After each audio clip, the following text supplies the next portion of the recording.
time on a total return basis. Why is the only other major plane maker in the world, and the one that's not American, doing so much better than Boeing? So Boeing's had a lot of missteps in the past 5 years. I mean, remember the MAX crisis that occurred just before the pandemic, when we had those 2 fatal plane crashes that led to the MAX being grounded for over a year.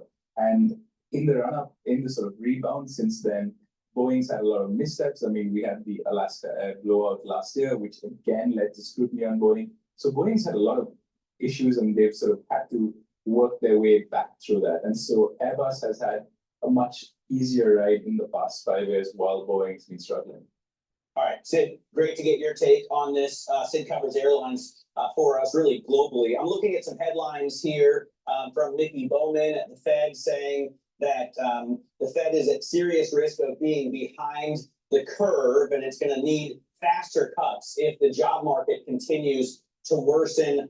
Bowman says it's time to act decisively on rate cuts. So really watch the bond markets. I'd take a look at the 2-year to see if that yield moves at all on those headlines. Of course, the market is already pricing in cuts down to 300 basis points as far as the terminal rate is concerned. If you check out WIRP, you can see that. Yeah, not huge moves on the 2-year this morning, but maybe it's just because it balances out the other Fed speak that we've heard. We've heard from Bostic, Muslim, and Hammock. All of them were quite hawkish, really tempering their ideas of the ability to get rate cuts down. Of course, Bowman sounding a bit like Myron, but Myron was really aggressive in how much he thought we should be cutting at this moment. 12:35, that's when we'll hear from Fed Chair Jerome Powell. So another voice stat. Maybe she's jockeying for the job. Haven't heard that one before. Well, Waller, she is, but Bowman. she didn't dissent like Myron does. Waller and Bowman did not dissent with a 50 basis point cut. Does that hurt their standing in their running for being the next Fed chair? Right. Well, I guess maybe she's trying to make up for it with statements like this. Coming up, Firefly is dropping the rocket maker's first earnings results as a public company fall short of expectations, and the market cap is then decimated. More on that report next. This is Open Interest.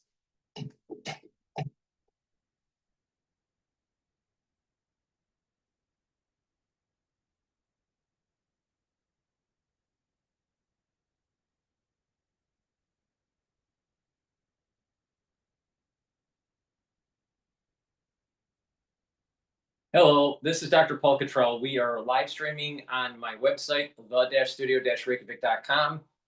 We're streaming on YouTube, and I'll be setting up X Spaces for the simulcast. Thank you for joining. Please help support the work that I do by sharing the links, asking your social media to follow me.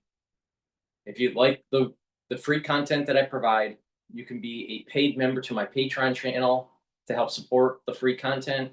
You can also be a paid member to my Substack channel. All the links are in the description of this video and all my videos. Make sure you subscribe to all 4 channels of YouTube, Brighteon, Bitchute, and Rumble. I have lots of channels out there. Please subscribe to them all.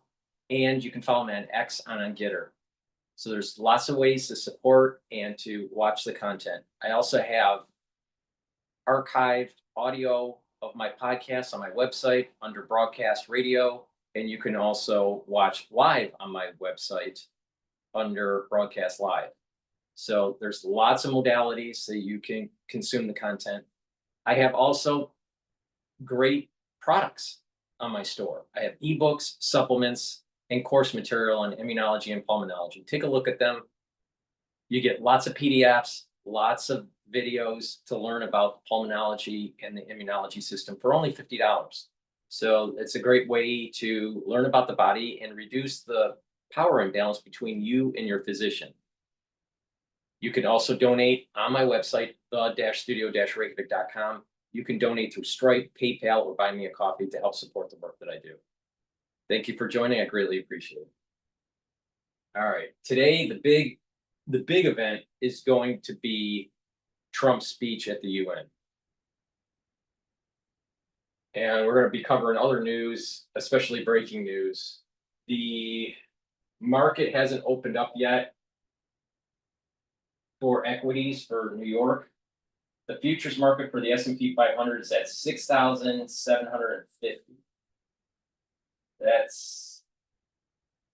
So I still have a target for year end at 6,800.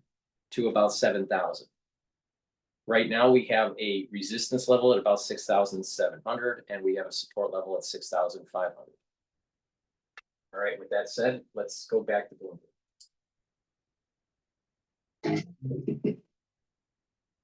Let's get out of high interest. Look what's making headlines around the world. Secretary of State Marco Rubio says the U.S. will defend every inch of NATO territory after Russian jets violated Estonian airspace and drones crossed into Poland. NATO vowed a, quote, robust response, warning it could use military force if needed. Well, what else would it do? Rubio's remarks come as President Trump addresses the UN and prepares to meet Ukraine's President Zelensky. Sempra is cashing in, selling a 45% stake in its infrastructure arm to KKR and Canada's pension board for $10 billion. The move boosts its regulated utility earnings to about 95% and strengthens its credit profile.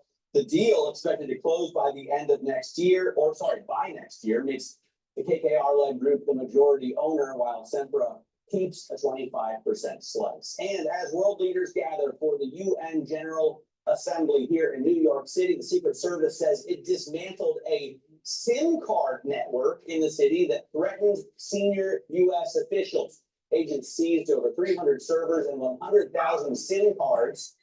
The system investigators say could have crippled telecom networks if left unchecked. The threat bore signs of foreign involvement, according to the Secret Service. I don't really get how 100,000 SIM cards would be a threat to officials, unless you like threw them at the officials, or if they slipped on the SIM cards as they were walking down the street. Like, what would you do? Like a banana on the street, feel that they said, no, they just would send them threatening messages, maybe try to extort them. I'm not really sure. Hack their phones, possibilities, not people. Hackers are very creative. Got it. Anyway, on to a stock that we're watching this morning. Firefly's first earnings results as a public company fell short of expectations. Shares cratering this morning, down almost 11%.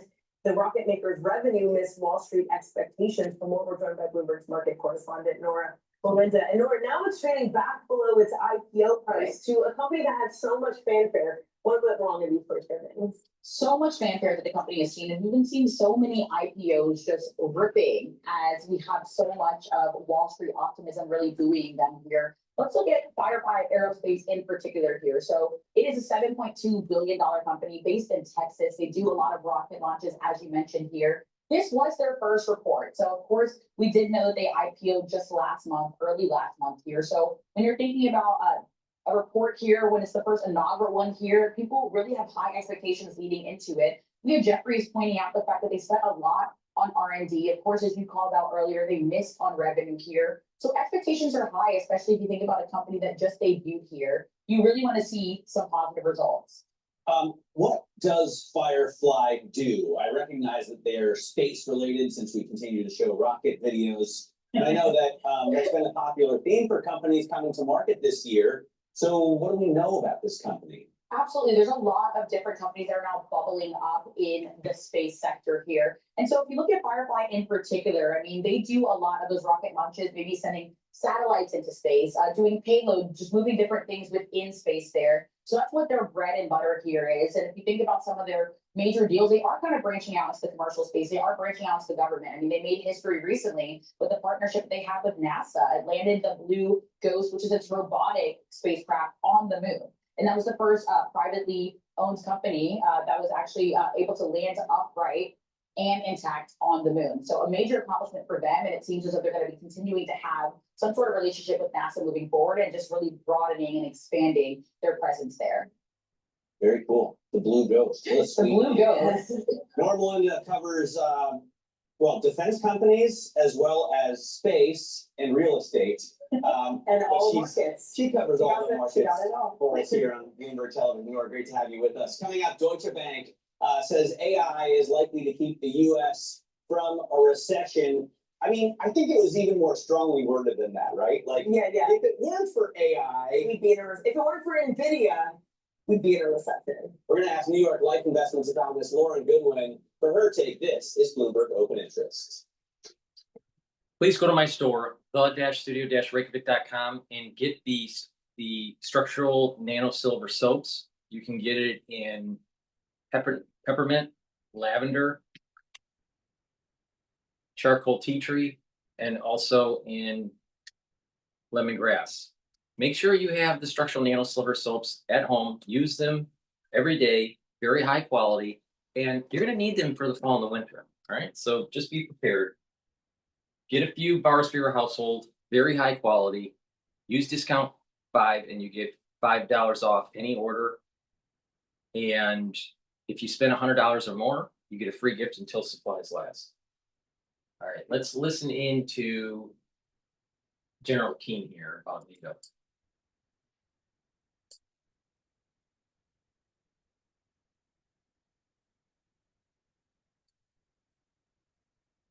The leverages, AID rate stocks, and ETFs. All of these Western nations that are recognizing a Palestinian state, the president has been very clear. He disagrees with this decision.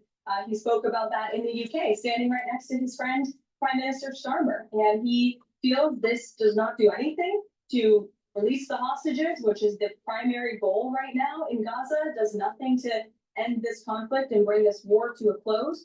And frankly, he believes it's a reward to Hamas. So he believes these decisions are just more talk and not enough action from some of our friends and allies. That's White House Press Secretary Caroline Leavitt on the dozens of countries who are now recognizing Palestinian statehood or want to do so. France yesterday becoming the latest U.S. ally to do so during the 80th annual UN General Assembly. Belgium, Monaco, Luxembourg, and Malta joined the UK, Canada, and Australia in making similar declarations. The White House says the recognition of a Palestinian state makes it harder to end the war in Gaza.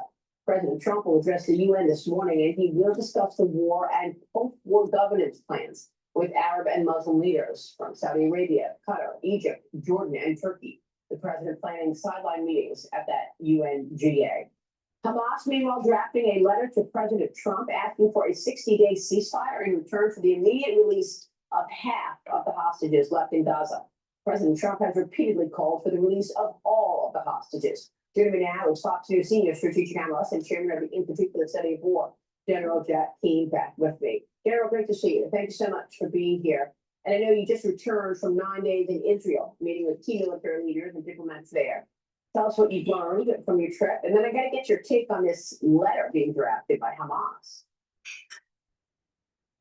Well, I said one of the things I wanted to point out certainly is the overwhelming support for the United States in Israel, far more than I've ever seen. Israel's always been pro-American, but ever since October the 7th, and certainly since the 12-day war, it's really quite emotional. I mean, Fox News and Fox Business is played continuously there 24/7.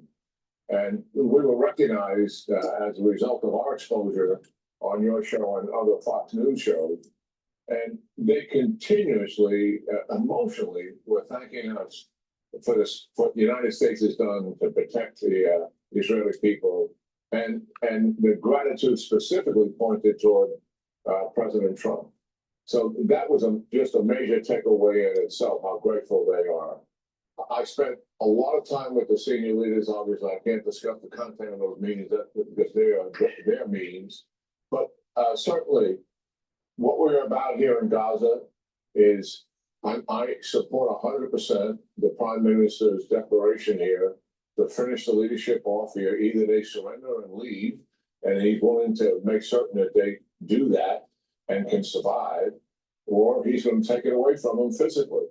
And that is the right move. And the pressure he's putting on Gaza is already turning some results. You can see Hamas is moving again towards some kind of negotiated settlement. I think we should hold out to get everybody out. And certainly what are the conditions that would be imposed on Israel to do that? Israel would want Hamas to walk away and give up the hostages, or they're going to continue to conduct this operation and force Hamas to move away and also try to get those hostages back. Tough situation in front. It's going to take time, Maria. Well, In talking to IDF leaders and others, I mean, a minimum of likely 6 months. And we're going to have some patience as this operation unfolds. But major benefits as a result of Israel's domination of Iran and its proxies. I mean, what is happening, we never could have seen. Normalization talks with Lebanon. A security agreement with Syria, which is really taking hold here. Think of that. I mean, that is absolutely a paradigm shift. The other things are recovering Gaza. There's a thought, Israel's done some informal surveys of the Gazan people, and a number of them, the majority of them, would be willing to voluntarily relocate to another country. That in itself is news, and it needs to be explored in terms of what the countries are. The President of the United States likely will, as already is aware of that, and the United States can help in this. That seems to be a vehicle to move the Gazans out of there. If they recover Gaza at some point, it'll take some time to do it. If they want them to come back, that's another matter. But at least it's a step in the right direction. Lots of talks about what to do about Gaza post-Hamas are underway. No definitive decisions, but plenty of ideas and plenty of discussion on that subject. Well, President Trump has handled this masterfully in terms of uniting allies around his agenda. He's going to be meeting with Arab and Muslim leaders at the UN today. And, you know, there's this conversation about Palestinian statehood. As Hamas drafts this letter to the president asking for a 60-day ceasefire in return for half of the hostages left. I mean, should we be, you know, trusting Hamas that they're going to release half of these hostages if we give a 60-day ceasefire? And what about Palestinian statehood? Well,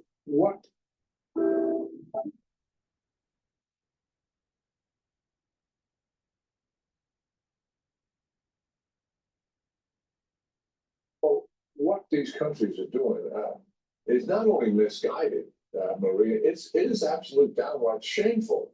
I mean, they are giving Hamas payback for what they have done since October the 7th. Exactly. They're helping to validate October the 7th. That is absolutely outrageous behavior done, and they're appealing to internal audiences, likely for political reasons, who are pressuring them over what has happened to the Gazan people and the number of casualties they have suffered, which are horrific. And the leaders of Israel would say the same. But right now, I mean, look at the evidence. The Israelis have tried to get all of Gazan people out of Gazan City. About 550,000 have left. Hamas is imprisoning the others. Will not let them leave. This is the diabolical nature of Hamas. And what happens as a result of that? Israel gets blamed for it. That's right. Let's face the facts and start telling the truth about this operation and what has taken place. Well, thank you for your behavior that's right. on the part of those countries. Thank you for your blunt assessment of all of this. I think our audience agrees with you. President Trump is also going to be meeting with Ukrainian President Zelensky at the UN today. He'll hold bilateral talks with senior European officials over Russia's war in Ukraine. And Zelensky is expected to ask the president for more security guarantees following multiple Russian drone incursions into NATO countries. I am this morning speaking with the newly elected president of Poland, and I spoke with Karol Nawrocki yesterday about those drone incursions. 2 of those drones flew right into Poland airspace. Watch that. Poland shot down Russian drones after Russia's airspace violation. How many drones have you witnessed, and what is your reaction to this? We are talking about 21 drones. You have no doubt that this action had been planned by the Russian Federation. Surely this was not a mistake. Our eastern border is under the migratory pressure, so we are in the midst of a hybrid war. The Baltic Sea, which joins a couple of European countries, is a place where there are regular provocations carried out by the Russian side. Now we witnessed the violation of our airspace, so we can see that this is a regular testing of Poland's defensive capabilities and of the whole of NATO.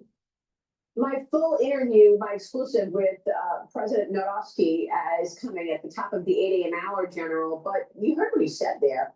They are in a hybrid war. What's your take on this new spiking aggression of Russia sending drones into Poland, Romania, Estonia? Your thoughts? Yeah, it's anything but a hybrid war. I couldn't disagree more with the president there. Listen, they flew several hours, 19 drones into Polish airspace. That is an act of war in itself, and they're testing Poland's response to that. And number 2, they're testing their will, and that's what's happened also in Estonia. What do I mean by that? Well, they want Poland to conclude that what they need to do is shore up their defenses better and reduce the resources and support for Ukraine because they're threatening it. And it's not a hybrid war. These are conventional tactics being used. Russia has the capability to deliver 1,000 drones flying into Ukraine airspace and into Polish airspace. And it's a fact that Poland would not be able to stop all those drones based on the interceptors that they have and the $1 million interceptors that they are to shoot down a $10,000 drone that has the capability of killing people. Wake up. This is not a hybrid war. This is Russia testing you. And the next step could be quite something significant. And NATO has got to come together and not talk about Article 4, talk about Article 5. And the next step is to shoot them down. So are you saying, That's so where we this is should not be. just, Wake up, NATO. this is not just a test for Poland, this is a test of NATO. And you would like to see a response NATO, from NATO countries? absolutely. You want to see a response from NATO countries? I want to see NATO come together, recognize the threat to what it is, and Russia is conducting military escalation inside Ukraine and outside it. It's the forerunner of something more serious.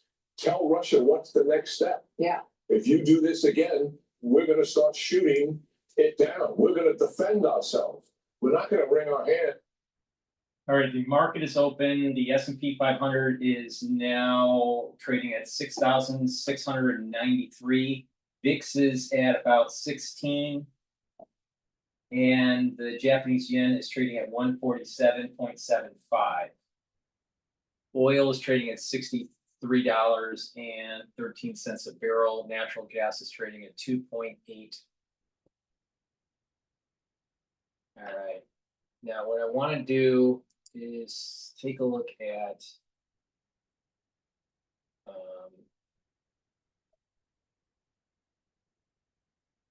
I want to take a look at Fox News talking about Trump's going to be talking at 9:50. So let's listen into Fox News. Looks like they're talking about Rubio pulls curtain back on U.S. allies recognizing Palestine. You're not going to stop anything for the breaks that you got. Yep. But on carparts.com, you get access to over 1 million quality parts that are guaranteed. Before we do that, please go to my store, the-studio-reykjavik.com, and get the Myotrol. Myotrol helps with the gene expression to build muscle. When you're 40 years of age or older, you don't have the same level of expression to build muscle, and therefore you atrophy. It's really important to build muscle, especially when you turn 40 years of age. So it's do resistance training, have a balanced diet, drink filtered water, and take Myotrol. Myotrol has polyphenols, flavonoids, and lignans to help with the gene expression to build muscle. It also helps the health of the mitochondria, so you have more ATP to help maintain and build that muscle. If you're an athlete, younger and older, you will benefit from Myotrol. So please go to my store, the-studio-reykjavik.com, get the Myotrol, do the resistance training, build the muscle. It stacks very well with Gladiator Barley.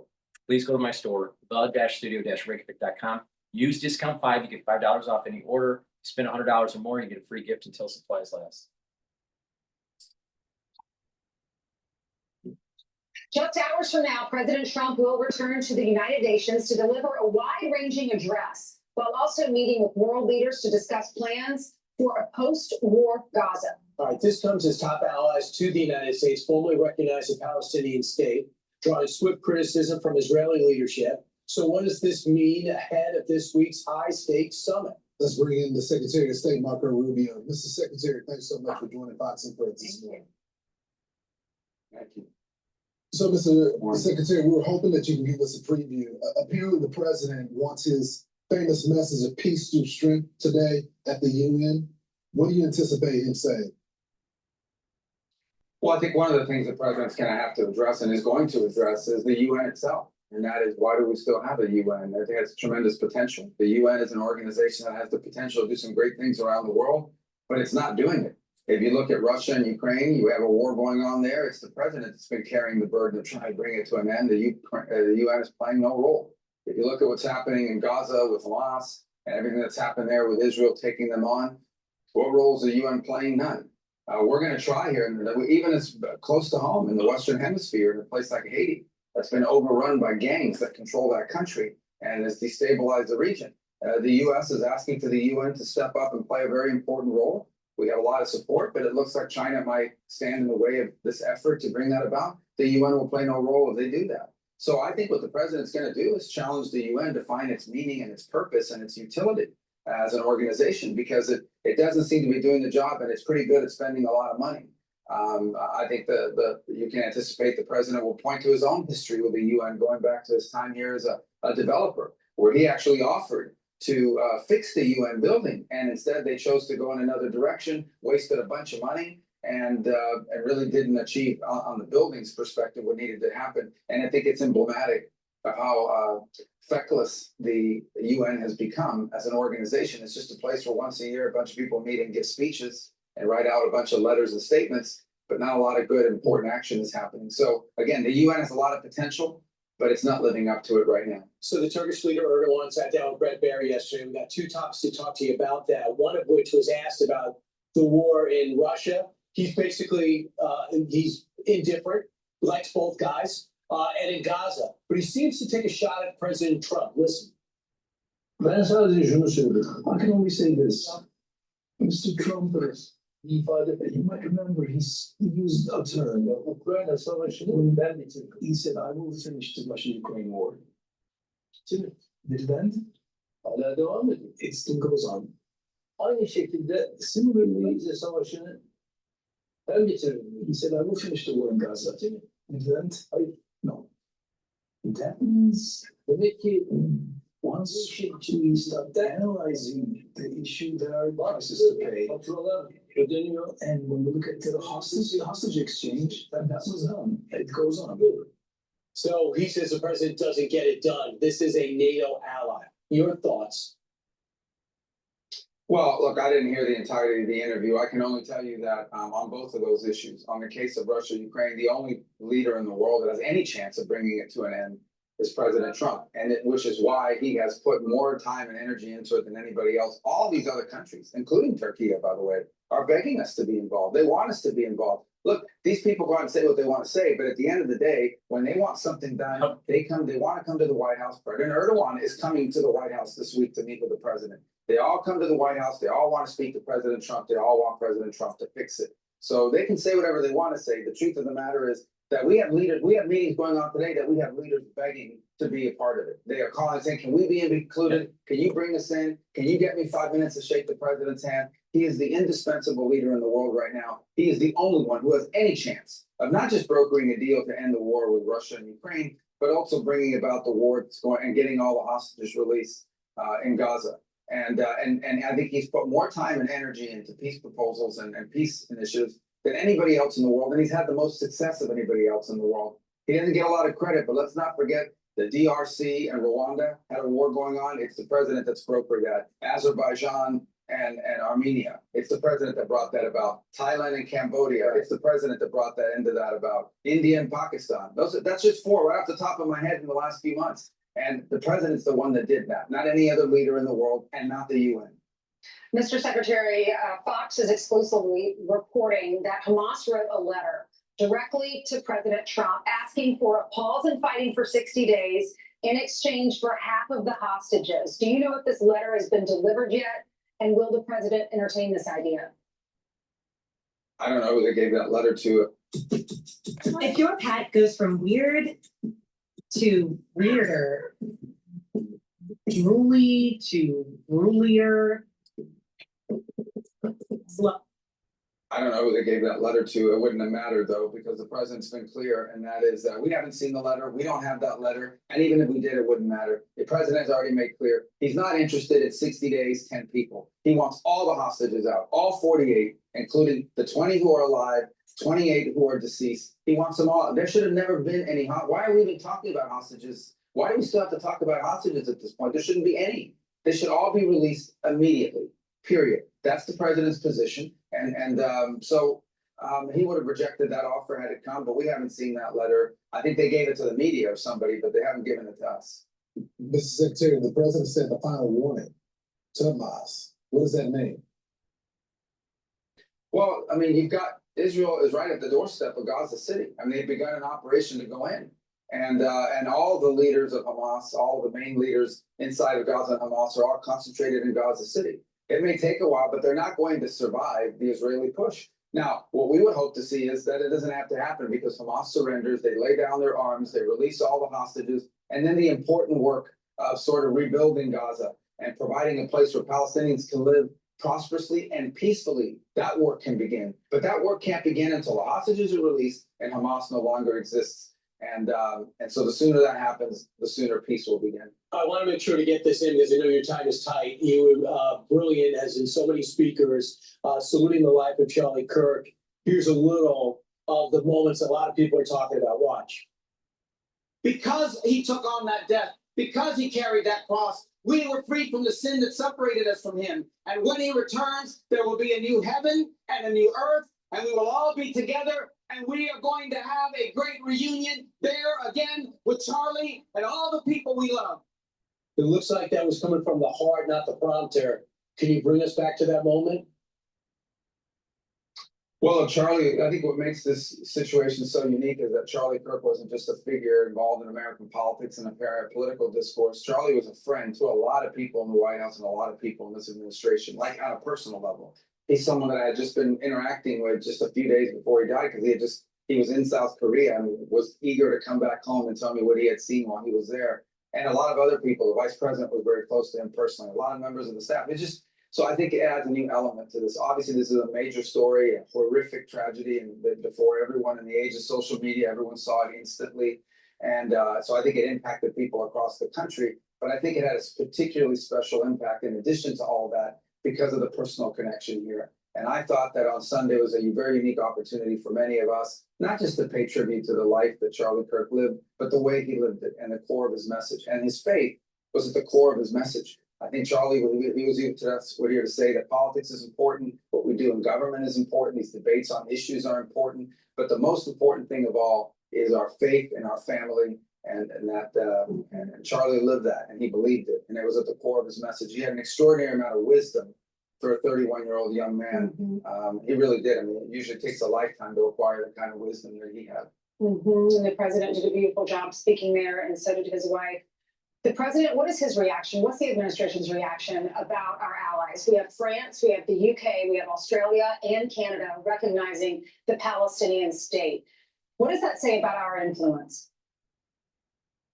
Well, these countries are doing it, frankly, because of domestic political pressure in their own countries. You know, because of migration policies, their countries have been flooded with foreigners who have become politically active and are insisting that their governments do these sorts of things. And so that's what they're responding to. But look, it's irrelevant. It's going to get a little bit of attention, but there is no Palestinian state. You can put all the, it's kind of an emblematic of what the president says about the UN. You can put out all the paper in the world you want. The only way there's ever going to be a permanent solution to this challenge between Palestinians and Israelis is a negotiated settlement, one in which the Palestinians are going to have a territory and they're going to govern it, but it cannot be one that's going to be used as a launch pad for attacks against Israel. And that's something that has to be negotiated with Israel. It isn't going to exist without Israel's participation. That's what these leaders should have spent their time working on, ending this war, eliminating Hamas, so you can get to that stage of talks about that topic. But for them, and for some of them in particular, more than others, it's sort of a vanity project that's trying to make themselves relevant. But here's the bottom line, and here's the truth. Okay, when it comes to actually getting peace done, when it comes to actually stopping this, they're not going to any of these other countries. They're coming to us. They're going to President Trump, and they're asking him to get involved and bring it to an end. You just asked me about a letter to Hamas from Hamas. Hamas didn't send a letter to France. Hamas didn't send a letter to any of these countries on your list. Hamas apparently, supposedly, sent a letter to President Trump because everyone knows, even an evil group like Hamas, that he's the only one with the power and the influence to make something happen. It's such a good point, and I don't want to put you in a bad position. But do any of these Let me just interrupt and do a product plug before Trump starts speaking at the UN. Please go to my store, the-studio-reykjavik.com, and get the NATO kinase. This is fibrinolytic. It's going to break up clots and also help with your lipid profile that help to bring down LDL and help to increase HDL levels. This is very important for your cardiovascular health, and you need to take this for the fall and the winter season. Trust me, it's coming. In the United States, you better be prepared. Olive leaf extract.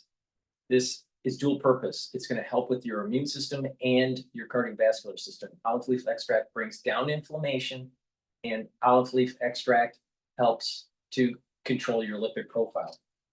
When you do that, you're reducing plaque formation. Omega-3 also brings down systemic inflammation and prevents red blood cells from overclotting. Omega-3 helps to bring down LDL levels and increase your HDL levels. Super important to take every day for your cardiovascular health. So a great snack for cardiovascular health and for immune system is to take the omega-3, the olive leaf extract, and the natto kinase. Please go to my store, the-studio-reykjavik.com. Use discount 5, you get $5 off any order. You spend $100 or more, you get a free gift until supplies last. You will need that free gift or they fall in the winter, trust me. Be prepared, start stocking up, and the moment you start having that throat irritation or whatever, boom, start taking stuff. Start taking stuff like the drops and the lozenges. You can get them in honey and lemon, and blueberry, in cherry flavor. The drops are smaller than the lozenges. You get 100 in each bag. But the moment you have that throat irritation, start taking them. Make sure you have some at work and at home so you're prepared. I also have the lozenges, which are larger in a 21 count, and I have it in elderberry zinc in stock. Get a few bags for your household. Be prepared. But fall and winter is going to be problematic in the United States. If you're not prepared, don't be surprised if something happens. All right, I'm gonna switch over. Trump should be starting to speak in 4 minutes here. I'm gonna switch over to live now. All right, there you have the new president of the United Nations, and she addressed the General Assembly there. Up next, I believe we do have, according to the agenda, the president of Brazil, and then after that is President Donald Trump. That was slated to start 9:45 a.m. Eastern time. Of course, clearly they are running a little bit behind. Again, we do have this live image right here. I do want to pop it up on your screen, as you can see. So what is expected. All right, so we're a little behind on the speeches. Let's go back to Rubio. Tell you why they're not willing to accept any of the refugees that's coming from Gaza, from the Palestinian Authority? Because we hear publishers sometimes, what do they say? They say, well, we can't take any more people. We already have too many. They say, frankly, what, any country should say, which is, in fact, I think if they won't say it publicly, but they'll say it privately, and not just these countries in Europe. I mean, the countries in the Middle East, look, it's not like every country in the Middle East is raising their hand and saying, okay, we'll take 100,000 refugees. It goes back to the migratory debates we've had in this own country. I mean, every country in the world thinks open borders is crazy. Egypt does not have open borders. Jordan does not have open borders. Europe does, or has had for a long time. But none of these countries, most countries in the world do not have open border because it's crazy. It's lunacy. And only we had that under President Biden, and now that's been fixed. And I think the president will point to that in his speech today. America had a migratory crisis unlike any in the world, and we fixed it very quickly under President Trump. All right, real quick, Mr. Secretary, what are you gonna do about the Russian breaches into NATO territories? They need a muscular response. I haven't seen any. Well, NATO is responding the way it should. If a drone comes in over your airspace, you shoot it down. That happened. We've seen flights, and this is not new, by the way. This has happened, maybe not at the frequency we've seen, but a Russian jet or a Russian bomber goes into your defense zone. You send your planes up there to intercept it. That's been happening. We've had to do that off the coast of Alaska repeatedly in many cases. So NATO is going to respond. Yesterday at the United Nations, his first day on the job, Mike Waltz, our new ambassador here, spoke at the Security Council. He made clear our position, which is that when it comes to NATO, we're going to defend every inch of it. It's an important alliance. We had the best NATO summit maybe in history just a few months ago, in which with President Trump there, all these countries made their 5% pledge, except for one, Spain, who doesn't want to do it. But, and you know what, at the end of the day, that issue is what it is. On the Russia-Ukraine war, look, no one has worked harder or done more to bring this to an end. And it appears Putin may not be serious about peace. The president has expressed his deep disappointment about it. And he knows what his options are at some point here to have to impose additional costs. But he's also said that before we do that, Europe needs to do it. They're demanding all these things of us. And yet you have countries in Europe still buying massive amounts of oil and natural gas from Russia. and funding and fueling the Russian aggression campaign. So I think it's important for them to step up. Mr. Secretary, thank you so much. Sure. All right, get stuff done. Thanks, Mr. Secretary. I'm Steve Doocy. I'm Brian Kilmeade. And I'm Ainsley Earhart. And click here to subscribe to the Fox News YouTube page to catch our hottest interviews and most compelling analysis. Expected to happen here in just a matter of moments, and we actually do have another camera view that we can show you. We have cameras on the first floor as well as the second floor. He's shaking some hands there, as is Melania Trump. And again, doesn't look like he's going to give any sort of comments to members of the media, but let's try popping up the audio to listen in.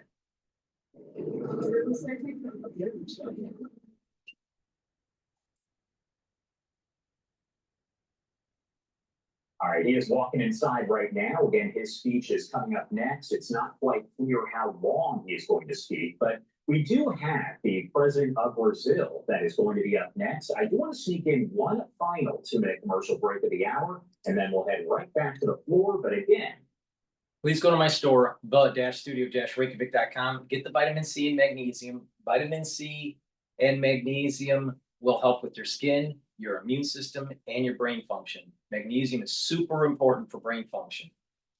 Take magnesium every day, boost up that brain health, super important. The next 5 years, you're gonna know a lot of people that have early onset of dementia. But you can mitigate the problem. Magnesium and zinc boosts up that immune system and also boosts up brain function. Take them together, boost up that immune system for the fall and the winter, and also boost up that brain function. Super important. Please go to my store, the-studio-reykjavik.com. Be prepared for the fall and the winter. You're going to need it. All right. It's problematic in many areas of the country. Be prepared. All right. Don't take this lightly. Please go to my store. Use discount 5. You get $5 off any order. If you spend $100 or more, you get a free gift, and use that free gift. It'll help you in the fall and the winter.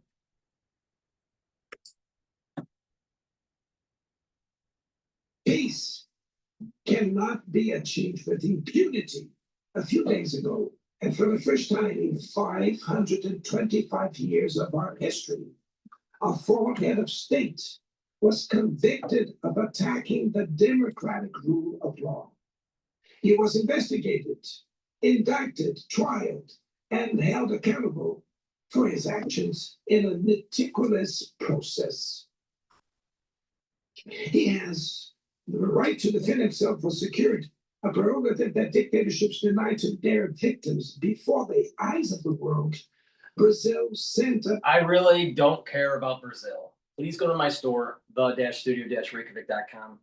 Get the heirloom barley. Heirloom barley will bring down inflammation, detoxify your body, and soak up free radicals with superoxide dismutase. This is a high-density protein. It's a month supply. Take it every day. Mix it with soft foods, filtered water, smoothie, or even with milk, but take it every day. And it's important. By bringing down inflammation, you're helping your immune system. You're helping your cardiovascular system. You're helping with your joint health. You recover from a workout quicker, and it helps with brain function. Super important. Please go to my store, the-studio-reykjavik.com.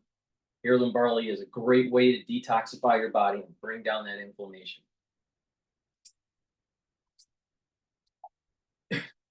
Democracy fails when women earn less than men or die at the hands of partners and family members. It loses when it closes its doors and blames migrants for the world's ills. Poverty is as much an enemy of democracy as extremism. Therefore, we were proud to receive confirmation from FAO that Brazil has once again left the hunger map in this year, 2025. But in the world, there are still 670 million hungry people, and about 2.3 billion face food insecurity. The only war of which everyone can emerge victorious is the one we wage against hunger and poverty. This is the goal of the global alliance we launched at the G20, and which has the support of 103 countries. the international community needs to revise its priorities, reduce arms spending, and increase development aid. Relieve the service of the foreign No, debt. the United States needs to increase its military spending and make sure that we curtail the encroachment of China on the first island chains. No, he's wrong. Please go to my store, the-studio-reykjavik.com. Get the Boomer Boost. Boomer Boost has 68 nutrients. It has a very comprehensive compound profile shown on the screen here. Read the label on my website, the-studio-reykjavik.com, and get the Boomer Boost. Boomer Boost is a supplement that you should be taking every day, and it'll target multiple systems. It'll help with your heart and your vascular system, your brain function, your musculature, boost up your energy levels and rev up your metabolism. You will see the effects, you'll notice the effects of this within 72 hours. You'll have more vitality and you'll be more energetic. And over time, you will visibly notice that your body is aging slower. Please go to my store, the-studio-reykjavik.com, and get the Boomer Boost. And it's a great way to help to control your weight. It's a great way to stay fit and have all the nutrients you need. If you are an athlete, use this as your pre or post-workout fuel source. Even if you're not an athlete, take it every day. Mix it with soft foods, filtered water, a smoothie, or just with milk. I put it in soft foods like hummus, but take it every day. It's really important. And you will notice that your body is performing better and that you're slowing down the aging process. This is the fourth pillar of my core protocol to rev up the metabolism and to have the higher levels of energy that you need. Part of the process of aging is that you lose energy and the health of your mitochondria starts to go down. But if you improve your mitochondrial health and you rev up that cellular metabolism and you have more energy, then you're going to be aging slower. Your body is going to have the energy to be able to improve your immune system, improve your endocrine system, improve your brain function. These are all very important for anti-aging. And the healthier you are, the better off you'll be when you are exposed to things like in the fall or the winter. So please go to my store, the-studio-reykjavik.com, and get the Boomer Boost. This is super important as a piece of your health care protocol. Use discount 5, you get $5 off in your order. If you spend $100 or more, you get a free gift until supplies last. You will need that free gift for the fall and winter, trust me. The most effective way to combat drug trafficking is to cooperate to suppress money laundering and limit arms trade. Blah, blah, blah. Using lethal force in situations that do not constitute armed conflict is tantamount to executing people without trial. Other parts of the planet have already witnessed interventions that cause greater damage than intended, with serious humanitarian consequences. The path to dialogue must not be closed in Venezuela. Haiti has the right to a violent, I'm going to go to Fox future, News. and it is unacceptable. With words. For your words, create your brand, your opportunity. Time and time again, classified information is leaked or peddled for political purposes to try to make the president look bad.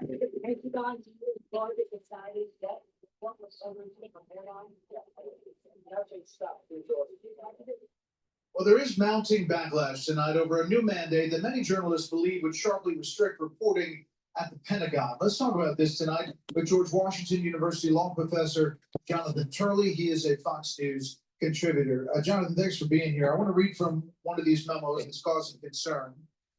The Pentagon media policy. Department of War information must be approved for public release by an appropriate authorizing official before it is released, even if it is unclassified. Unauthorized disclosure of classified national security information or controlled unclassified information poses a security risk that could damage the national security of the United States and place the Department of War personnel in jeopardy. Now, Secretary Hegseth on X on Friday said the press does not run the Pentagon, the people do. The press is no longer allowed to roam the halls of a secure facility, wear a badge and follow the rules or go home. Representative John Bacon posted this Saturday. This is so dumb that I have a hard time believing it is true. We don't want a bunch of Pravda newspapers only touting the government's official position. A free press makes our country better. This sounds like more amateur hour. I know you kind of digested some of this, but your thoughts on this and what it means big picture. Well, Greg, this is actually quite breathtaking in terms of its implications for the free press. There is no precedent for what they're doing here. Now, it is true that access is something that is a privilege. At the CIA, reporters, journalists are not allowed just to wander as widely as they do in the Pentagon. But the Pentagon has had a long tradition of allowing the media to work with its own representatives and getting the story right. Now, there have been times where the press has published what was classified information.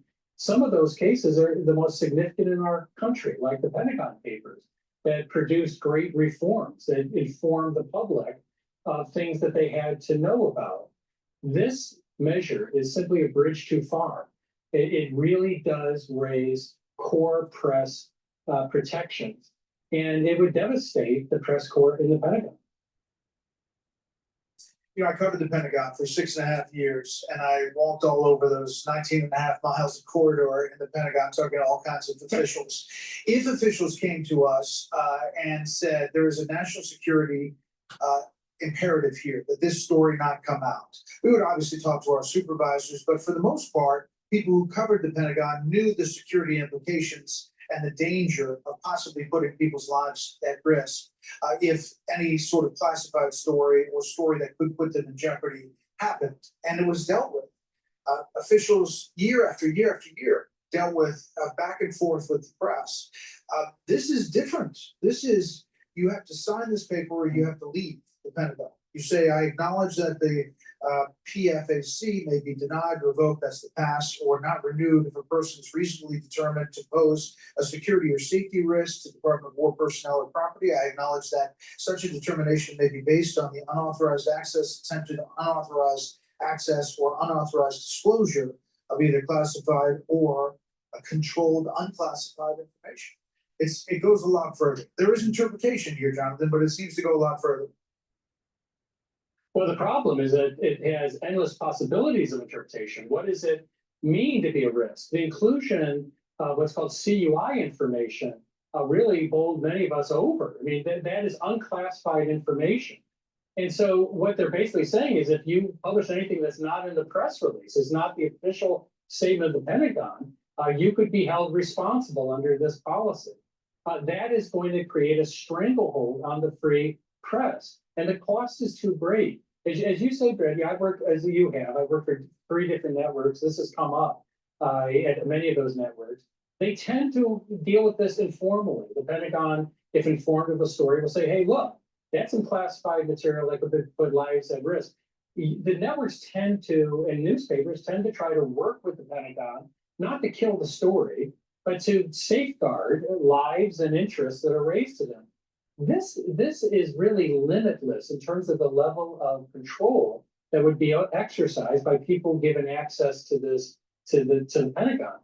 Jonathan Turley, as always, thank you. Thank you. Hey, Sean Hannity here. Hey, click here to subscribe to Fox News YouTube page and catch our hottest interviews and most compelling analysis. You will not get it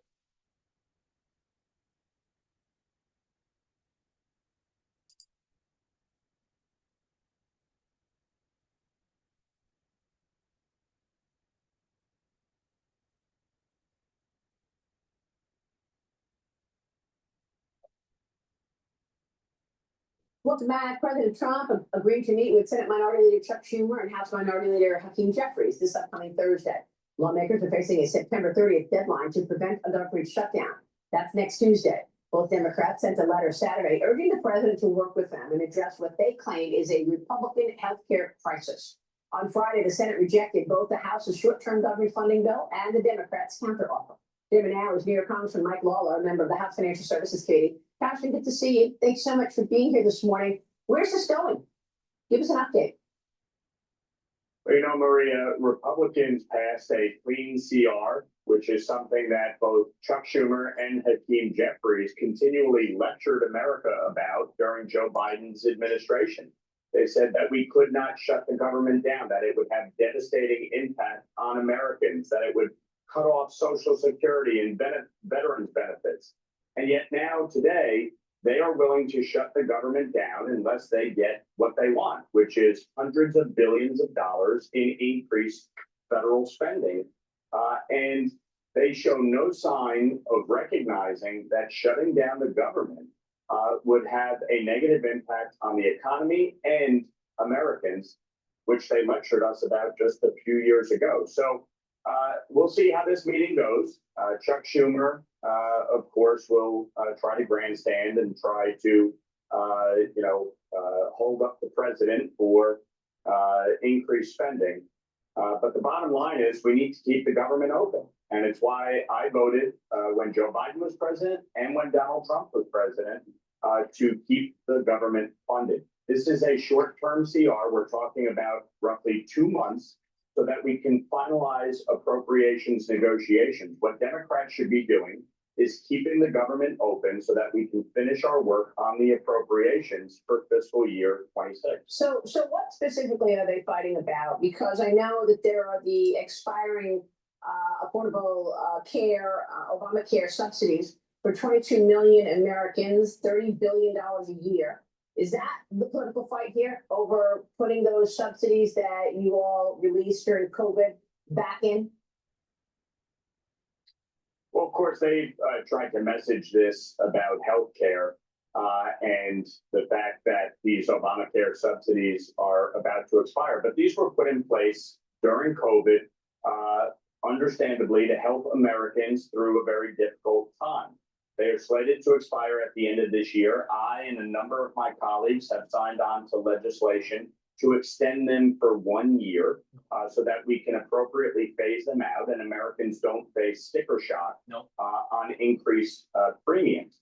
But there's a way to get there, and I think that can and should be negotiated as part of the appropriations package that will come due in November, including the fact that you can put an income cap on this so that people who are making, $800,000 a year are not getting a subsidy from the American taxpayer to purchase healthcare on the open market. So there's a lot that can be done here and should be done. I'm proud to be a co-sponsor of that legislation to extend this, but we need to have a negotiation and not, Chuck Schumer and Hakeem Jeffries grandstanding to get it. Okay, it looks like Trump's going to be speaking soon here.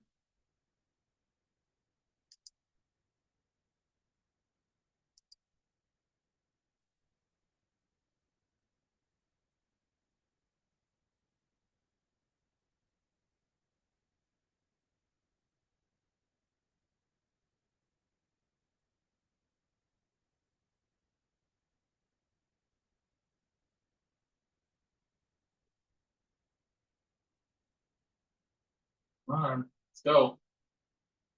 And if you are just joining us here momentarily, we should be hearing from President Donald Trump, who arrived there maybe 10, 20 minutes ago. He is the next speaker on the list. Right now, there's kind of a lull here, but we should be seeing him introduced here in a second. We are going to leave the audio lifted up as we listen in.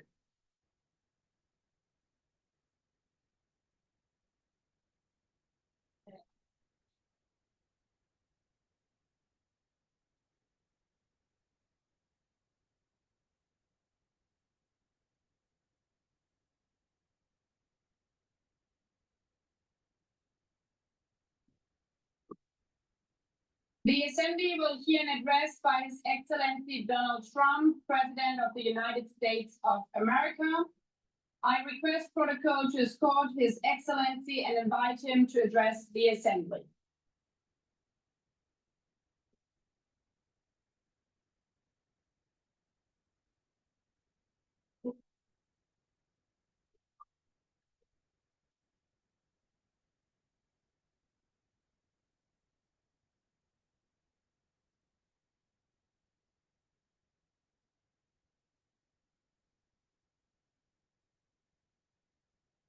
Thank you very much. Very much appreciated.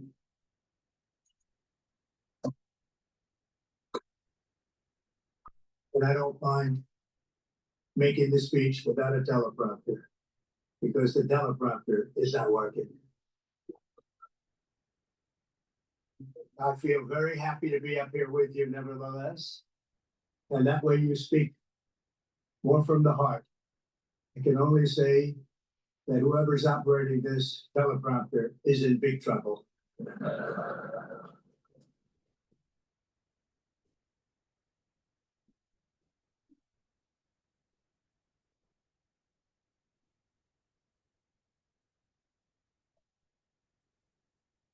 Hello, Madam First Lady.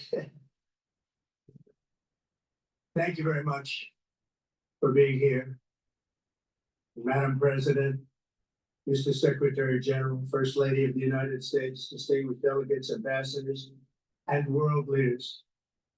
6 years have passed since I last stood in this grand hall and addressed a world that was prosperous and at peace in my first term.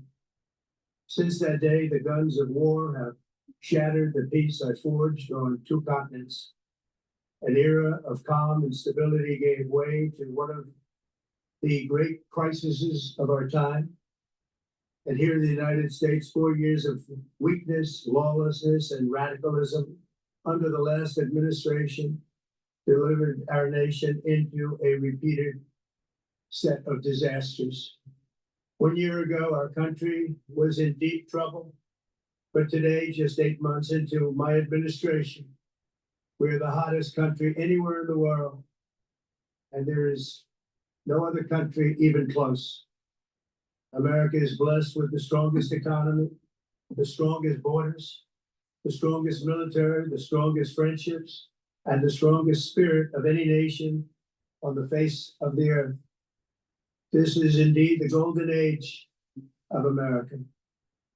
We are rapidly reversing the economic calamity we inherited from the previous administration, including ruinous price increases and record-setting inflation.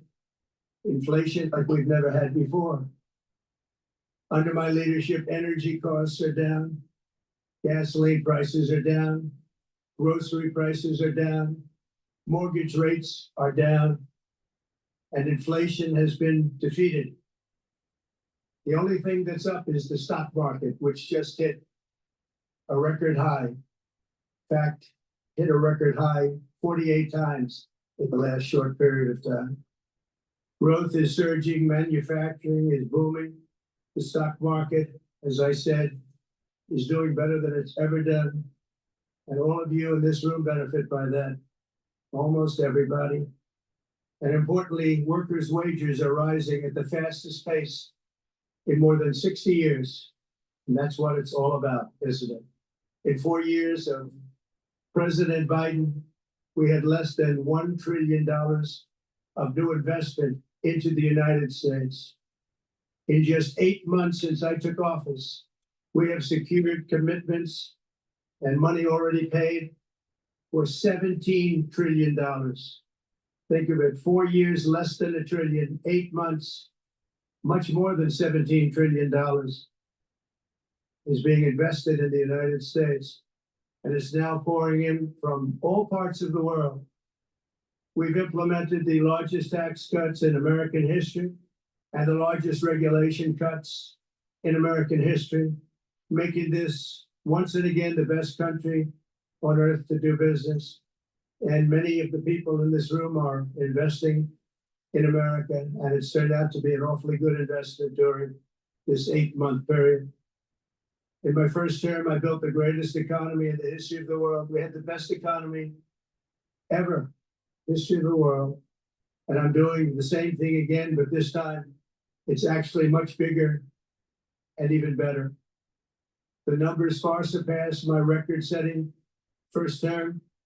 On our southern border, we have successfully repelled a colossal invasion. And for the last 4 months, and that's 4 months in a row, the number of illegal aliens admitted and entering our country has been 0. Hard to believe. Because if you look back just a year ago, it was millions and millions of people pouring in from all over the world, from prisons, from mental institutions, drug dealers, all over the world they came. They just poured into our country with the ridiculous open border policy of the Biden administration. Our message is very simple. If you come illegally into the United States, you're going to jail, or you're going back to where you came from, or perhaps even further than that. You know what that means. I want to thank the country of El Salvador for the successful and professional job they've done in receiving and jailing so many criminals that entered our country. And it was under the previous administration that the number became record-setting, and they're all being taken out. You have no choice. And other countries have no choice because other countries are in the exact same situation with immigration. It's destroying your country, and you have to do something about it. On the world stage, America is respected again like it has never been respected before. You think about 2 years ago, 3 years ago, 4 years ago, or 1 year ago, we were a laughingstock all over the world. At the NATO summit in June, virtually all NATO members formally committed to increase defense spending at my request from 2% to 5% of GDP, making our alliance far stronger and more powerful than it was ever before. In May, I traveled to the Middle East to visit my friends and rebuild our partnerships in the Gulf and those valued relationships with Saudi Arabia, Qatar, and the UAE and other countries are now, I believe, closer than ever before. My administration has negotiated one historic trade deal after another, including with the United Kingdom, the European Union, Japan, South Korea, Vietnam, Indonesia, the Philippines, Malaysia, and many, many others. Likewise, in a period of just 7 months, I have ended 7 unendable wars. They said they were unendable. You're never going to get them solved. Some were going for 31 years, 2 of them, 31, think of it, 31 years. One was 36 years. One was 28 years. I ended 7 wars. And in all cases, they were raging with countless thousands of people being killed. This includes Cambodia and Thailand, Kosovo and Serbia, the Congo and Rwanda, a vicious, violent war that was, Pakistan and India, Israel and Iran, Egypt and Ethiopia, and Armenia and Azerbaijan. It included all of them. No president or prime minister, and for that matter, no other country has ever done anything close to that. And I did it in just 7 months. Never happened before. There's never been anything like that. Very honored to have done it. It's too bad that I had to do these things instead of the United Nations doing them. And sadly, in all cases, the United Nations did not even try to help in any of them. I ended 7 wars, dealt with the leaders of each and every one of these countries, and never even received a phone call from the United Nations offering to help in finalizing the deal. All I got from the United Nations was an escalator that on the way up stopped right in the middle. If the First Lady wasn't in great shape, she would have fallen. But she's in great shape. We're both in good shape. We both stood. And then a teleprompter that didn't work. These are the 2 things I got from the United Nations, a bad escalator and a bad teleprompter. Thank you very much. And by the way, it's working now. Just went on. Thank you. I think I should just do it the other way. It's easier. Thank you very much. I didn't think of it at the time because I was too busy working to save millions of lives. That is the saving and stopping of these wars. But later I realized that the United Nations wasn't there for us. They weren't there. Thought of it really after the fact, not during these negotiations, which were not easy. That being the case, what is the purpose of the United Nations? The UN has such tremendous potential. I've always said it. It has such tremendous potential, but it's not even coming close to living up to that potential. For the most part, at least for now, all they seem to do is write a really strongly worded letter and then never follow that letter up. It's empty words, and empty words don't solve war. The only thing that solves war and wars is action. Now, after ending all of these wars and also earlier negotiating the Abraham Accords, which is a very big thing for which our country received no credit, never receives credit. Everyone says that I should get the Nobel Peace Prize for each one of these achievements. But for me, the real prize will be the sons and daughters who live to grow up with their mothers and fathers, because millions of people are no longer being killed in endless and unglorious wars. What I care about is not winning prizes, it's saving lives. We saved millions and millions of lives with the 7 wars. And we have others that we're working on, and you know that. Many years ago, a very successful real estate developer in New York, known as Donald J. Trump, I bid on the renovation and rebuilding of this very United Nations complex. I remember it so well. I said at the time that I would do it for $500 million, rebuilding everything. It would be beautiful. I used to talk about, I'm going to give you marble floors. They're going to give you terrazzo. I'm going to give you the best of everything. You're going to have mahogany walls. They're going to give you plastic. But they decided to go in another direction, which was much more expensive at the time, which actually produced a far inferior product. And I realized that they did not know what they were doing when it came to construction, and that their building concepts were so wrong, and the product that they were proposing to build was so bad and so costly. It was going to cost them a fortune. And I said, and wait till you see the overruns. Well, I turned out to be right. They had massive cost overruns and spent between $2 and $4 billion on the building, and did not even get the marble floors that I promised them. You walk on terrazzo, do you notice that? As far as I'm concerned, frankly, looking at the building and getting stuck on the escalator, they still haven't finished the job. They still haven't finished. That was years ago.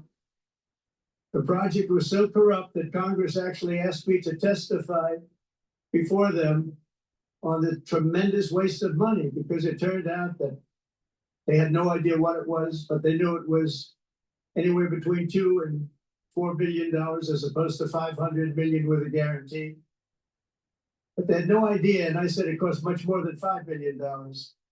Unfortunately, many things in the United Nations are happening just like that, but on an even much bigger scale, much bigger. Very sad to see. Whether the UN can manage to play a productive role. I've come here today to offer the hand of American leadership and friendship to any nation in this assembly that is willing to join us in forging a safer, more prosperous world. And it's a world that we'll be much happier with. A dramatically better future is within our reach. But to get there, we must reject the failed approaches of the past and work together to confront some of the greatest threats in history. There is no more serious danger to our planet today than the most powerful and destructive weapons ever devised by man, of which the United States, as you know, has many.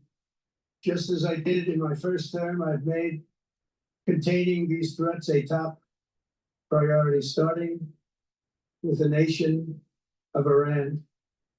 My position is very simple. The world's #1 sponsor of terror can never be allowed to possess the most dangerous weapon. That's why shortly after taking office, I sent the so-called Supreme Leader a letter making a generous offer. I extended a pledge of full cooperation in exchange for a suspension of Iran's nuclear program. The regime's answer was to continue their constant threats to their neighbors and U.S. interests throughout the region, and some great countries that are right nearby. Today, many of Iran's former military commanders, in fact, I can say almost all of them, are no longer with us. They're dead.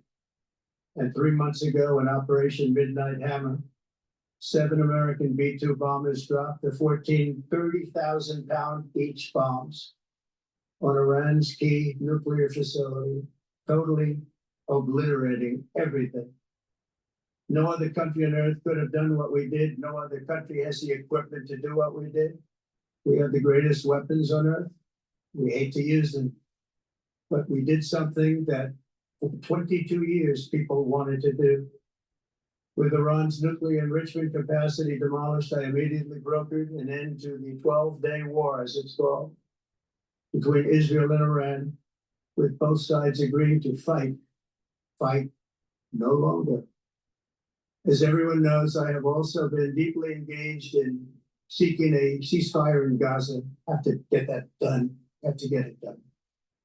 Unfortunately, Hamas has repeatedly rejected reasonable offers to make peace. We can't forget October 7th, can we? Now, as if to encourage continued conflict, some of this body is seeking to unilaterally recognize a Palestinian state. The rewards would be too great for Hamas terrorists for their atrocities. This would be a reward for these horrible atrocities, including October 7th, even while they refuse to release the hostages or accept a ceasefire. Instead of giving to Hamas and giving so much, because they've taken so much, they have taken so much. This could have been solved so long ago. But instead of giving in to Hamas's ransom demands, those who want peace should be united with one message: release the hostages now. Just release the hostages now.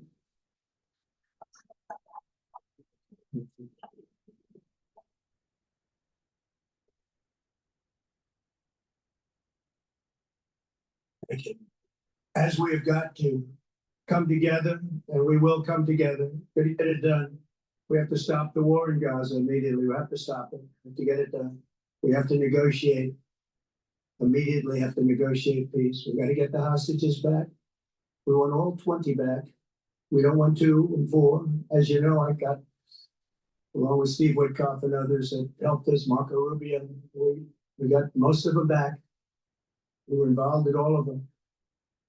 But I always said the last 20 are going to be the hardest, and that's exactly what happened. We have to get them back now. We don't want to get back 2, then another 2, and then 1, and then 3. Have this process. No, we want them all back, and we want the actually 38 dead bodies back too. Those parents came to me and they want them back, and they want them back very quickly and very badly, as though they were alive. They want them every bit as much as if their son or daughter were alive. I've also been working relentlessly stopping the killing in Ukraine. I thought that would be, of the 7 wars that I stopped, I thought that would be the easiest because of my relationship with President Putin, which had always been a good one.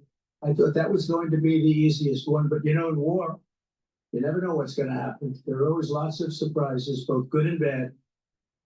Everyone thought Russia would win this war in 3 days, but it didn't work out that way. It was supposed to be just a quick little skirmish.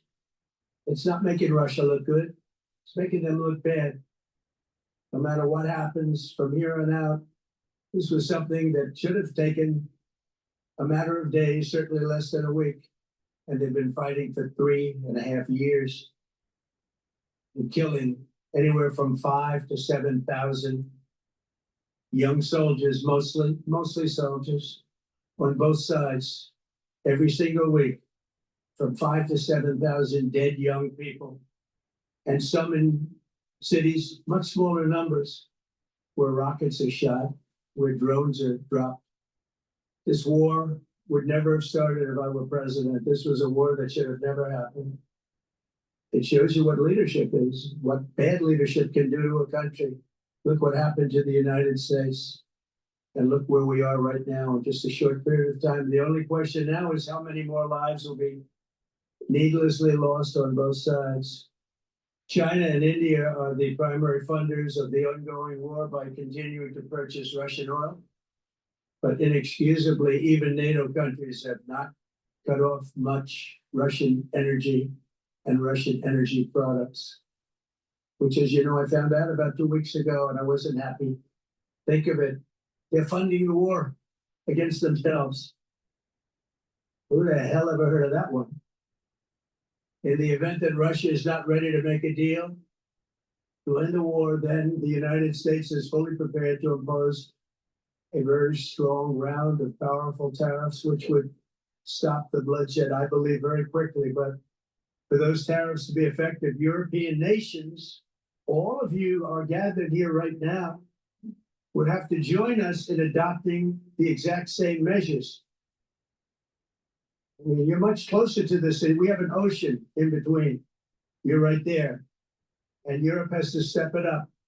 They can't be doing what they're doing. They're buying oil and gas from Russia while they're fighting Russia.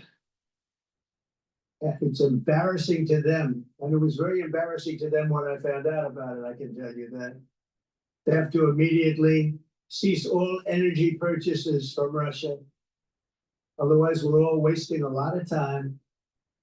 So I'm ready to discuss this. We're going to discuss it today with the European nations, all gathered here. Sure, they're thrilled to hear me speak about it, but that's the way it is. I like to speak my mind and speak the truth. As we seek to reduce the threat of dangerous weapons today, I'm also calling on every nation to join us in ending the development of biological weapons once and for all. And biological is terrible, and nuclear is even beyond, and we include nuclear in that. We want to have a cessation of the development of nuclear weapons. We know, and I get to view it all the time. Sir, would you like to see? And I look at weapons that are so powerful that we just can't ever use them. If we ever use them, the world literally might come to an end. There would be no United Nations to be talking about. There would be no nothing. Just a few years ago, reckless experiments overseas gave us a devastating global pandemic. Yet despite that worldwide catastrophe, many countries are continuing extremely risky research into bioweapons and man-made pathogens. This is unbelievably dangerous.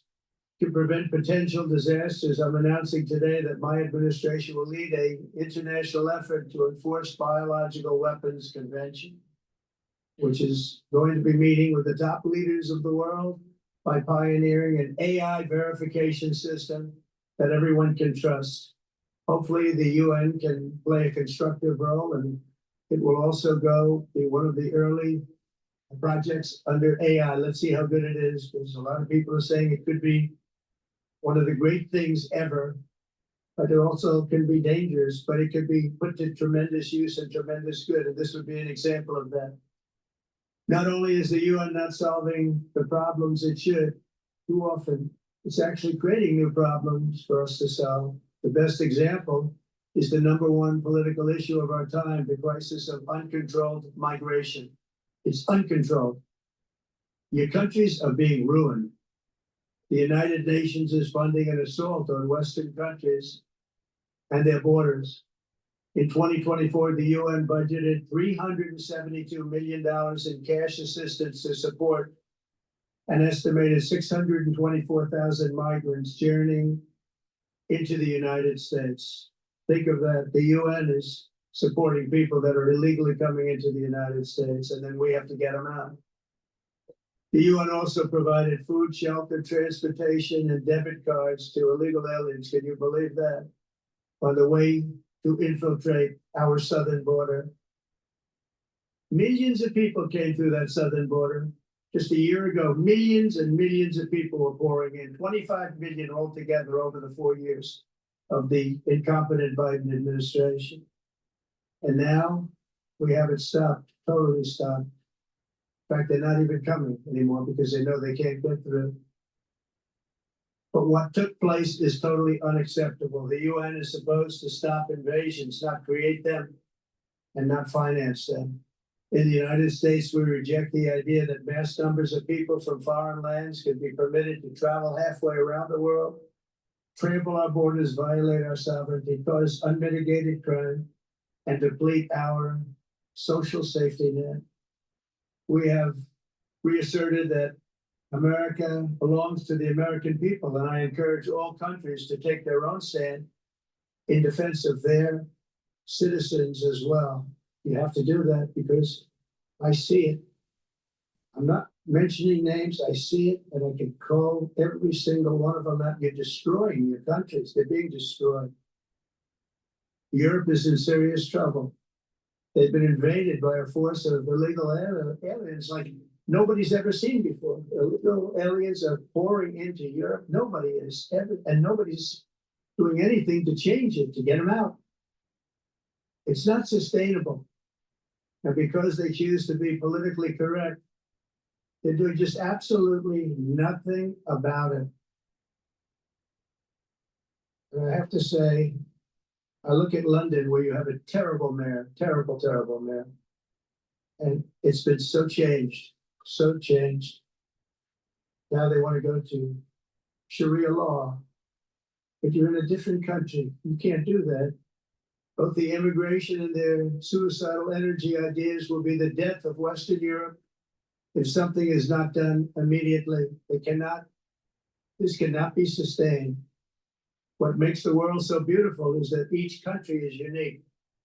But to stay this way, every sovereign nation must have the right to control their own borders. You have the right to control your borders, as we do now, and to limit the sheer numbers of migrants entering their countries and paid for by the people of that nation that were there and that built that particular nation at the time. They put their blood, sweat, tears, money into that country. And now they're being ruined. Proud nations must be allowed to protect their communities and prevent their societies from being overwhelmed by people they have never seen before, with different customs, religions, with different everything. Where migrants have violated laws, lodged false asylum claims, or claimed refugee status for illegitimate reasons, they should, in many cases, be immediately sent home. And while we will always have a big heart for places and people that are struggling and truly compassionate, answers will be given. We have to solve the problem, and we have to solve it in their countries, not create new problems in our countries. And we are very helpful to a lot of countries that are just not able to send their people anymore. They used to send them to us in caravans of 25, 30,000 people each. These massive caravans of people pouring into our country, totally unchecked and unvetted. But not anymore. According to the Council of Europe in 2024, almost 50% of inmates in German prisons were foreign nationals or migrants. In Austria, the number was 53% of the people in prisons were from places that weren't from where they are now.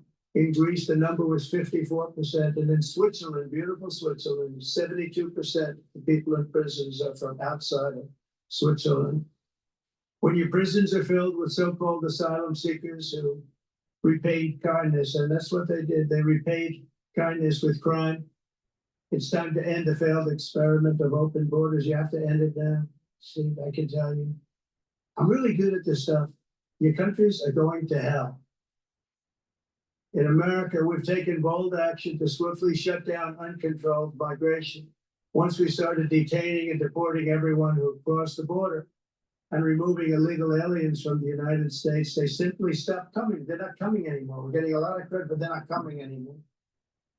This was a humanitarian act for all involved, because on the trips up, thousands of people a week were dying.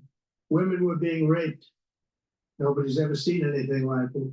Raped, horribly beaten, raped.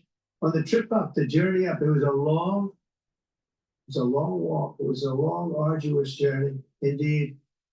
It was also a historic victory against human trafficking throughout the region. What we did was a victory, and we saved so many lives of people that wouldn't make the journey. That journey was loaded up with death. loaded up with death. Dead bodies all along the roads of jungles to get up. They go through jungles, they go through areas so hot you couldn't breathe. They were dying of suffocation, areas so hot that you couldn't breathe. Dead bodies all over them. By them not coming, we're saving tremendous numbers of lives. The people have done a fantastic job in doing what they did, and the American public agrees with it. I mean, I was very proud to see this morning have the highest poll numbers I've ever had. Part of it is because of what we've done on the border. I guess the other part is what we've done in the economy.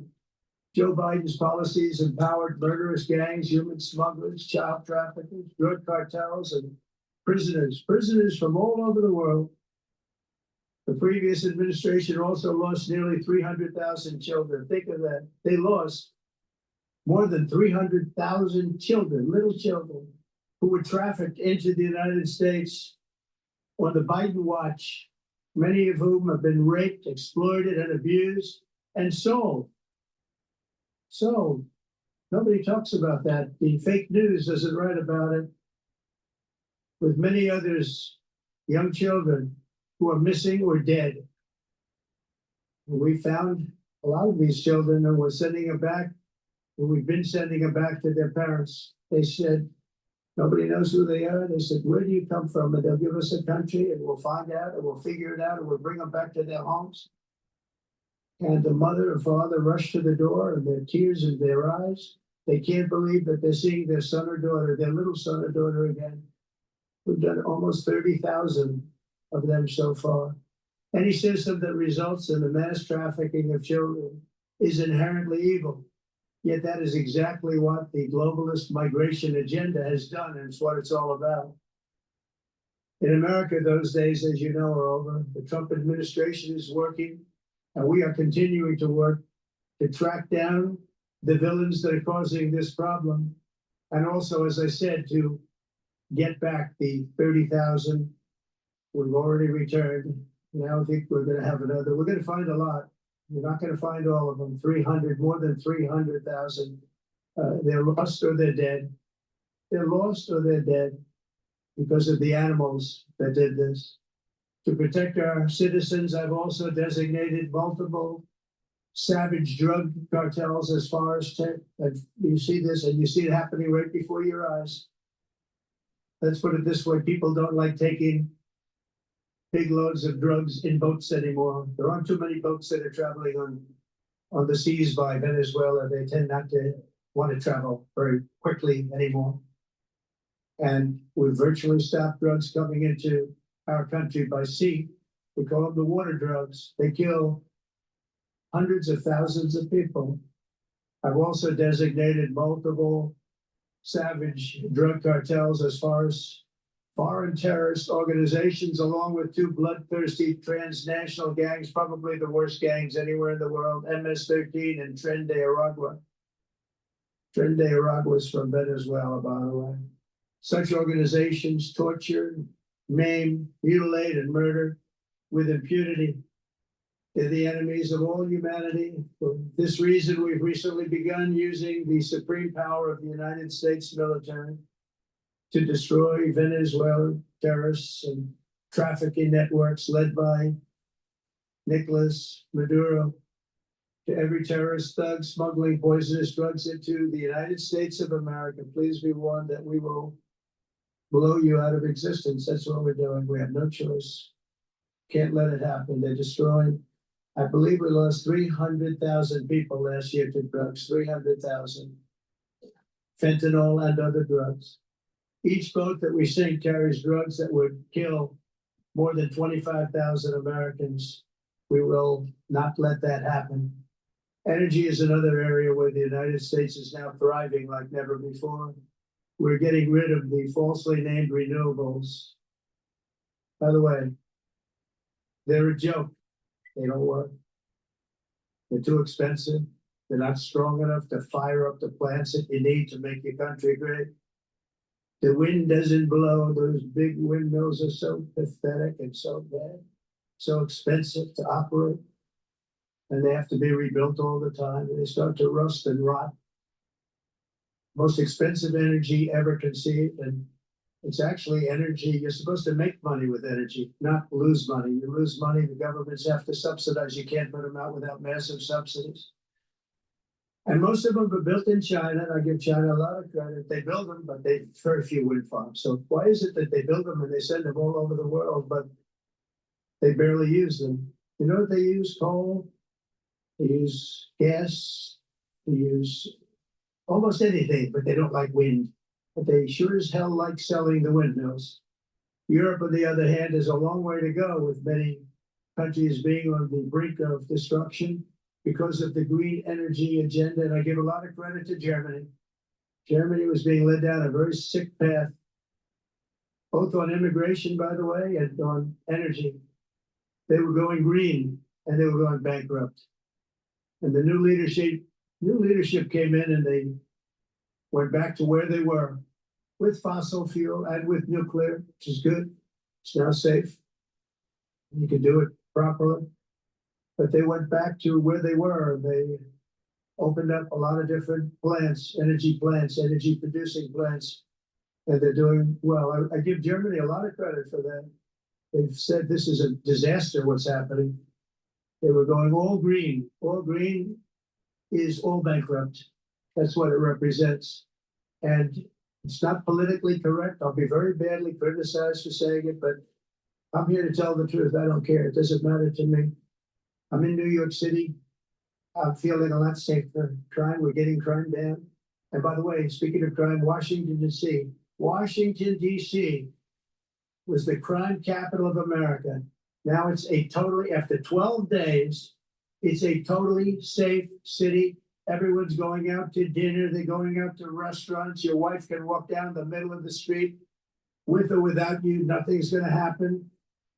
My people have done a fantastic job. And yes, I called in the National Guard, and the National Guard took care of business, and they weren't politically correct, but they took care of business. We got 1,700 career criminals out, brought them back to where they came from, the countries where they came from, or put them in jails. Washington, D.C. is now a totally safe city again, and I welcome you to come. In fact, we'll have dinner together at a local restaurant, and we'll be able to walk. We don't have to go by an armor-plated vehicle. We'll walk right over there from the White House.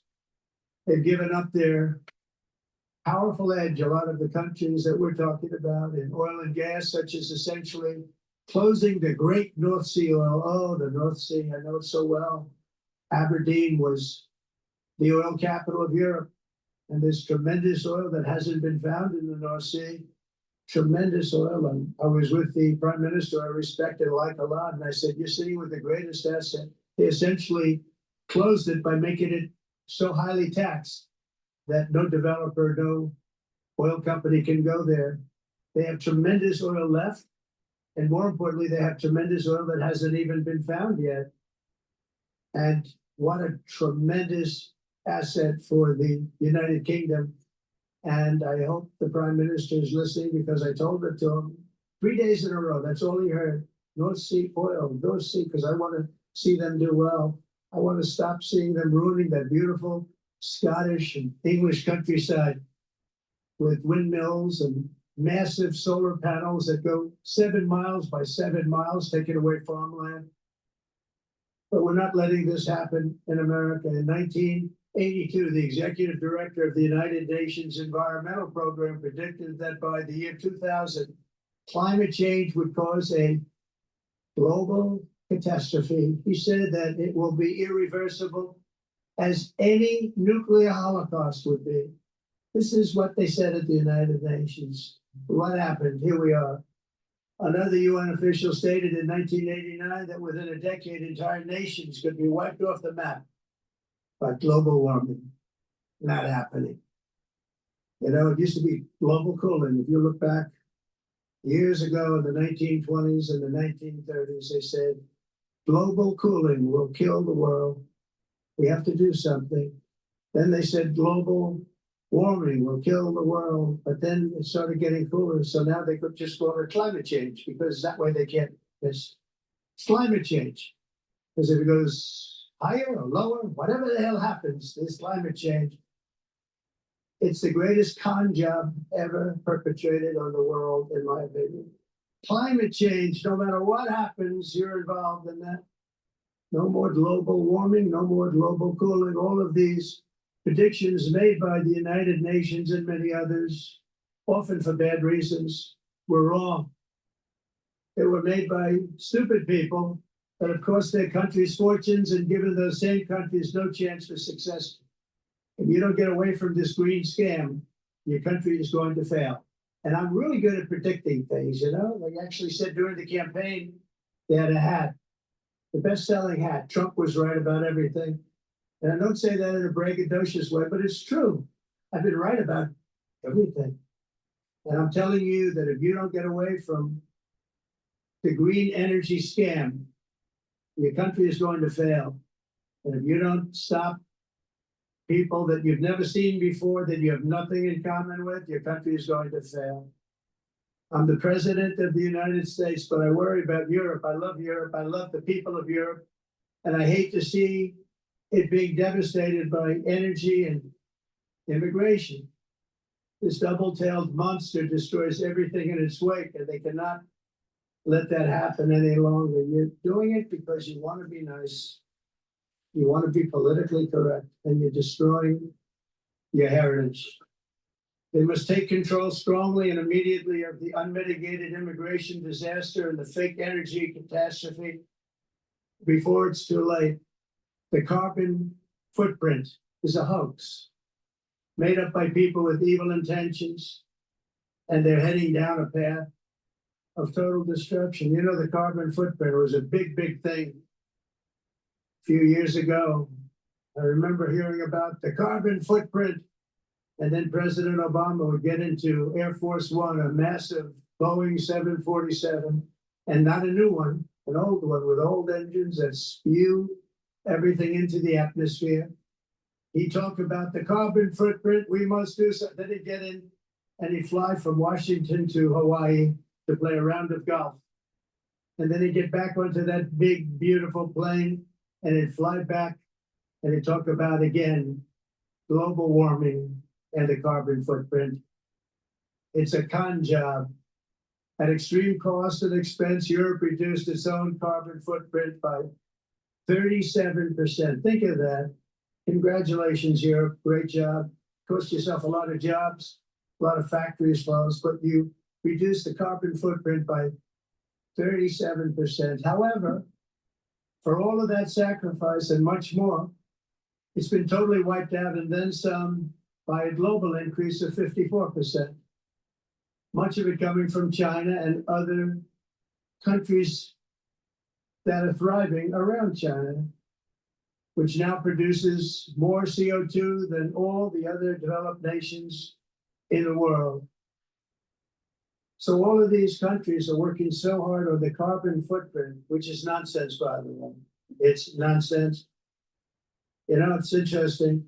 In the United States, we have still radicalized environmentalists. And they want the factories to stop. Everything should stop. No more cows. We don't want cows anymore. I guess they want to kill all the cows. They want to do things that are just unbelievable. And you have it too. But you know, we have a border, strong, and we have a shape. And that shape doesn't just go straight up. That shape is amorphous when it comes to the atmosphere. And if we had the most clean air, and I think we do, we have very clean air. We have the cleanest air we've had in many, many years. But the problem is that other countries, like China, which has air that's a little bit rough, it blows. And no matter what you're doing down here, the air up here tends to get very dirty because it comes in from other countries where their air isn't so clean. And the environmentalists refuse to acknowledge that. Same thing with garbage. In Asia, they dump much of their garbage right into the ocean. And over about a 1 week and 2 week journey, it flows right past Los Angeles. You've seen it. Massive amounts of garbage, almost too much to do anything about. Flowing past Los Angeles, past San Francisco. And then somebody will get in trouble because he dropped a cigarette on the beach. The whole thing is crazy. The primary effect of these brutal green energy policies is not been to help the environment, but to redistribute manufacturing and industrial activity from developed countries that follow the insane rules that are put down to polluting countries that break the rules and are making a fortune. They're making a fortune. European electricity bills are now 4 to 5 times more expensive than those in China, and 2 to 3 times higher than the United States. And our bills are coming way down. You probably see that our gasoline prices are way down. You know, we have an expression, drill. Nós reduzimos os custos de energia porque nós faremos como a expressão, vamos fazer tudo isso, reduzir os custos de energia e os custos diminuíram nos Estados Unidos. That's annually, it's a lot. Europe loses more than 175,000 people to heat deaths each year. Because the costs are so expensive, you can't turn on an air conditioner. What is that all about? That's not Europe. That's not the Europe that I love and know. All in the name of pretending to stop the global warming hoax. The entire globalist concept of asking successful industrialized nations to inflict pain on themselves and radically disrupt their entire societies must be rejected completely and totally, and it must be immediate. That's why in America I withdrew from the fake Paris Climate Accord, where, by the way, America was paying so much more than every country. Others weren't paying. China didn't have to pay until 2030. Russia was given an old standard that was easy to meet, 1990 standard. But for the United States, we're supposed to pay like $1 trillion. And I said, this is another scam. The fact is, the United States has been taken advantage of by the world for many, many years, but not any longer, as you probably noticed. I unleashed massive energy production and signed historic executive orders to hunt for oil, but we don't have to do much hunting because we have the most oil of any nation anywhere, oil and gas in the world. And if you add coal, we have the most of any nation in the world. Clean, I call it clean, beautiful coal. You can do things today with coal that you couldn't have done 10 years ago, 15 years. So I have a little standing order in the White House. Never use the word coal, only use the words clean, beautiful coal. Sounds much better, doesn't it? But we stand ready to provide any country with abundant, affordable energy supplies if you need them, when most of you do. We're proudly exporting energy all over the world. We're now the largest exporter. In the United States, we want trade and robust commerce with all nations, everybody. We want to help nations. We're going to help nations. But it must also be fair and reciprocal. The challenge with trade is much the same with climate. The countries that followed the rules, all their factories have been plundered.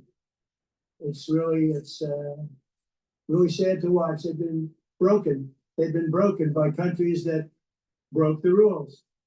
That's why the United States is now applying tariffs to other countries, and much as these tariffs were for many years applied to us, uncontrollably applied to us. We've used tariffs as a defense mechanism under the Trump administration, including my first term, where hundreds of billions of dollars in tariffs were taken in. And by the way, we had the lowest inflation, and now we have very low inflation. The only thing different is that we have hundreds of billions of dollars flowing into our country. But this is how we will ensure that the system works for everyone and is sustainable into the future. We're also using tariffs to defend our sovereignty and security throughout the world, including against nations that have taken advantage of former U.S. administrations for decades, including the most corrupt, incompetent administration in history, the sleepy Joe Biden administration. Brazil now faces major tariffs in response to its unprecedented efforts to interfere in the rights and freedoms of our American citizens and others, with censorship, repression, weaponization, judicial corruption, and targeting of political critics in the United States. I have a little problem saying this because I must tell you, I was walking in and the leader of Brazil was walking out. We saw him and I saw him, he saw me, and we embraced. And then I'm saying, can you believe I'm gonna be saying this in just 2 minutes? But we actually agreed that we would meet next week. We didn't have much time to talk, like about 20 seconds. They were in retrospect. I'm glad I waited because this thing didn't work out too well. But we did talk. We had a good talk and we agreed to meet next week, if that's of interest. But he seemed like a very nice man, actually. He liked me, I liked him. But if you, and I only do business with people I like. When I don't like them, I don't like them. But we had, at least for about 39 seconds, we had excellent chemistry. It's a good sign. But also in the past, Brazil, can you believe this, unfairly tariffed our nation, but now because of our tariffs, we are hitting them back, and we're hitting them back very hard. As president, I will always defend our national sovereignty and the rights of American citizens. So I'm very sorry to say this, that Brazil is doing poorly and will continue to do poorly. They can only do well when they're working with us. Without us, they will fail, just as others have failed. So next year, the United States will celebrate the 250th anniversary of our glorious independence, a testament to enduring power and American freedom and spirit. We will also be proudly hosting the 2026 FIFA World Cup, and shortly thereafter, the 2028 Olympics, which is going to be very exciting. I hope you all come.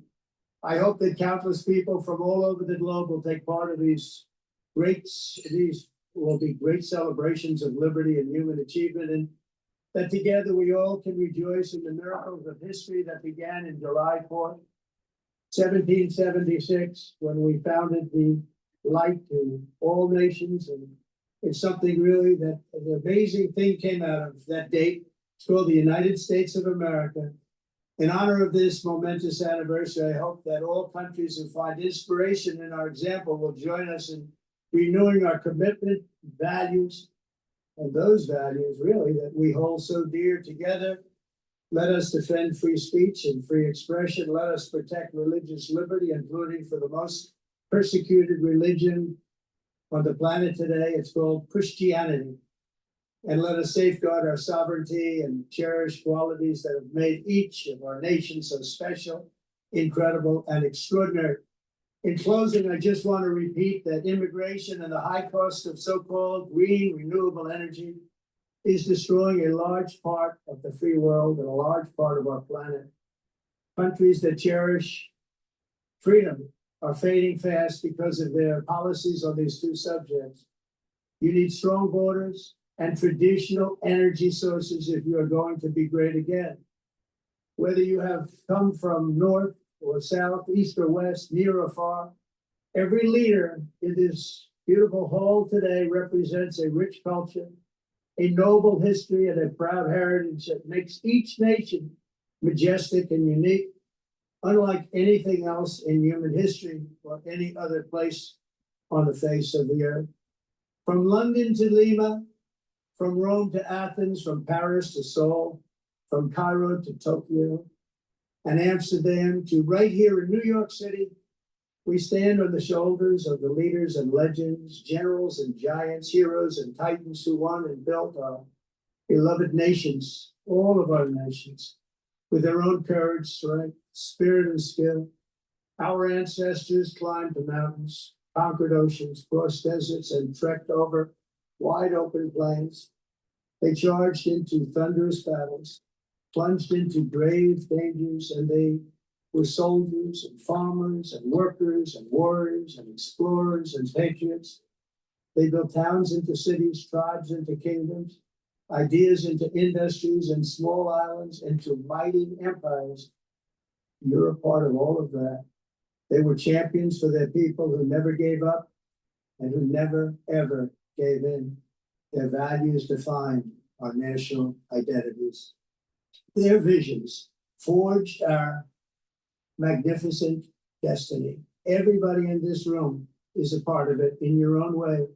Each of us inherits the deeds and the myths, the triumphs, the legacies of our own heroes and founders who so bravely showed us the way. Our ancestors gave everything for homelands that they defended with pride, with sweat, with blood, with life, and with death. Now the righteous task of protecting the nations that they built belongs to each and every one of us. So together, let us uphold our sacred duty to our people and to our citizens. Let us protect their borders, ensure their safety, preserve their cultures, treasure, and traditions, and fight for their precious dreams and their cherished freedoms. And in friendship and really a beautiful vision, let us all work together to build a bright, beautiful planet, a planet that we all share, a planet of peace and a world that is richer, better, and more beautiful than ever before. That can happen. It will happen. It will happen, and I hope it can happen and start right now, right at this moment. We'll turn it around. We'll make our countries better, safer, more beautiful. We're going to take care of our people. Thank you very much. It's been an honor. God bless the nations of the world. Thank you very much. Bye. Speaking from the United Nations, today about a 55-minute speech. Yeah. Selling the United States or United Nations for offering nothing but both empty words and grievance-laden speech. And also for a bad escalator and a broken teleprompter, which prompted some chuckles at the beginning of his address. Exactly right. All right, let's bring in Miles Miller. He is Bloomberg News senior reporter. Miles, kind of when President Trump goes off script, he tends to be kind of litany of grievances that he has against the United Nations and other members of the United Nations. So what was your takeaway from the speech? Yeah, I mean, going back to a 20-year-old grievance about his bid to renovate the United Nations is just one of the many things he obviously talked about in this speech. But it's a lot of what we spoke about yesterday, right? Accusing the UN of funding illegal migration and assaulting Western borders, and then dismissing the body's role in global diplomacy, saying that it really only issues strongly worded. Can he honestly be have an honest critique of what just happened? The UN has been totally inept. I live across the UN, so I know.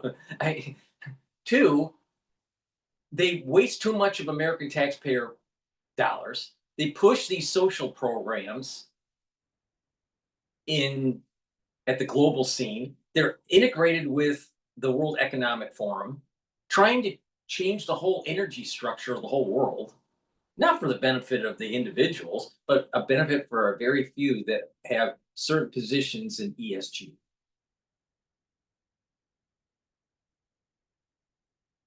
The UN is inept. And then Trump says, hey, I could have built you a building for a lot cheaper and better quality. And they didn't want to take him up on it. Instead, we have an inept body called the UN in an inept building. It doesn't even work. And then they want American taxpayers to fund it. At least in the last 2 to 5 years, we've seen conflicts both in Ukraine and conflicts in the Middle East with Israel and Gaza. So, Miles, the president spoke after the Brazilian president, which by tradition, the Brazilian president always opens up the UNGA. There was clearly a contrast between what Lula said and what Trump said. But he did make some news, President Trump, talking about a meeting with President Lula sometime next week. Right. He said he's going to meet with Lula next week. Likely will happen at the White House. He said we had a good talk. And, it'll be interesting to see what comes out, of that. Obviously, Brazil, major power as it relates to South America with, issues, surrounding, many things happening in Brazil. But Brazil is also going to be the host of COP30, a big UN conference that's going to be happening there. And so, will you see U.S. Have you ever gone to these really big conferences? They don't do anything. They talk. They talk. Shake hands. You have people flying in. They get their hookers, and that's it. That's the UN. That's the UN. What's the UN doing with the whole problem in Ukraine? What's the UN doing with poverty? What's the UN doing with anything? It's all talk and no action. It's a total waste. It's a total waste of American taxpayer dollars. If I was president of the United States, I would force the Corps of Engineers from the Army to dismantle brick by brick the UN and dump it in the ocean, the Atlantic Ocean.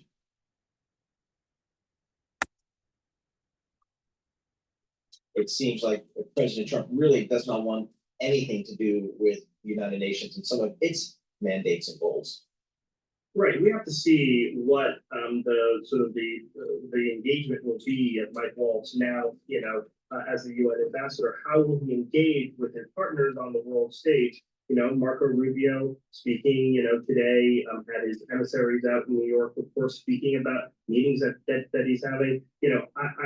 What my thought is going to be is that they'll have a cautious approach, right? The president has continued to distance the U.S. from multilateral institutions, whether it be UNESCO, whether it be the Human Rights Council, whether it be the WHO, and he's really rejected core UN priorities like climate change and asylum protection. So how is it that how do you square the need to work together to come to peace talks in the Middle East, perhaps, with the idea that the UN so for you to come together, you got to push a one world agenda. You have to stop your drill baby drill policies. You have to have unfettered immigration into your country. Is that how the UN works? UN is a complete waste of time. Might as well just abolish it. There is no reason for it. And I'm willing to bet that if you truly look at a meta-analysis of the UN throughout its whole history, that it's done more harm than good. Guidelines, because of course that's where a lot of the business does get done at this kind of gathering. What do we know, Miles, about who the president is likely to meet during his time here at the UN General Assembly, and what kinds of conversations he might likely have? Right, we know that the president is meeting with Arab leaders while he is in New York.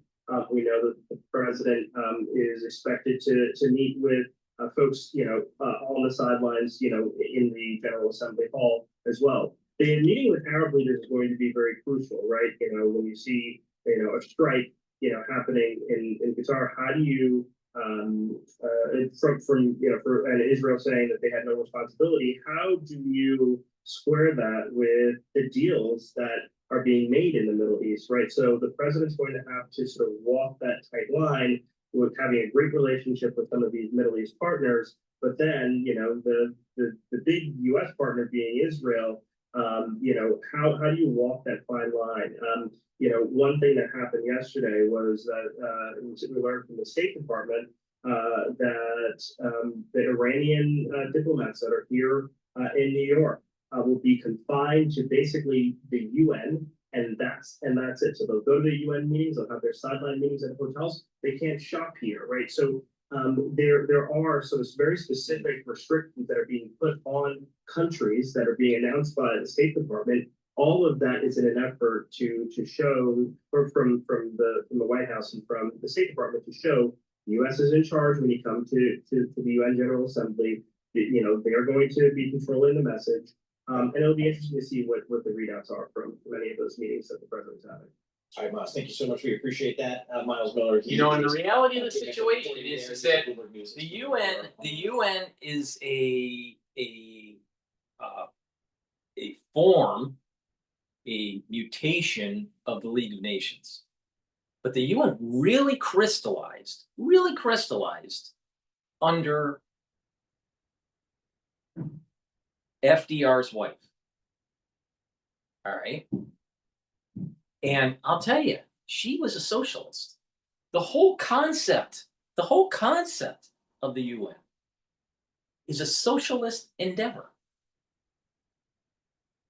So when you're really talking about sovereignty and the life, liberty, and the pursuit of happiness and self-determination and individualism, that's not what the UN's about. It's one world government. It's one world government. Now, there's a lot of people out there that watch the channel and they may have an opinion about how secret societies work and all this, and they try to demonize the Freemasons and all this, but they don't really realize that it's really the Freemasons that are actually protecting the Constitution. It's really the Freemasons that started the country. But stupid truthers don't understand that. And so they try to connect the dots that don't connect, and they try to be like some sort of David Icke kind of type person. And they don't really realize what the fuck they're talking about. The reality of the situation is if you boil down the ethos of America, it is individualism, not collectivism. What is the UN about? It's about collectivism. It was supposed to be designed that if there's some international conflict that it could be resolved, but it's designed in such a way that all it does is it's just individuals arguing, and nothing comes to agreement. So why do you even have it? You might as well just have unilateralism or bilateralism instead of this uber assembly to try to have this multilateralism agreement. It doesn't work. It doesn't work because there's always the big dog in the room that has to make the decisions. Abolish it. It's a total waste of time and a total waste of money. So you do have, almost half the committee who thinks that it's one more cut or no more cuts this year. So even though the median dot is below that, and I think that Powell is part of that median group, the fact is that he would have to comment on both sides of that, right? To say, look, the economy's okay. I see, neutral at 3.25%. So therefore another, 75 basis points of cuts over the next 6 months would get us there. And that's why I think we need to get, work to get to neutral. Now, the argument is, where is neutral? We actually put out a note yesterday looking at the different flavors of neutral and how the Fed looks at where the neutral rate is. And if you take the Federal Reserve's neutral rate as 1% over the inflation rate, inflation PC deflator is 2.6%, 3.6% would be where a lot of members of the Fed would say the neutral rate is. And that's what Steve Myron pointed out yesterday. Was his view is that the neutral rate's far below that for a variety of reasons. Getting to neutral is certainly their goal now, which is why I think another 50 to 75 basis points is baked in the cards. Question is, during that period of time, as they cut slowly, does the economy fall out of bed? Does the employment situation deteriorate? Which means that they want to get easy and they wind up cutting a little bit more than that 75 basis points. That's basically almost a done deal in my view. All right, Ira, thank you so much. We appreciate that. Our Jersey chief U.S. interest rate strategist, Bloomberg Intelligence, safely ensconced down in Princeton, New Jersey, getting ready for that outstanding lunch that they served them. Oh, yeah? Fantastic. You miss it, don't you? I do. Well, we're not having any of that. We're not even going to leave the office today because Midtown Manhattan is just on lockdown. Yeah, it is. Yeah, But, it's a total. Whenever they have the UN assembly, it's a total. It totally shuts down Manhattan's infrastructure, being able to easily go up and down and across the island. Why? For a bunch of people from Africa and from Europe telling Americans what to do? What? Why? If it's so important, why does it have to be in the why does it have to be in New York? Why don't they just put it into some other state that's low density? And that way it's easier to protect, and it's easier for the flow of traffic. Why does it have to be in the UN? Oh, this is Rockefeller. This was donated land by Rockefeller. And then you have the stupid truthers that think it's the Freemasons that are the problem. What? Really? And then the stupid truthers so focused on the Charlie Kirk assassin. Who did it? Who cares? It doesn't matter.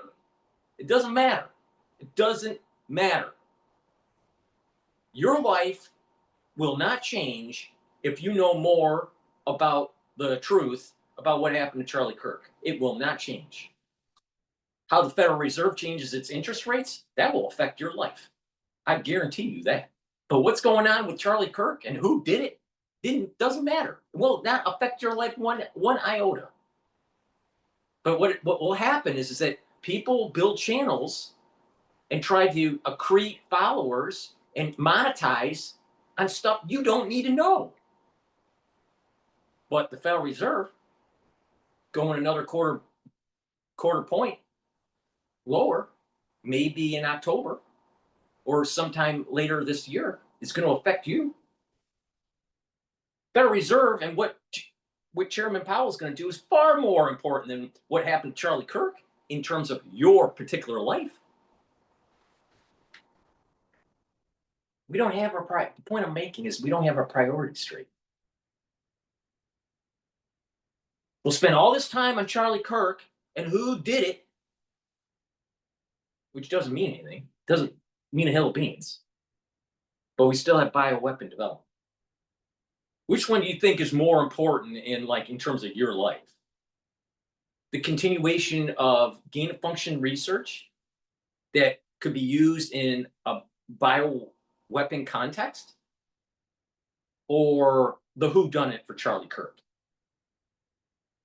Really? Where's the effort that should be there to shut down the bioweapon labs? Wow, there's so many people so focused on the Charlie Kirk. Because Charlie Kirk doesn't matter. It doesn't matter in your life. Focus, 80-20 rule. Bread and circus. Charlie Kirk is bread and circus.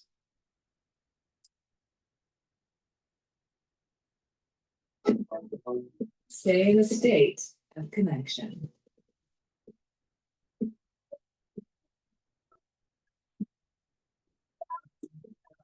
I hate these commercials that pop up, especially for Kia.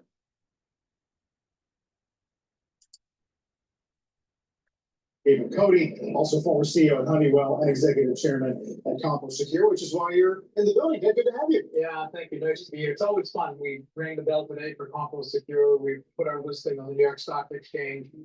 Marvelous business. It's one of those way underestimated value type businesses. We make metal credit cards, which sounds like a simple thing, like you just kind of punch them out. The reality of it is it's 8 layers. One of them's an antenna, fit and finish matter a lot. It's a difficult thing to do. So I've been entranced with the business from the beginning, and things have gone very well. So we launched it around $750 a year ago. We're over 20 now. It's also gone very well. And help viewers understand why the addressable market is what it is. It's a brand cachet is the way to think of it. So yeah, everybody wants to talk about, no, everything's going to be on your phone, technology and so on. But at the end of the day, people still like brands because it says something about themselves. And taking out a metal credit card combined with a really good program. And it's and like I said, why do women want a Louis Vuitton handbag?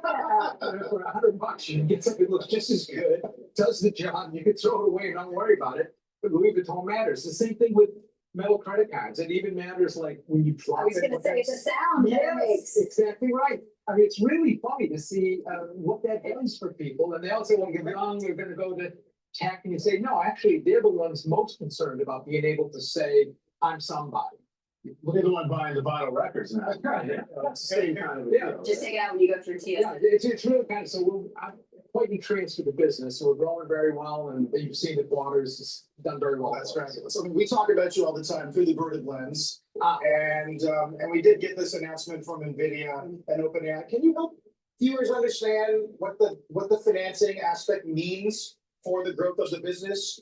Whether or not does that harken back to things we saw in the 90s or not?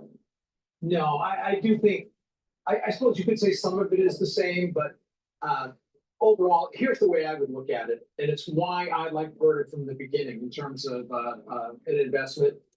We're only 40 years into the digital age. The industrial age lasted over 100 years. We're only at the beginning of everything that's going to transform digitally over the next 50, 60 years. So we're all entranced right now with AI. It's really just the next step. And when you start to think about how computation evolves and the doubling every 2 years, which everybody's been predicting would stop 10, 20 years ago, it keeps going because you guys get guys like Jensen Huang who come up with GPUs. if you double computing power every 2 years, in 10 years, you have about 32 times the computing power you do today. In 20 years, you have over 1,000 times the computing power you do today. And you've still got quantum coming. You can't even contemplate what that's going to mean, how that's going to change things. So that's why I've loved being in the middle of this with data centers and with Vernon. This is a long-term trend. All these things that you're going to see, the investments that are being made, yeah, will there be a lull at some point? Probably so.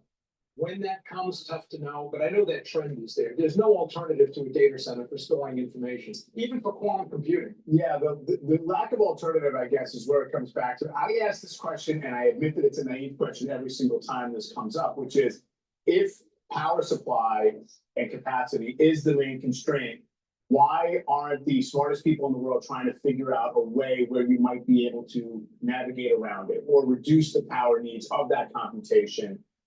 I mean, there was a time I remember when people were like, batteries can't get all that more efficient and competitive with ice because it's chemistry. Yeah. People said that. So I don't know if there's longer term, maybe it's beyond the horizon we care about, but is it possible that you're going to end up with more capacity than we need in power? Boy, maybe someday. Yeah.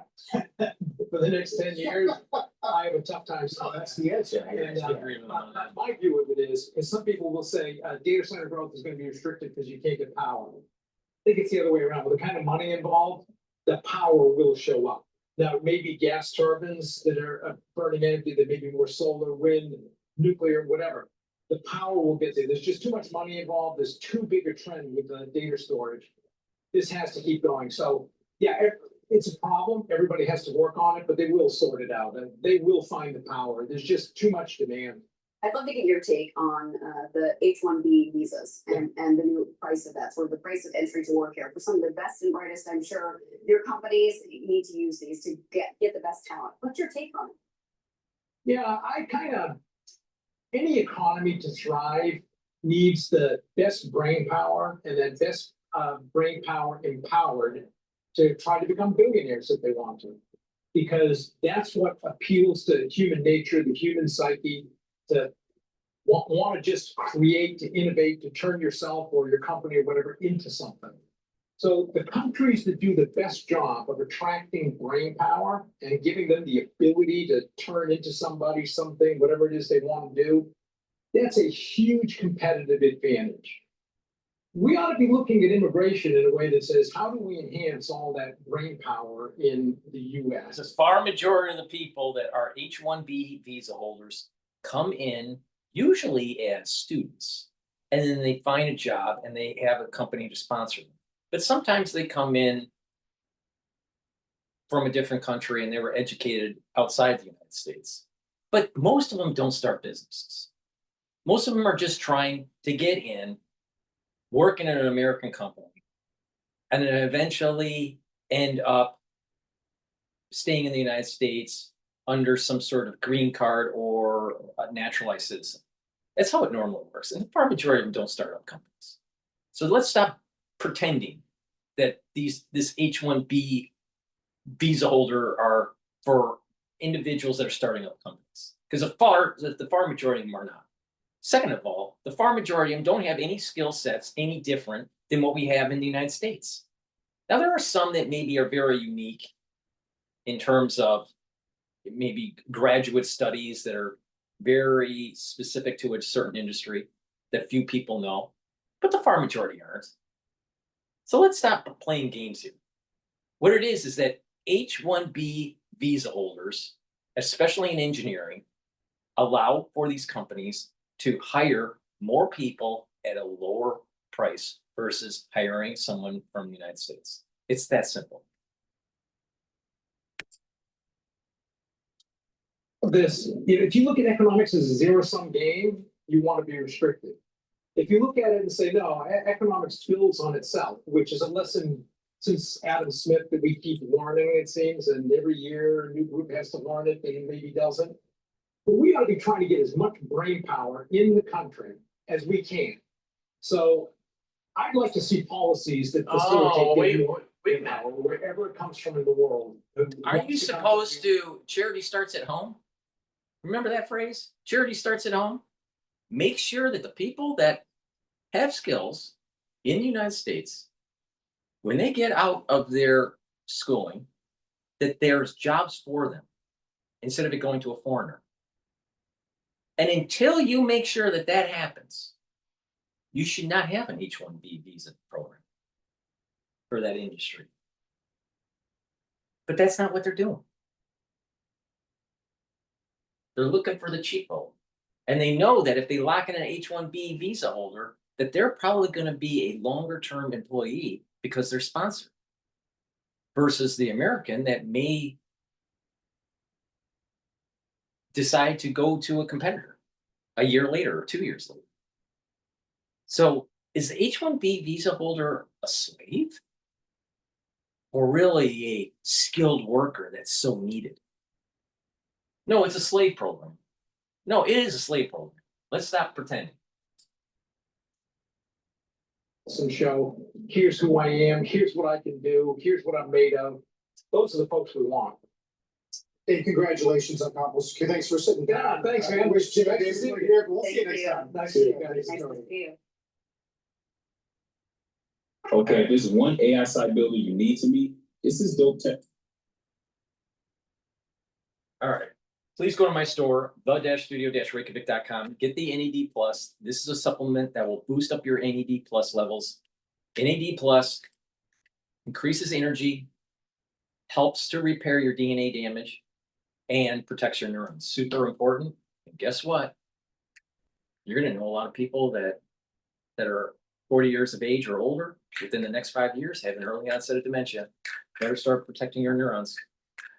Ubiquinol, most bioavailable form of CoQ10. There is nothing better in terms of CoQ10 than this ubiquinol that's on my website, the-studio-reykjavik.com. Most people that take CoQ10, they're not taking ubiquinol. You're taking the wrong kind. Make sure you get ubiquinol. Please go to my store, get the ubiquinol. It's an antioxidant. It's going to soak up free radicals. It's going to help the health of your mitochondria. Your energy is going to go up, and it protects neurons. So Neurostack and to help to heal your DNA damage, take the ubiquinol and the NAD plus. NAD plus. All right? Very important. Clarity factor, another great Neurostack. Clarity factor is going to get rid of that brain fog, allow you to concentrate, and over time, what's going to happen is you'll have positive neuroplasticity. Drink it with filtered water, stay away from sugary substances, and stay away from processed foods. And you're going to improve your neural connections. Super important. Clarity factor, take it every day. Get rid of that brain fog. Vitamin B complex. If you're 40 years of age or older, take vitamin B complex. This is going to help boost up your mitochondria's health. The first 4 B vitamins helps with the electron transport chain to boost up your energy levels, create more ATP. You need that because when you start getting older, your mitochondria health starts to go down and your energy levels start to go down. So you have to reverse that to slow down the aging process. Vitamin B complex also revs up cellular metabolism, and vitamin B complex has vitamin B12 that helps to protect your neuron. Very important. Resveratrol. I've been taking resveratrol for decades. This helps with youthful gene expression. Don't you want to look like DrPaulCottrell, or do you want to look like Alex Jones? Resveratrol is an antioxidant, so it's going to soak up free radicals. It's going to reduce stress in the cell. It's going to help the health of the mitochondria. You're going to have more energy. It gets rid of cells that need to go into apoptosis. How? Because resveratrol gets rid of senescent cells. And resveratrol helps with even your neurons. It's a great neural stack, all right? Because it's helping the mitochondria and it's helping with the youthful gene expression. For your basal layer, for your skin, it helps to improve the stem cells that are in the basal layer that produce the new skin cells. Ever wonder why resveratrol is an important supplement for anti-aging? Oh, I just told you why. Please go to my store, the-studio-reykjavik.com. Take resveratrol. It stacks well with C60, NAD+, ubiquinol, clarity factor. Go to my store, use discount 5, you get $5 off any order. You spend $100 or more, you get a free gift until supplies last.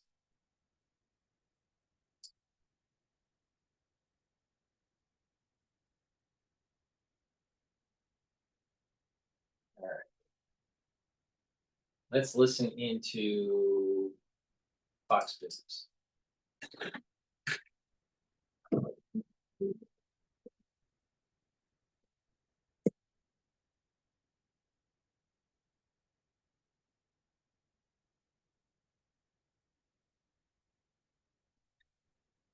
Commercials.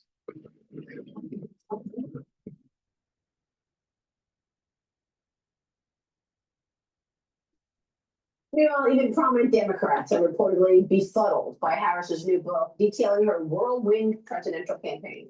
Former Obama senior advisor David Axelrod told Politico, quote, "If there's a political strategy here, it's a bad one. There's an awful lot of grievances and finger pointing that really do not serve a political agenda." Harris also revealing what former President Biden told her right before her only debate against President Trump. The New York Post reporting, quote, "Biden went on to talk about his past debate performances, leaving Harris confused, angry, and disappointed," she writes. She was upset that her boss had called before a critical moment in her political career and made it, quote, "all about himself." Gregory, your reaction? Well, I think the Democratic Party in general is confused here. And, you know, I look at Kamala Harris, I view her basically right now as irrelevant to the political dialogue that we're seeing across the country. If you look at the reasons that this president was elected and what he's executing on, I mean, the train has left the station in one direction. And, you know, some of the Democrats just keep going back to this narrative, which didn't resonate very well in November of 2024. No, I gotta tell you, we've studied this and have had a front row seat in all of this in this campaign and presidential elections these last 10 years. And if you're going to tell me that Kamala's biggest problem was a phone call she got right before her debate, I'm going to look to Celia Bridge. I mean, give me a break. She was never prepared for any of these public appearances. You make an excellent point. And if we all get 15 minutes of fame, Vice President Harris is at 14 minutes and 45 seconds. He's about ready to go stage right off the stage. You know, this is the first tell-all book that tells us nothing new. We knew the president was in a situation where he was not in his best mental capacities. So none of this is particularly new or insightful information about the administration. And quite frankly, the fact that she knew it and did nothing because it was to her political gain to do nothing makes it even worse. Well, that's a good point. And that is really how I feel as well. I mean, for all of those years, you told us your boss was fine. Yeah. Everything's fine. I just saw President Biden. He's really strong, this and that, all lies so that it could serve her political her political moment. But now they're all running for cover. I mean, former First Lady Jill Biden's ex-spokesperson coming down on the Biden White House as well. This is Michael LaRosa told the New York Post, quote, "Mean girls ruled a White House cult that once shielded the former First Lady and her husband, griping that a Biden bubble was full of bullies," David.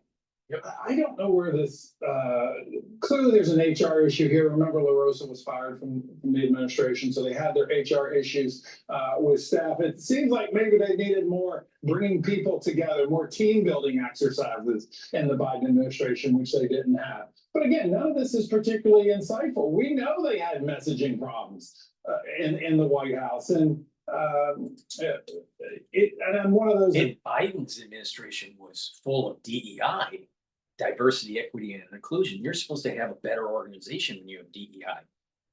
But it seems like it didn't work. I wonder why. Because DEI doesn't work. When you work for your boss, you should stay loyal to your boss. Yeah, or quit. Or quit. Yeah, or look, I can't be this. I can't toe the line. I can't toe the line. Yeah, there are certainly HR issues here for sure. But, you know, you would think in general, when you analyze this, you would think the Democratic Party would want to move in a different direction, but they keep doubling down. And she's out on her book tour. She's trying to sell books because she's a sack of shit. Just another Democrat that's a sack of shit.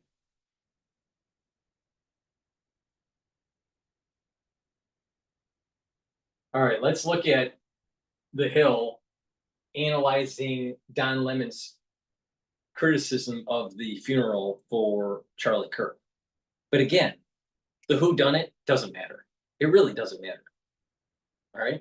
The key is that conservatism is gaining momentum, and that there's a pushback against ultraliberalism, and that as this continues, we should see a higher affinity towards God, country, and family in the country, which means that the country is going to have more ethics, and that's a good thing. But the whodunit doesn't really matter. Was it done by a rifle or a pistol? Was it on the left or on the right side of the stage? Was it on a rooftop? It doesn't fucking matter. It really doesn't fucking matter. Please go to my store, the-studio-reykjavik.com, and get the collagen. You know why? Because this does matter. This is about your health.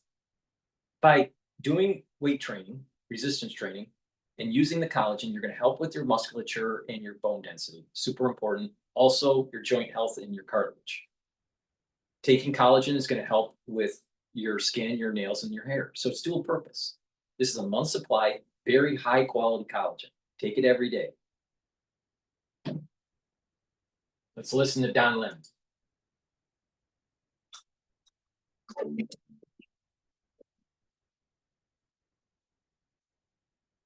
Right-wing commentator Benny Johnson says that Elon Musk told him at Charlie Kirk's memorial service earlier this week he was proud to sit with President Trump for that service. Many are viewing it as a sign that the pair are perhaps mending their relationship after a very public feud that took place over the summer. And Benny Johnson said that Charlie Kirk himself deserves credit for bringing Musk and the president back together.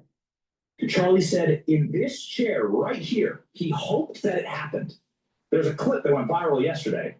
Charlie saying, I pray that Elon Musk and Donald Trump reconcile. And they did so at Charlie's funeral in Charlie's memory. A profound and beautiful example of what Charlie constantly was doing for our movement. For nearly 3 months since Elon Musk left the Department of Government Efficiency that he helped to create. Now, after the service on Sunday, Musk posted a photo of the two of them talking with the caption, for Charlie. Many conservative voices viewed the memorial as a chance to come together in honor of Charlie Kirk. But others on the left felt that the whole thing was more like a MAGA rally than a funeral. Here's what former CNN host Don Lemon had to say. Well, before Don Lemon says that, I haven't seen this video. I saw about 2 hours of the funeral. All right, especially near the end. Right, when Trump spoke, when Charlie's wife spoke, I saw some clips of J.D. Vance and Rubio. All right, so I didn't see the whole thing, but I saw a good portion. My impression was too much proselytizing of the Christian faith. The iconography was as some sort of Republican rally with elements that could be clipped out and used for the midterm election. So this was kind of like a dry run for the term election and a Republican platform. A positive aspect to it is that it did show that it's important to have this God, country, and family ethos, which I think is very positive.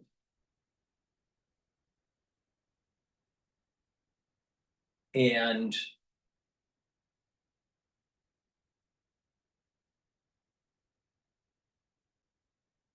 it did have this kind of weird dichotomy of you're celebrating the life of an individual and the mourning of the death of the individual, and the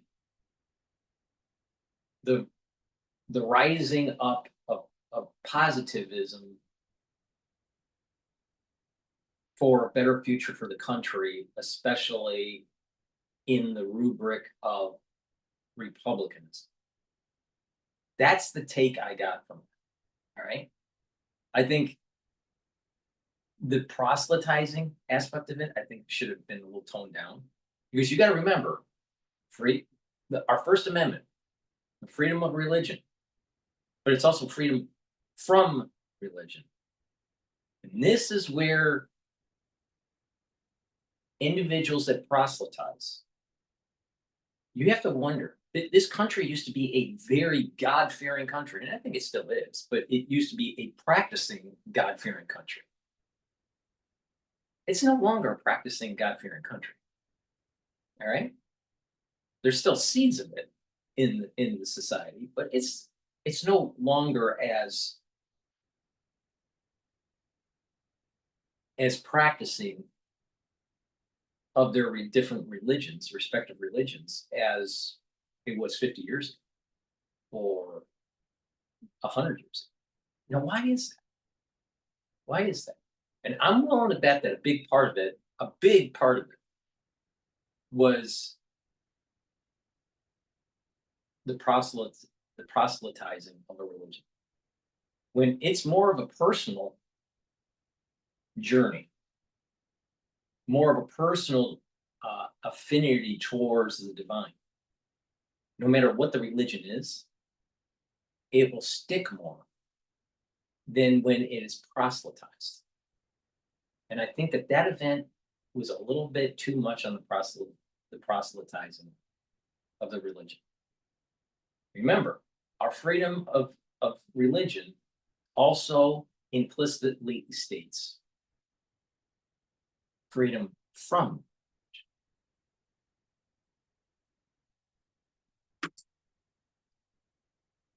A prophecy. He called Charlie Kirk a martyr. Other politicians promised to carry out his mission. The crowd cheered as if the passing of the man had lit some sort of sacred fire. I think to me, this was not mourning. This was a mobilization. Well, no, I think that the death of Charlie is an inflection point, but it was already in motion,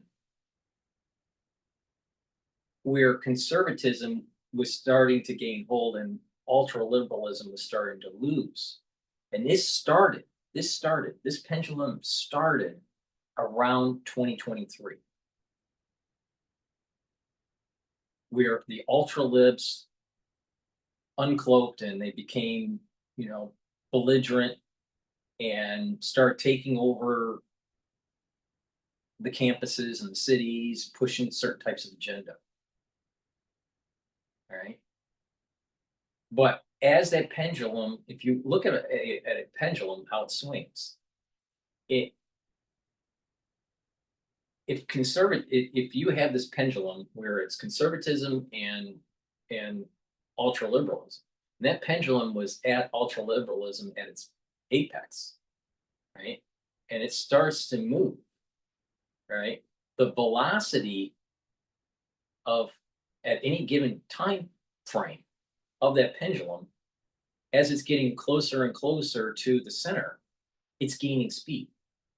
So Charlie Kirk's incident is just an inflection point of this speed change within as the pendulum is moving towards center.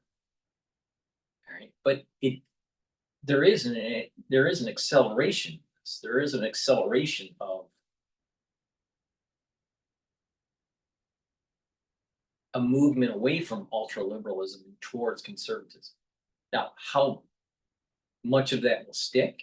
I suspect that most of the people that said that they found Jesus and blah, blah, blah through Charlie Cook's death, 3 to 4 months they'll stop being religious.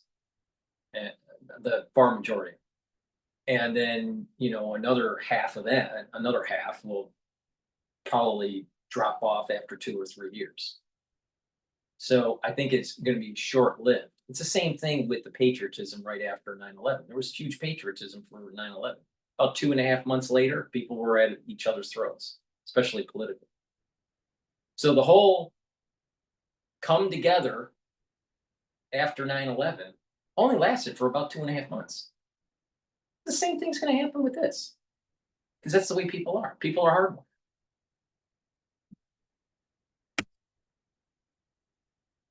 Here's where we have to tell the truth here. What we saw in that arena was not simply faith-finding public expression. It was religious nationalism on full display. Well, Don Lemon doesn't understand religion or Christianity, especially evangelical Christianity. he is right. There's a call to action that is part of the evangelical Christian experience that is very baked into this country's DNA.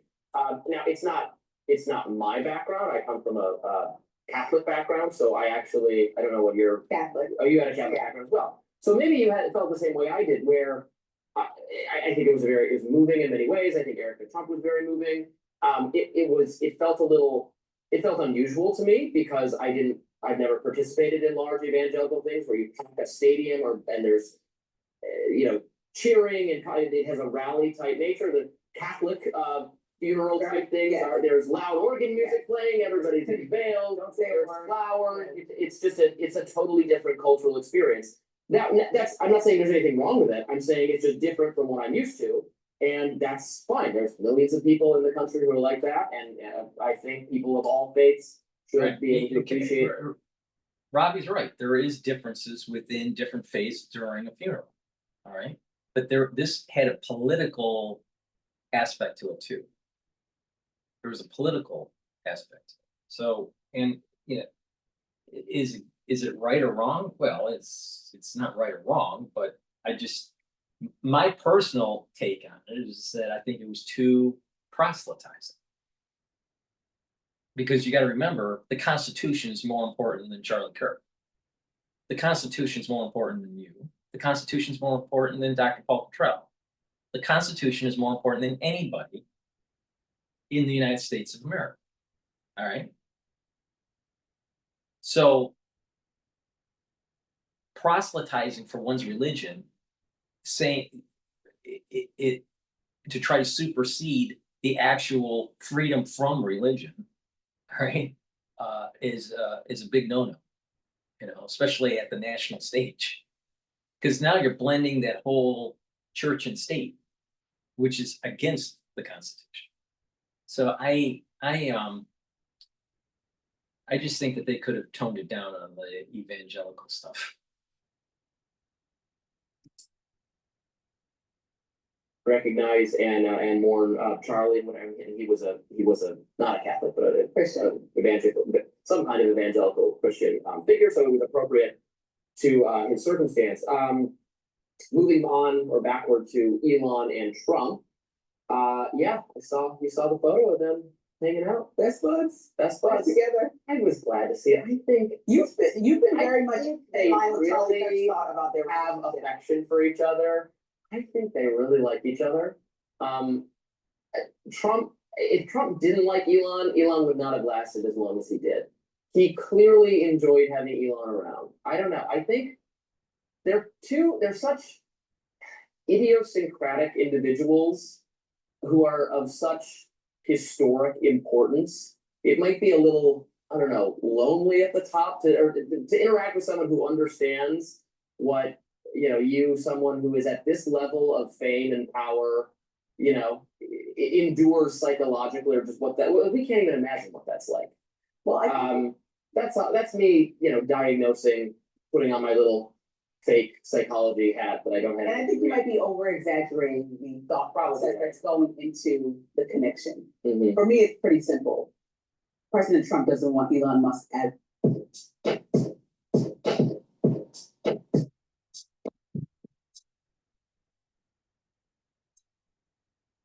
President Trump doesn't want Elon Musk as a political enemy or an enemy at all. No one wants Elon Musk to run on a third-party ticket because that would only hurt the Republican Party. He could do his 1990s Ross Perot move and take a large percentage of the vote, which even if Democrats have no strategy, as right now I'm not seeing a clear one, they could still win a large majority, a small majority of the Republican vote is taken away in a general election, or even if there's midterms conversation about putting some third-party candidate in the mix. And so I don't think the Republican Party wants that as a whole. Charlie Kirk said we work better together. I read a CNN article where he was like the mediator. He always took President Trump's side, but he was very much like texting with Elon Musk. Kind of like what you said. You're like, listen, he's a great businessman. Great. You never say anything bad about him, even though he did some horrendous things with Doge, in my opinion. However, you still would be very much like, okay, well, he has to go then and go back to Tesla and it's fine. and that was Charlie Kirk's energy, but he wanted them to get better together because separate, it will kind of cause friction within the party because there is a lot to talk about that they disagree with, which is actually fundamental policy regarding financing, the way we govern, whether the government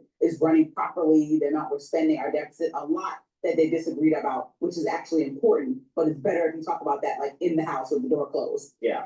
So I think that that is the actual issue as opposed to, and also having an enemy that acts just like President Trump, which is like knee-jerk reaction, say anything on Twitter, said, where's the Epstein files? You don't want that type of person, like erratic behavior similar to President Trump's out there just saying anything. It's causing. Well, right, that wasn't the root of their fall. Their disagreement was policy based. Yeah. Elon Musk didn't like the tariffs. But he was, you know, held his fire a little bit about that, but he clearly didn't like him. And then he really did not like the big, beautiful bill. And that's when he went nuclear. But it wasn't, That's what I mean. and then If you it got like personal. something, It wasn't a personal reason. But that's the thing, if we get political and we talk about policy and we disagree, and then all of a sudden you go to personal attacks. I mean, show me the Epstein file, his names were in there. He was being very aggressive. It wasn't like a light, let's check the Epstein files, like I'll say, release the files. He was being very direct and exactly. So President Trump does not want that type of enemy. Yeah, and no, of course not. And Elon is, I think, a good influence over Trump and over MAGA because, I mean, I would say that Elon is the most high-profile person in the world who somewhat reflects my ideology, and he was pushing MAGA in a more economically libertarian direction. He is a proponent of the H-1B visa system and other immigration systems for high-skilled immigrants because he just wants American tech companies to be as successful as possible and to, you know, run the day and to beat China and all that. And he knows we need high-skilled workers here for that. He was against the tariffs for similar reasons. His views on economic policy align with mine. Kind of my whole lens. From and we're, you know, keeping MAGA, and we need to at least be in the conversation, or else it's all going to be Steve Bannon, Stephen Miller types who, you know, have never built anything in their lives. They wouldn't know how to assemble a Lego kit. And they're trying to micromanage the economy and say, yeah, we don't need as many Indians, we don't need as many Chinese, we don't need as many, and they're like, you don't know how to build anything, and you're running the government. It's not good. And I want to also talk about my thoughts on Don Lemon, because I think that what he said you just separate the two things. So what we watched, I think what Erica Kirk did was a profound moment where she was able to actually forgive the killer of her husband, the man who assassinated. Beautiful. And it was a beautiful moment. And if you are in like evangelical Christian. Nope. Because when you do that, when you forgive, then what you're doing is you're giving the incentive for others to follow suit. So maybe they'll get forgiven. It's not us to forgive the individual.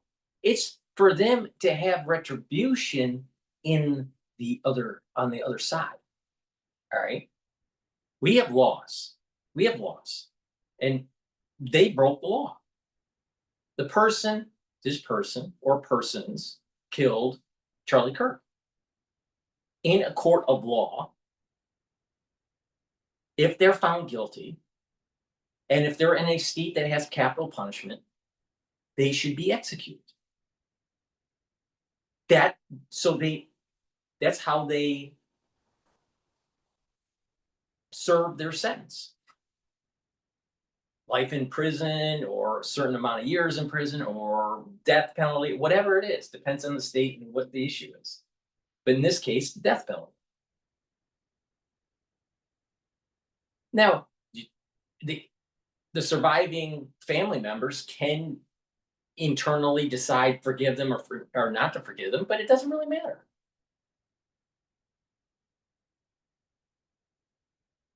But I don't find that as a person that forgives their perpetrator, the one that killed their family member, you know, some sort of higher ground in religiosity. Really? It's like Stockholm syndrome stuff. If someone killed your family member and you would just go, I forgive them. No. It's not our place to forgive them. They have to go through the way this works, supposedly, is that in the afterworld, after they're dead, all right, they have to go through a process of cleansing their soul And then eventually their soul becomes more purified and then is elevated over time. It's not us to forget. Especially when it's the death of an individual on purpose. The death of an individual on accident is totally different. But on purpose? No. That's Stockholm syndrome. That's a person that's like, oh, that shows weakness in my mind, not strength. But I take it from a different angle, but some people would say, oh, Erica is just such a savior and all this. Really? I'm not so sure about that. Now, is that cold-hearted? Probably. I don't really care. I'm at a point in my life, I just don't care. Once you get to a certain age and a certain, at a certain point in your life, you just don't care. I'm at that point. I don't think she should have forgiven him. I think it shows weakness, not strength. This is not that because I'm Catholic, I don't understand it. My best friend is an evangelical Christian. Like, I know it gets way more rowdy in there. The music is playing. Like, there were a lot of different experiences than I had when I grew up in the Catholic church with my mom and my aunt. But I will say that, if you look at the whole thing separately, that was a beautiful moment. And I talked about this a little bit yesterday. But then to literally be back-ended by President Trump making it feel like a political rally where he went on and on about how Charlie Kirk would support his tariffs and just tried to make... So a bunch of crazy trannies going around shooting everybody, and then worse, to be an elevated individual, a religious individual, you're supposed to just forgive the perpetrator. Oh, we forgive you. Do you think that will increase the number of incidences or decrease the number of incidences? Most likely, it will increase the number of incidences. Because there'll be people out there looking for some sort of, recognition and then to be coddled by love. But when you are to the point where there is this was a political assassination. That's what happened. It was a political assassination. And she forgives the perpetrator. Do you think that, let's say, Jacqueline Kennedy, let's just assume that Oswald killed the president, JFK. All right, let's just assume. Probably two shooters, but all right, let's just make it simple. Do you think Jacqueline Kennedy forgave Oswald? But let's say that there was a person unknown that was on the grassy knoll blowing off JFK's head right in front of her. Do you think she would just say, I forgive him? I don't think so. There's just certain things that you just don't do. Oh, wait a minute. They were Catholic, right? Oh, okay. All right. Here's the point. Sometimes when you over-proselytize, you overshoot. And you push back, you push away people. And this is part of the reason why people moved away from the religion. The Christian faith was because of the over-proselytizing. But also, if you over-forgive, then people will take advantage of you. So you need to stand your ground. So no, I don't think it was a beautiful thing. I think it showed weakness. But that's just me. And it's my right to have that opinion. Speech. Even though Charlie Kirk was political, this was a memorial service for a man's life who died. It's like a funeral service. So there's a lot to Charlie Kirk, I'm assuming, that is more than just political, right? He's a father. He's a lot of things. He's a husband. And he spent the time to this campaign rally at this man's funeral. I think that was disrespectful, especially when you start to use hateful rhetoric, literally the word hate, to his enemies, saying, oh, I'm different than Erica Kirk. I feel like it was a missed moment, and I think Don Lemon was onto something with that statement, saying that it rubbed him the wrong way, because it was like tone deaf. I was raised Catholic. You were raised Catholic. Amber's Catholic. Catholic. The Rising Hill. Oh, Louis Catholic. Rising Catholic. I am encountering more and more Catholics these days. Just in the world of conservative politics, actually. My mom will be happy because I remember one time my best friend is Christian, so I went to church with her and I came back and said, Mommy, I got saved. And she just looked at me like, you're Catholic. Yeah. So, anybody mean, you understand that you already have a religion that you grew up with, and then come home and tell your parents that. Interesting. All right, let's take a look at what's really dominating news is the UN.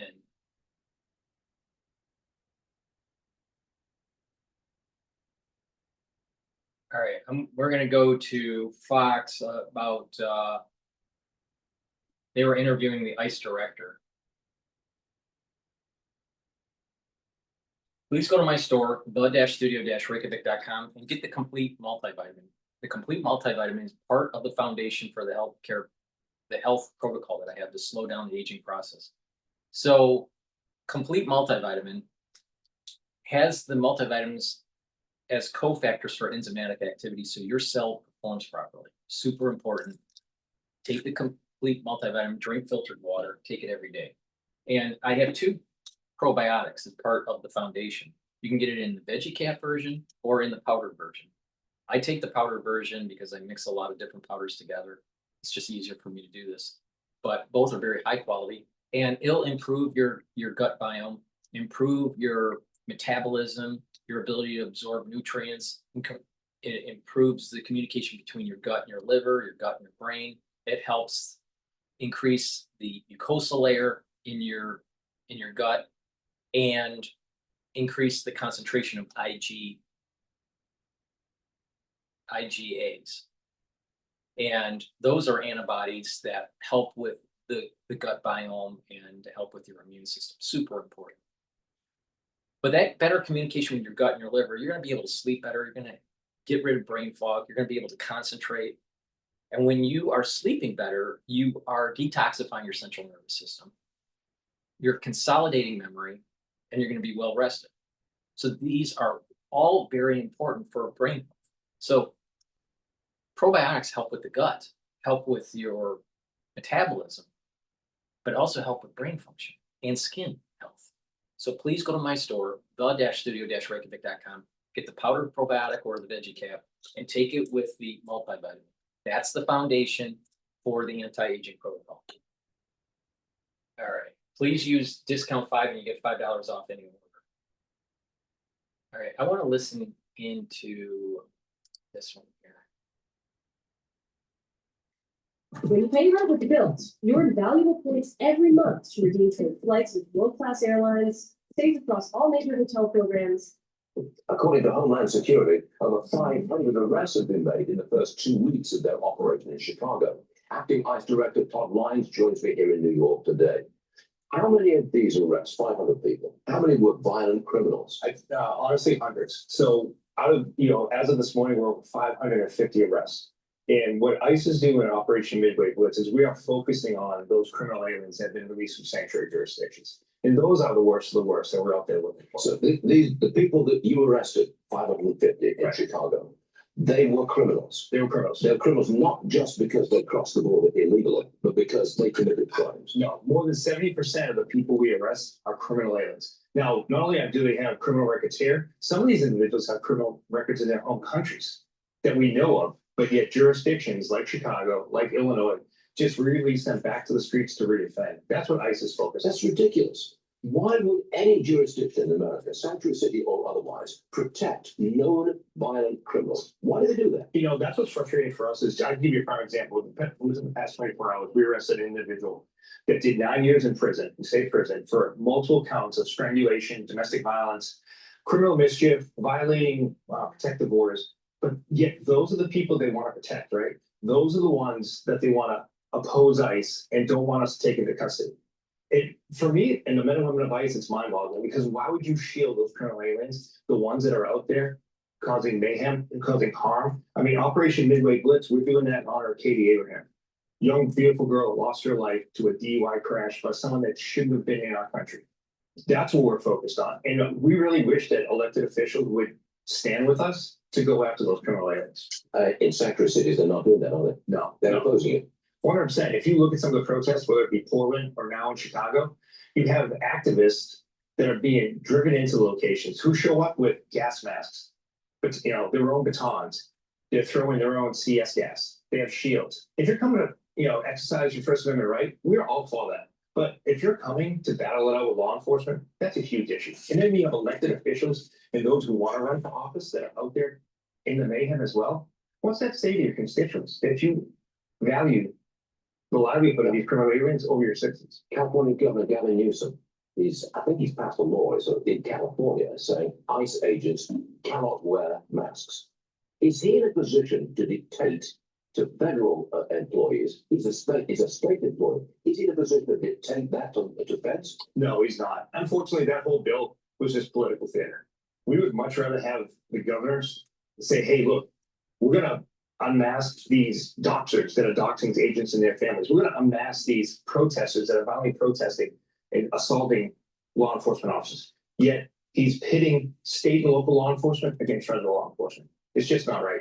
ICE isn't a political football. We're a valuable law enforcement agency that people need to realize we're out there doing a sworn law enforcement mission.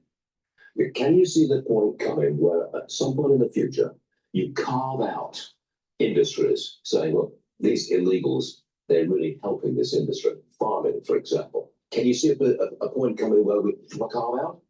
I don't want to get ahead of the president, but I will say that the president realizes that immigration law needs to be followed. It hasn't been followed under the past administration. We can't do anything by executive order. One good thing under Secretary Noem is she's allowed us to do the law the way it's meant to be. So for now, we are focused on those individuals. And unfortunately, until we get our hiring numbers up, we are focused on the worst of the worst. So that's who we have to be focused on.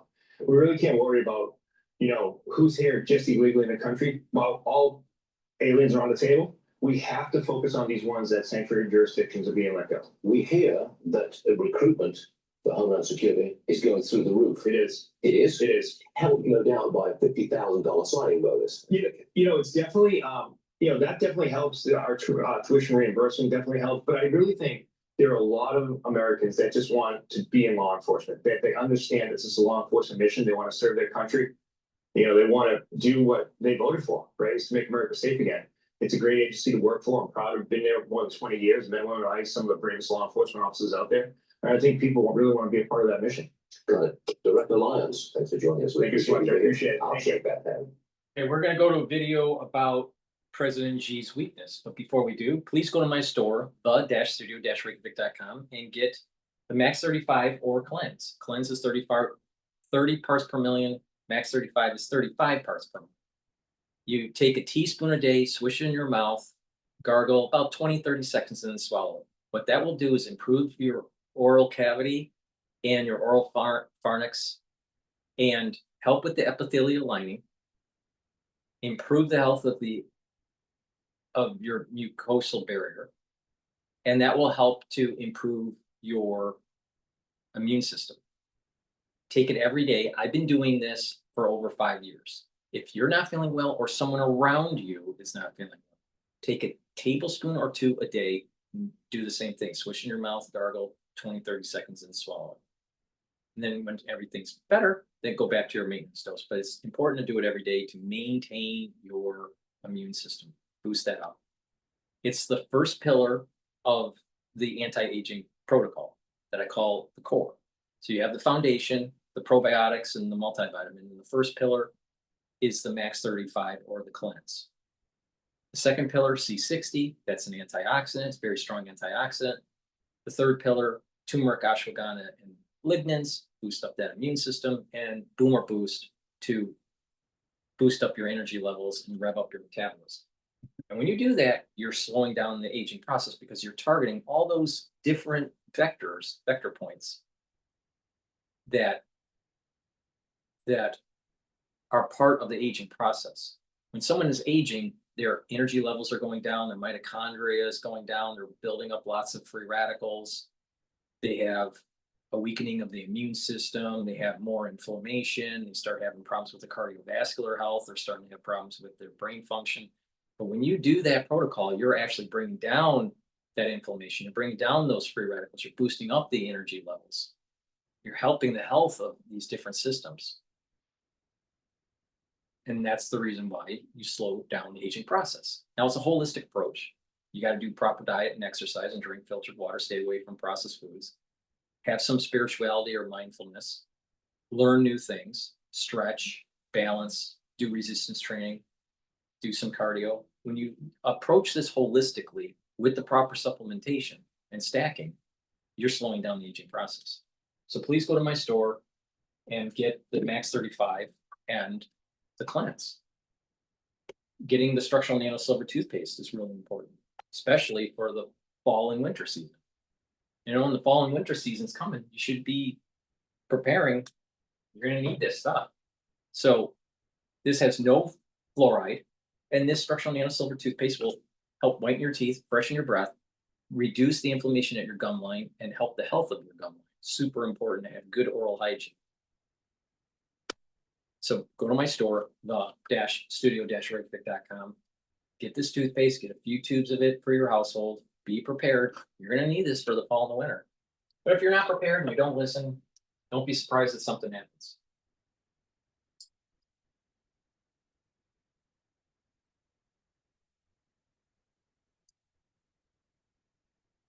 You know Candace from New American Funding? She was a lifesaver with a mortgage. It would just bring the wrath of the world down around China's ears at a time when they're trying to recover from a depression, a deep depression in terms of real estate, of debt crisis, all their Belt and Road projects around the world, which cost $1 trillion. They lent the money to the countries and they're not paying it back. I mean, China's not in great shape.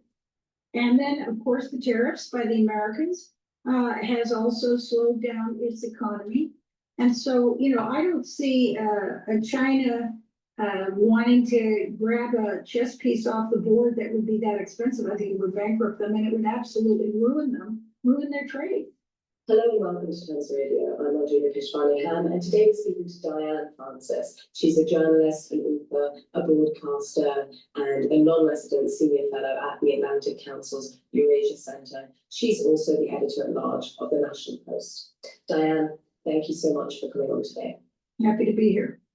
Now, on Friday, Donald Trump reportedly paused $400 million of weapons aid to Taiwan in what many analysts have said marks a shift or even a U-turn in US policy towards Taiwan. This includes a pause on lethal munitions and autonomous drones. And it came amidst US efforts to negotiate a trade deal with Beijing, and just hours before a phone call between Donald Trump and Xi Jinping. It also came in the midst of a major defense expo in Taipei on the weekend. Many analysts have said the outcomes of Friday's call were in China's favor. Now, could Trump be using US support for Taiwan as a bargaining chip in negotiations with China? Yeah, I think so. There's no point in overreacting to almost anything he does, because he does play negotiation games. And what he is doing here, which he's done elsewhere, is deploy strategic ambiguity. In other words, you know, he's not embarrassing China by saying, you should get over trying, we're going to defend Taiwan, how dare you?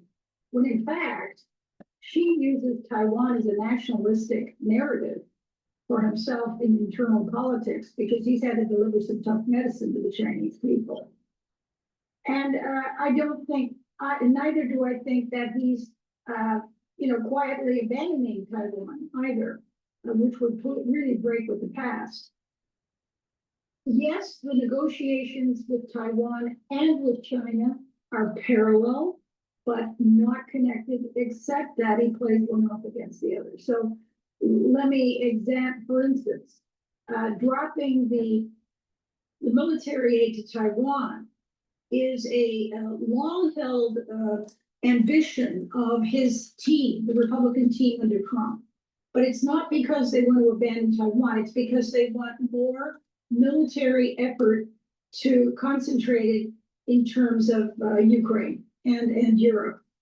They don't want the military spread too thin because of overuse and over representation in NATO and that sort of region. So Colby, who is his thinker in the Pentagon, and Hegseth, who is his new defense secretary, have often talked about deploying military assets away from China and and the same with NATO, and making their various allies pony up their own money.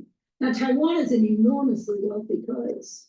They've also, and not only are they going to, they required, he said, the deputy, the guy in charge of military policy, Eldridge Colby, said that, when he was confirmed in the Senate that Taiwan should pay 10% of their GDP for their own defense.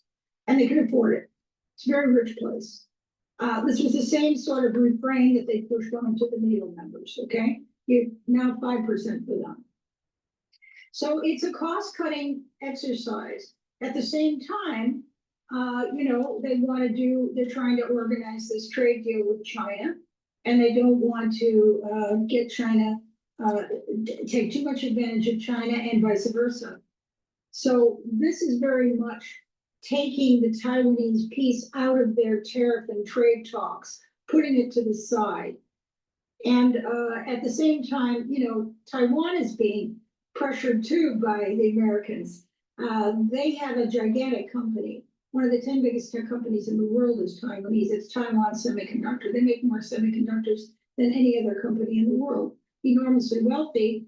And what Trump has extracted from Taiwan in his trade talks with Taiwan, is that Taiwan Semiconductor is going to spend, I hope you're sitting down, $135 billion building new semiconductor plants, moving them from Taiwan, moving them to Germany and to the United States and to Japan. So they're carving up their company and moving it offshore to benefit the allies they hope will protect them and trade with them. And so it's a complicated chess game, but the whole Taiwanese attitude by Trump has been, I think, a strategic sleight of hand. What if Taiwan isn't being put on the back burner here, and this is the end of security aid to Taiwan, hypothetically, but not obviously the end of Taiwan's own defense spending? How would that affect the military balance across the Taiwan Strait? And is Taiwan simply rich enough not to even be impacted seriously by this? It can pay the 10% because it'll have to. It's lived off the US in terms of military aid for a long time. Don't forget also that Japan is rearming, South Korea is rearming, and they're allies, and they're all in this together to keep an eye on China. And the Americans, of course, are still in the Pacific theater because they have other allies such as the Philippines and Vietnam and Indonesia and so on. And the real issue in the Pacific is not so much conquering Taiwan, although China would love to do that, but it's keeping the shipping lanes open because they absolutely live or die based on exports and imports, China. So, and so does Japan. So, the point is that the Americans need to be there to the extent that they always have been. I mean, they still have tens of thousands of troops in South Korea and Japan, and that seems to me kind of crazy and expensive. And so it's just kind of a reallocation. And then Japan is also, and South Korea are also being squeezed in tariff talks by the Trump regime very hard. According to the Taipei Times, US. At Replit, we believe everyone should be able to create software without limits and without knowing how to code it. Introducing Agent 3.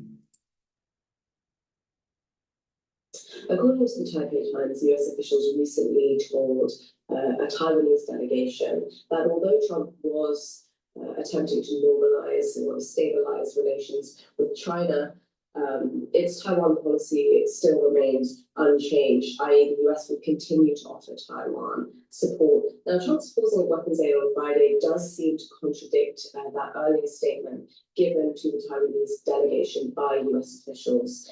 Now, my question is, if you've got a president who is essentially contradicting the statements of his own officials, in other words, you've got strategic ambiguity towards Taiwan, but you also have this level of Trumpian ambiguity on top of that. Do US assurances mean anything at all? And what does this signal to Beijing? Well, I think that, I'd have to examine each of the statements because sometimes it's got the grain of truth in it. Sometimes it's just plain misleading or he contradicts himself, which he has every right to do. I think that basically the attitude is, given all of this business of cutting military aid, pushing Taiwan to spend more on military, I mean, you don't push a country to spend 10% of GDP if you think if you're gonna hand it over to China. So what I'm saying, and you know, that sort of thing. And so I think that what we have is China, I think Trump has tried to, and probably pretty well succeeded in removing any thought in China's mind that Taiwan is a bargaining chip. It isn't. He's not gonna blatantly and blankly say, as Biden and others have, don't even think about taking over Taiwan. Now, the other thing that's interesting is I have friends in Taiwan. And, you know, it's a very educated, very wealthy, very technologically advanced state. And I always check in with them, get the pulse. Housing prices are going up in Taipei. Everybody's doing just fine. There's no flood of people leaving. Many of them have American passports. So that tells me also that while all of this controversy, you know, is going on around them, that the very bright, very well-adjusted Taiwanese are confident that they're not going to be invaded. That in and of it doesn't mean anything, but look, the Pacific Fleet is there, Japan is there, Korea is there, and the Americans are there. If this, as you said, is strategic sleight of hand, trying to get the best possible deal out of Beijing, is there a chance that this lapse of attention, or this perceived lapse of attention, could still swing in China's favor in the sense that Beijing could exploit this gap, even if that isn't Trump's intention? Yeah, I don't think anybody can exploit anybody at this point. I think it's just that you know, China is agreed that Taiwan is the way it is now. It's well enough protected. It's not worth it, and that's fine. Now, what has China gotten in return from Trump?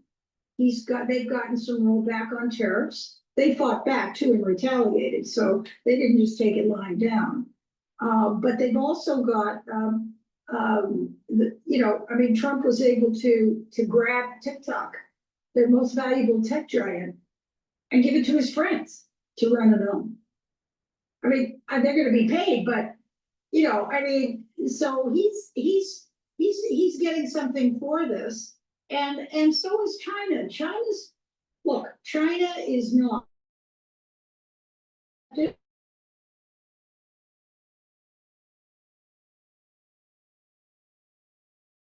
Everybody can get its hands on, like Russia, or like Britain was.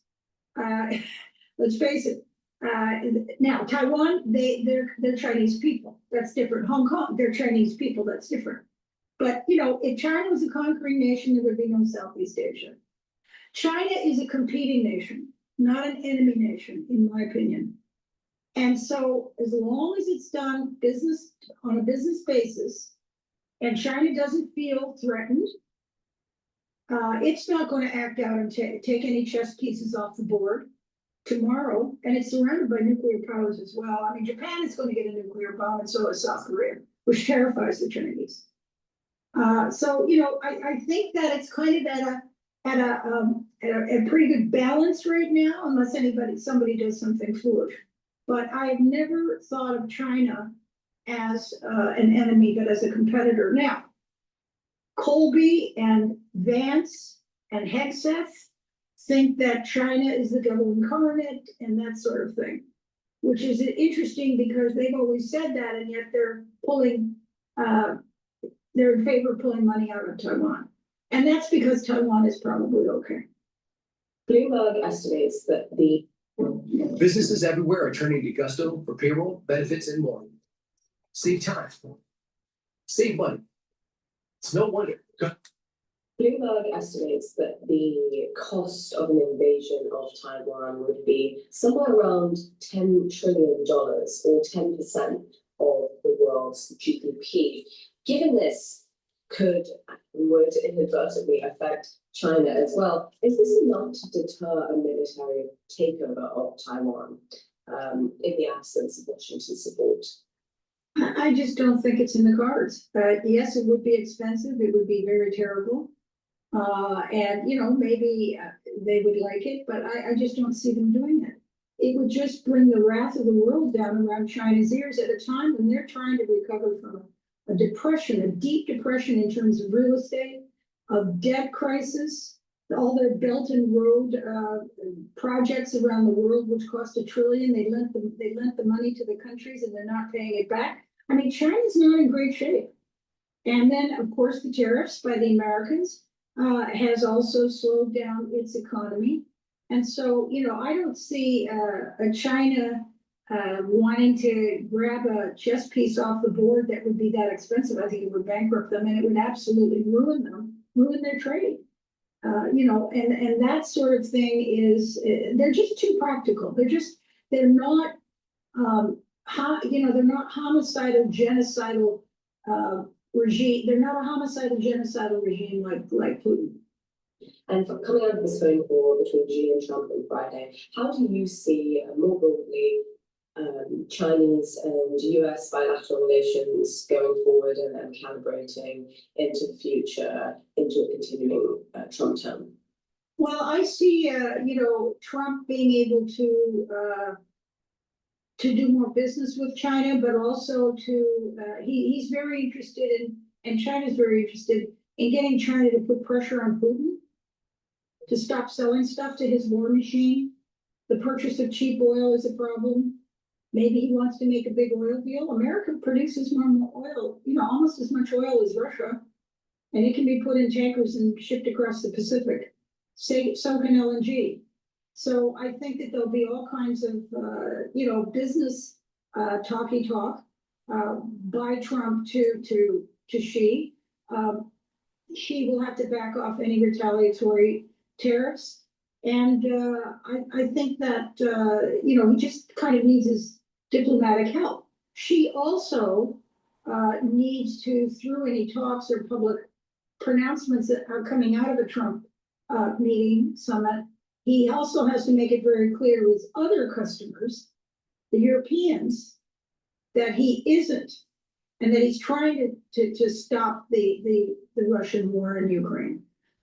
That he is, saying things or putting pressure or diplomatically trying or whatever, because there's a huge backlash against Chinese stuff now in Europe, big backlash. Not so much in the US, but it's big because they are, the closest ally with Iran of Putin's. And so he's got a big geoeconomic challenge ahead of him. Please go to my store, the-studio-reykjavik.com, and get the Gladiator Barley. Do resistance training. It's going to help you to build muscle. It also brings down inflammation, detoxifies your body, and soaks up free radicals through superoxide dismutase. This is an important supplement to take. A great way to gain strength, but also to detoxify your body and bring down inflammation every day. So please go to my store, get the Gladiator Barley. This is what I take every day. Also, I have deodorants that are dual purpose. They're for males and females. You use them as a daily deodorant, but it will also help to detoxify your body. It's made from essential oils from the Himalayas.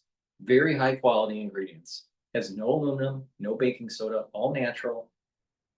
Use these deodorants every day and also detoxify your body. So a great stack is to use the Gladiator Barley, gain strength, bring down inflammation, and detoxify your body, and also detoxify your body by using these deodorants.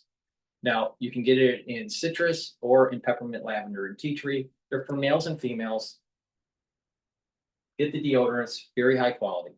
Another great supplement that I have is the gel. It's dual purpose. You can use it as a daily skincare. You can put it on a cut, an abrasion, or a minor burn to help to heal it quicker. Why? Because it keeps it clean. And the gel can be used as a aftershave to help soothe the skin. If you're not feeling well or someone around you is not feeling well, put it around your hands, around your mouth, around your eyes, around your ears, lightly coat your nostrils. It stays active for 5.5 hours. So go to my store, the-studio-reykjavik.com, and get the gel. Be prepared for the fall and the winter. I'm just saying, if you're not prepared and something happens, it's too late. Just saying. All right, let's go to Times Radio because they're talking about how Epstein gave Fergie 200 million pounds.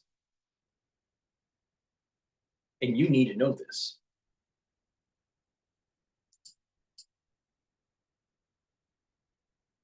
Build a website you love with Wix.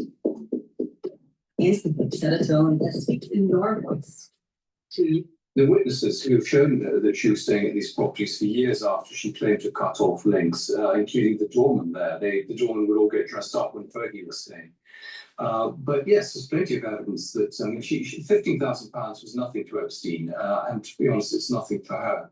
And I have it both from somebody who worked for Epstein and a member of the royal household that the sum we should be talking about is about £2 million. The Times asked this morning, is it game over for Fergie, the Duchess of Disaster?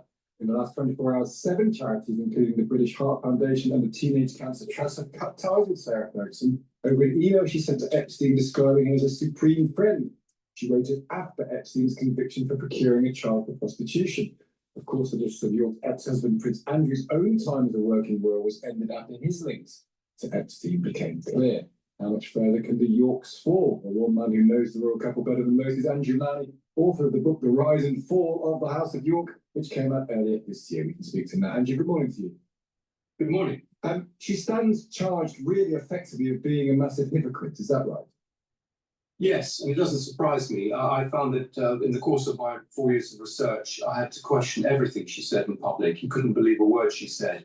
I've just been able to reveal today that she was actually in touch with Epstein for years afterwards, staying in his flats.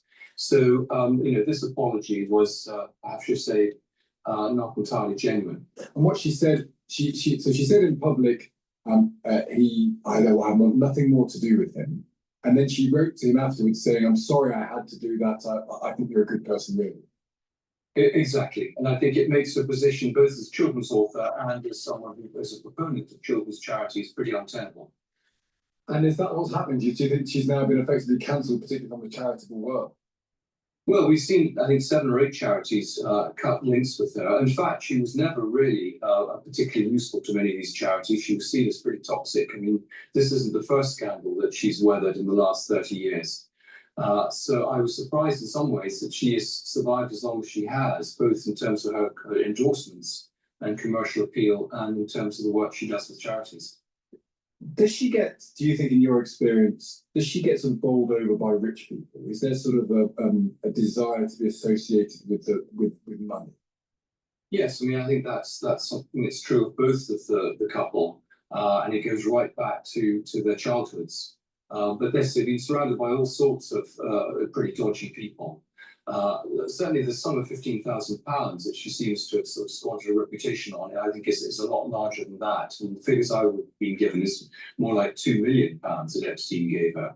And explain that to me, because this is the thing that you've uncovered. She's not accepted this, of course, but this is, you think that there's a relationship where money in kind, she stayed at this property, that sort of thing?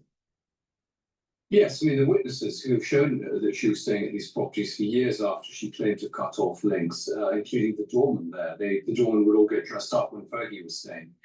But yes, there's plenty of evidence that, I mean, £15,000 was nothing to Epstein, and to be honest, it's nothing for her. And I have it both from somebody who worked for Epstein and a member of the royal household that the sum we should be talking about is about £2 million, which is why Epstein was pretty upset when she began to diss him in public. And that's what she apologised to him for? Yes, exactly. What does the royal family think of her? Well, it is extraordinary. She seems to sort of work her way back into their fold. I think they are concerned that she may well do an Andrew Morton and has secrets she may reveal, which is why they keep her close. Oh. But they can see that she's very damaging to their reputation. And my own feeling is they need to cut off this infected limb before it infects the whole body politic. The old Queen wasn't a fan, is that right? Yes, I mean, Fergie will claim that they were best friends and the Queen loved her and that's why she has the corgis. But again, if you talk to anyone who knew the Queen well, she wasn't a fan of Fergie. She felt sorry for the granddaughters. She was grateful to her for taking Andrew off everyone's hands. But she certainly had no illusions about Sarah and her grifting. And yet they're in Frogmore Cottrell, where they live in the royal estate. Presumably they live in the Royal Lodge. I mean, you know, they live in the 32-roomed house. Oh God, Crown Estate. And that's in the gift of the king. Well, he when the Queen Mother died, Andrew was offered the Royal Lodge, and he did it up. He has a pretty rock solid lease, and as long as he keeps up that lease and repairs the house, it's going to be very difficult to get rid of him. The big question is the source of his income, which is still very unclear. But from my research, he has no problem. He's inherited money from previous members of the royal family. He continues to do business. And he's managed to save some money. So I think getting him out of Royal Lodge is going to be very difficult. And William, the next king, might not be that fond of him either. No, I mean, we know William sees the reputational damage that he brings. I think he has no illusions about him. There's some sort of sentiment with Charles, which William doesn't have. But again, the problem is, you know, he has a rock solid lease for 75 years, and it's going to be very difficult to get rid of him. He doesn't see how bad the optics look. This is his last bit of status as a member of the royal family. He's not going to give it up easily. And just finally, will she do something now? I mean, because this is very damaging. She's on a lot of the front pages. These charities were very quick to get rid of her. Does she need to come out and say something? She's not currently saying it. No, and she's never said anything. I mean, there've been a whole series. All right, team, listen up. There's a national blood shortage. Big Ten schools, how do we get students, fans, alumni to donate? Hit me. Never said anything. I mean, there've been a whole series of scandals, including, for example, huge unexplained payments to her, which emerged in various court cases. And she's always taken the view just to say nothing. And, you know, clearly one wonders why. But yes, she needs to come clean about her relationship with Epstein, which began much earlier than everyone has realized, ended much later than she claimed, was much more extensive than people, I think, realize. And, you know, everything's been focused on Andrew. And in some ways, this is a distraction from Andrew. But, you know, both of them have a lot of questions to answer about the way they've earned their money and their contacts with Jeffrey Epstein. And Julian, good to speak to you. Thanks for taking the time. Thank you. And his book is called The Rise and Fall of the House. We're going to go to Bloomberg. We're going to go to Bloomberg after this announcement. Please go to my store, the-studio-reykjavik.com. Get the vitamin D3 and the K2. This is dual purpose. This is going to help you through the fall and the winter. But D3 and K2 can also help with your cardiovascular health, help to pull some of that calcium depositing and reduce calcium depositing. D3 and K2, when you do resistance training, they help with depositing new bone matrix. So you'll over time build denser bone. So it's dual purpose. You should be taking this stack every day. Drink it with filtered water. Take the vitamin K2 and the vitamin D3 together, especially during the fall and the winter. Super important. Detoxifying your body is also important for your endocrine system, your immune system, brain function, and your other organ systems. Now, zeolite, take 3 small drops underneath your tongue, drink the filtered water. This will bind to heavy metals, toxins, and chemicals and allow you to urinate them out within 6 to 8 hours. Use this every day to detoxify your body. Please use discount 5 and you get $5 off any order. If you spend $100 or more, you get a free gift until supplies last. Chairman Powell is talking here, but he's a little boring, so let's find another video. All right. Let's see.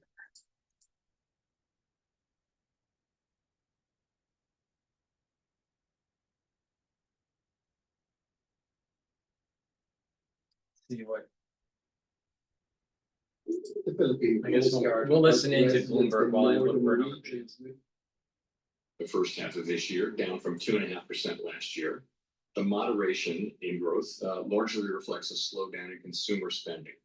Activity in the housing sector remains weak, but business investment in equipment and intangibles has picked up from last year's pace, largely reflecting the AI build-out.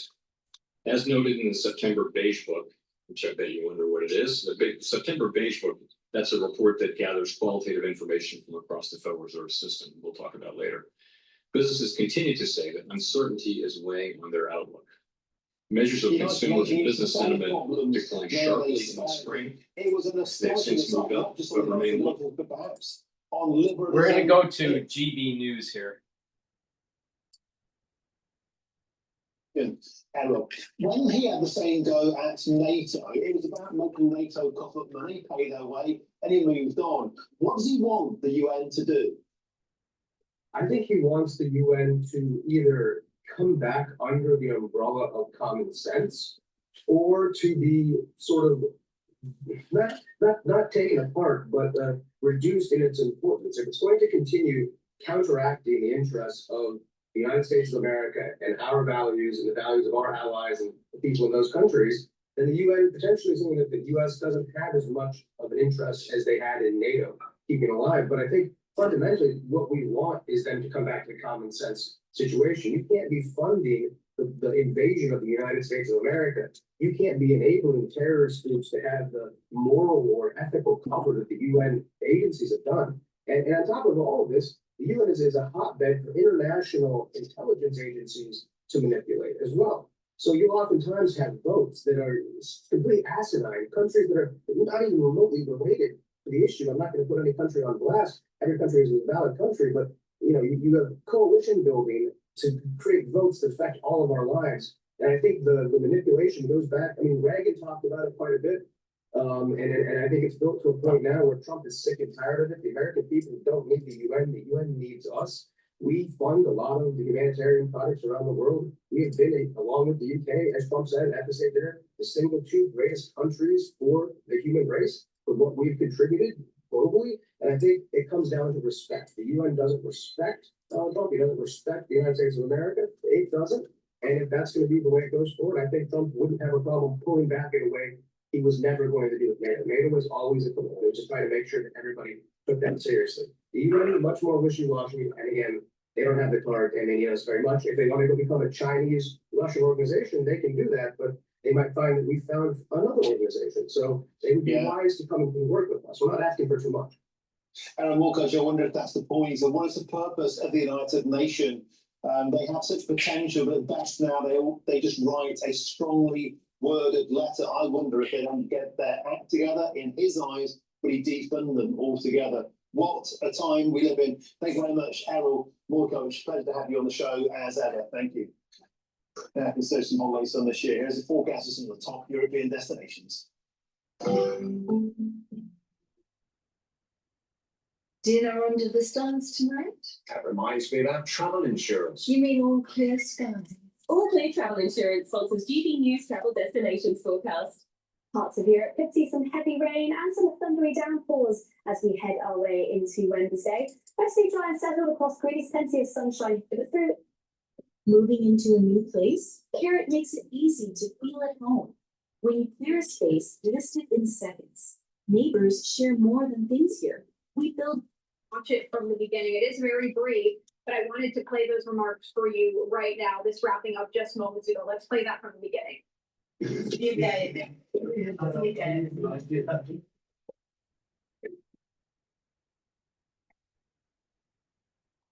thank you very much, everybody. There are a lot of meetings scheduled, but I wanted to speak with the president of Argentina. And we both wanted to meet with friends. He's done a fantastic job. And I'm doing something that I don't often do. I'm giving a full endorsement to him. We just endorsed him for president. As you know, he has a race coming up. And I'm sure he's going to do well. But now I think this hopefully ensures it. And to the people of Argentina, we're backing him 100%. We think he's done a fantastic job. He, like us, inherited a mess. And what he's done, and Scott is working with their country and all of the things that you need to make. Are you going to help bail out Argentina, Mr. President? Well, we're going to help them. I don't think they need a bailout. He's done a fantastic job. If you look at where they were when he first ran for office and where they are now, Scott, I would say that it's pretty amazing the job he's done. So transformation is unbelievable. He inherited the same kind of man you did, and he's doing the same kind of. He's doing a really good job, and we've watched it very closely. We worked with him and the people of Argentina. It's a really it's truly, as you know, I've been there. It's a truly beautiful country, and he's going to be very successful, and he's going to be very successful in the election. I think to complete the job, the great job that he's doing, he needs the next term. Again, based on everything I can say. Secretary, you said it would be a sponsor in the United States. Could you provide any more details on what that intervention would look like? He has our backing. And having our backing, we're doing incredibly well as a country. We've never done this well, actually, as a country, including the stock market, which is setting new records virtually every day. And we are very much a fan of the job that he's done. So we are giving of Argentina our full backing and endorsement, and we think we continue to do if he can continue to do the job that he's doing, it's going to be really something very special. So thank you very much. I don't know why that. Continue to do if he can continue to do the job that he's doing, it's going to be really something very special. So thank you very much. So once again, that was President Trump just moments ago meeting with the Argentinian president. And we do know that in just about 10 minutes time here, President Trump also expected to attend another bilateral meeting with Ukrainian President Zelensky. We'll bring that to you on live now from Fox as you are taking a live look there at New York City. Stepping away for our final break of the hour. We'll be right back.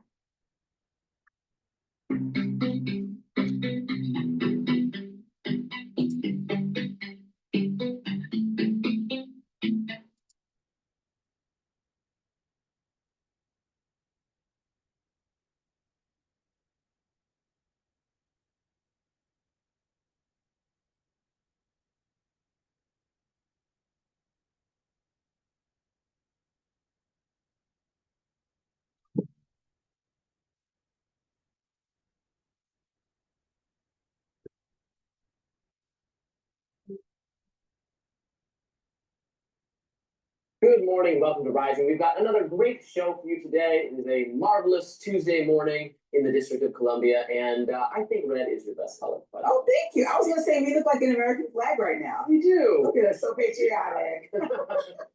Well, coming up on Rising, I'll be discussing a little bit in my lens about how some CEOs are actually not happy with Trump's business policies. Also, CNN commentator Scott Jennings, the man, he's referring to Olbermann, not the man, to the FBI. And multiple major countries are recognizing a Palestinian state. But first, of course, Robbie, what is on your radar? Well, he's back. That's fast. Jimmy Kimmel is returning to your televisions tonight, or some of your televisions at least, after what will ultimately have been a suspension of less than a week. Disney said in a statement, last Wednesday we made the decision to suspend production on the show to avoid further inflaming a tense situation and an emotional moment for our country. It's a decision we made because we felt some of the comments were ill-timed and thus insensitive. We've spent the last days having thoughtful conversations with Jimmy, and after those conversations, we reached the decision to return the show on Tuesday. One wonders whether Kimmel will suitably address the misinformation that he spread about the assassination of Charlie Kirk. I don't think he has any plans to. Democrats, liberals, and the mainstream media, after all, love to pretend that we have this big information problem in our country. It's all the fault of you, those Republicans who spread conspiracy theories and junk science and lies on social media. We're told that progressive Democrats, on the other hand, well, they're honest people who trust what the experts say and they form conclusions based on reason and logic, not like that pro-Trump MAGA cult. No. So I'm always amused when we're presented with a high-profile example of a liberal Democratic commentator gleefully asserting something that is flat out wrong, as Kimmel did last week on his late night show. Kimmel said the MAGA gang was trying desperately to deny that the 22-year-old Utah man, Tyler Robinson, who allegedly assassinated Charlie Kirk, was not one of them. In other words, he falsely implied the killer was right-wing or was motivated by a right-wing dislike of Charlie Kirk.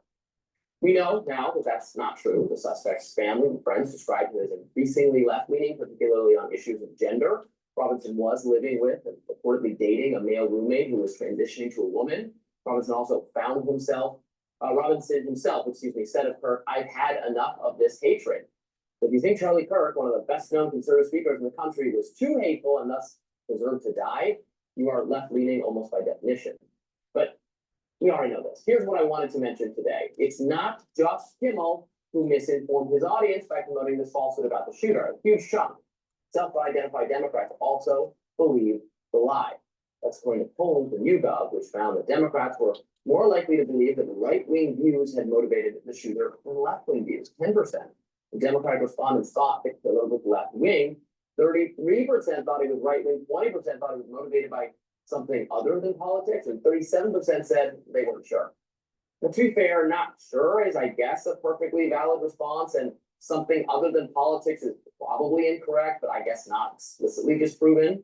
But 10% of them said the shooter was left-wing, and just 33%, and 33% said he was right-wing. That's a healthy dose of misinformation.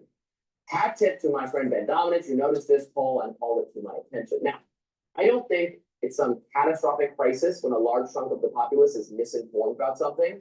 The Democrats certainly do. Remember all the efforts during the Biden administration and during the COVID pandemic and during the debunked Russiagate hoax to say that misinformation on social media was a cataclysmic problem necessitating government involvement? Remember when prominent right-wing dissenters were labeled disinfo super spreaders? Remember when conservative news sites were secretly blacklisted at the behest of state-funded disinformation research groups? Those efforts were pushed by Democrats and by Democratic administrations. Now the shoe's on the other foot, and liberals really mad that Kimmel is facing the kind of consequences for spreading misinformation that they themselves advocated. They reaped, and now they sow. Of course, the best thing to do now would be to mutually stand down, to reassert basic free speech norms, and promise not to purge dissenting or even incorrect opinions from the internet. Because it's not just Republicans or Democrats who have them. Everybody is wrong about something. Just check these polls. We'll be watching to see if Kimmel addresses his error, his misinformation on the show tonight. I'm so excited that you'll be watching Kimmel tonight. I'm so excited that you'll be watching Kimmel with me. We should say and have like a screening. My first thing was that the answer to most questions is money. And so I know you don't like Kimmel, you think he doesn't make money, but I think they said ABC almost lost $4 billion in stocks, people trading their stocks off, and also with people canceling their subscriptions, Hulu, all the people under the umbrella. So that's the word. So, huh? Now liberals are getting in on the boycott games. Well, I'm just saying that money people want to see Kimmel. So the audience spoke up directly and they made a decision and they said, oh, we had time to talk about it, fine, but you also lost money. Let's just be honest, this is business. But I also think when you look at those polls, like you also were expecting Jimmy Kimmel to understand all that we know now that there's been a full press conference that Kash Patel has released details and documentation saying that this is definitively connected to a relationship and things that he wrote. He wasn't being cooperative at the time that Jimmy Kimmel spoke and did his monologue. So he wasn't misspeaking information intentionally. He didn't have the information that we have now. Or the next day. Yes, the next day is when we had that press conference. No, it was already by then. No, it was already decided by Republicans, is what I'm saying. From day one, it was decided this was a left-leaning attack, the radical left. Like President Trump said, the radical left causes tremendous violence. But I actually wanted to make sure, because I've been seeing this conversation happen way too often to make me comfortable. So I want to be sure that we're factual. And PBS did a report last night, looked into this independent research on their own. They also looked into the Anti-Defamation League research. They also looked into the U.S. Government of Accountability stats to see who is committing this violence. And they said they can confidently say that most domestic terrorists happen to be more right-leaning. Yet still, I don't try to paint an entire party for being responsible for any of those actions. They said approximately 75 to 80% of U.S. domestic terrorism deaths since 2001 are actually right-leaning. You know why it's since 2001? Why since 2001? They start counting on September 12th.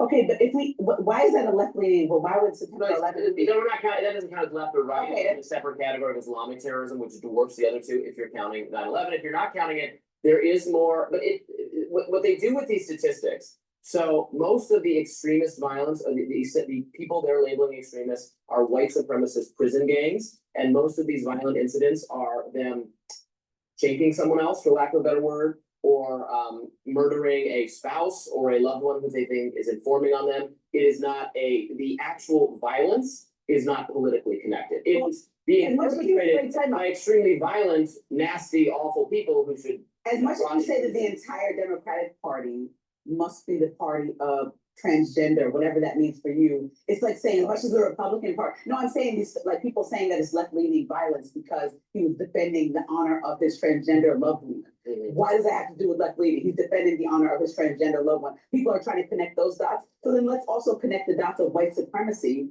to the far fringes of the right. You don't see like the far fringes of the left connecting the great replacement theory to what they're arguing for.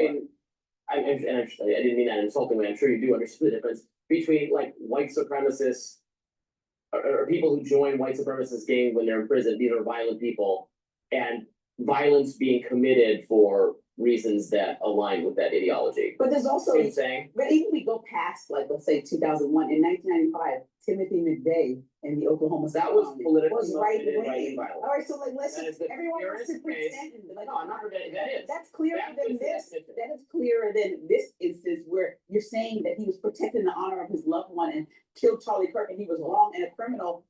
Again, why does that make him left wing? I want somebody to really paint the picture to me. Just because he was a transgender man, his whole entire family, he was raised, Jimmy Kimmel had a point. He was raised under a MAGA supporting family and a young man in college. I know that when I was in college, I was just Just because you're raised in a Republican family or a right leaning family doesn't mean that when you go into your adulthood, especially while you're in college or after college, that you're going to be the same. And this is the problem with the universities. They're indoctrinating the student body into ultra left-wing politics. The faculty are left-leaning. And in many cases, in many universities, in the humanities, it's ultra-left. So it seems as though, based on his notes in his notes on Discord, that it had elements of a left-wing agenda. I don't think that the assassin was a right-winger. I mean, come on, get real.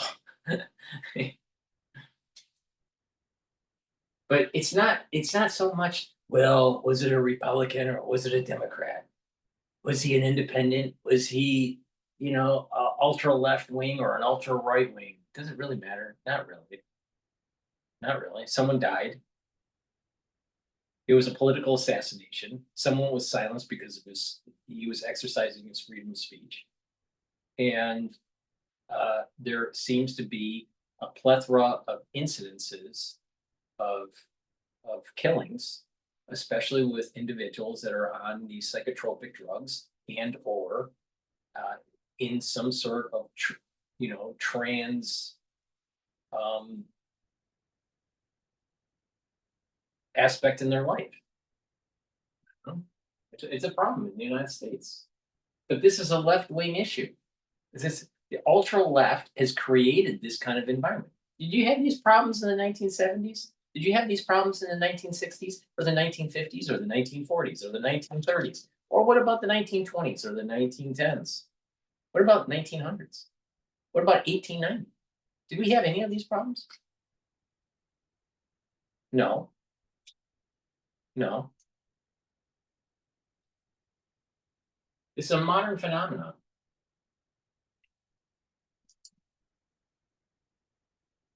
Fine. That's an opportunity to 4 years to grow into who you are. It's the young person that has lived under a Republican household. What he disliked about He's not cooperating. Was the hatefulness, and we can tie it to this issue. You can tie it because you're trying to tie it, but it doesn't mean that he was left wing. It could mean that he was just defending the honor of his loved one. And so Jimmy Kimmel we'll see what he does tonight. But why did? Do you think the whole trans agenda is a conservative? See, they're using the wrong terms. Conservative concept, or do you think it's a liberal concept?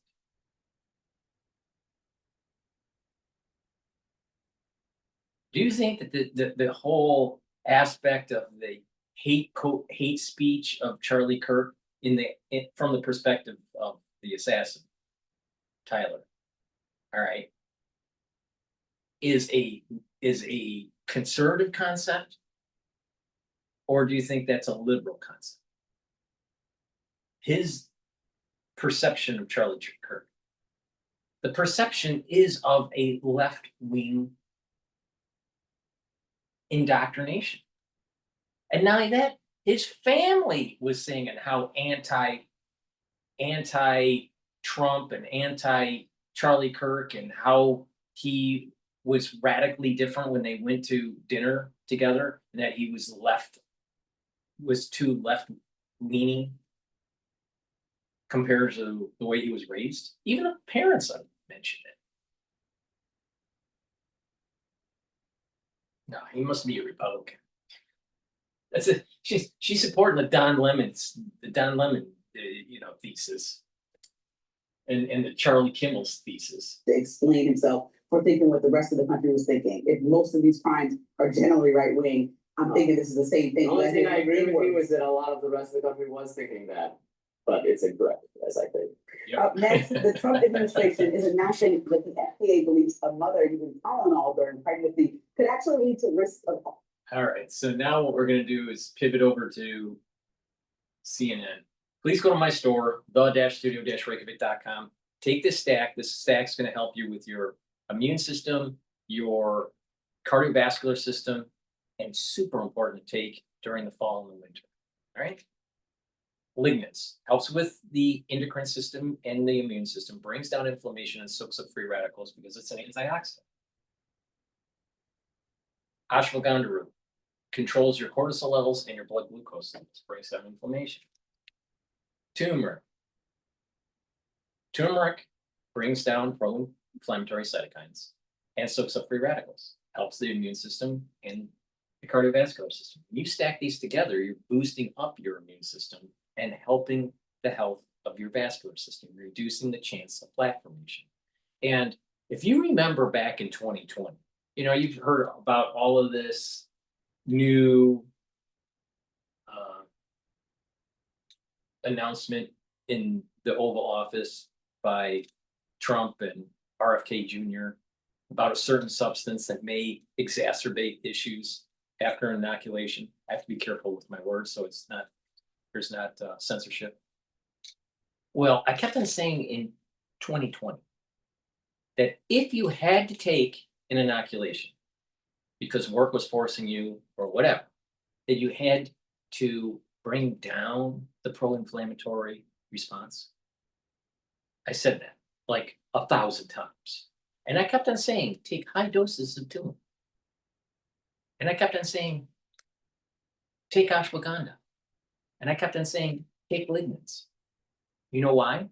Because in my research at Harvard, I studied on how the immune system was pro-inflammatory cytokines were upregulated during an autoimmune response.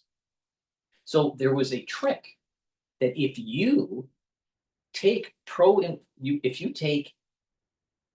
supplements that bring down pro-inflammatory cytokines and increase your anti-inflammatory cytokines, you can actually bring down the titer level. Ooh, and I said that 5 years ago. 5 years ago.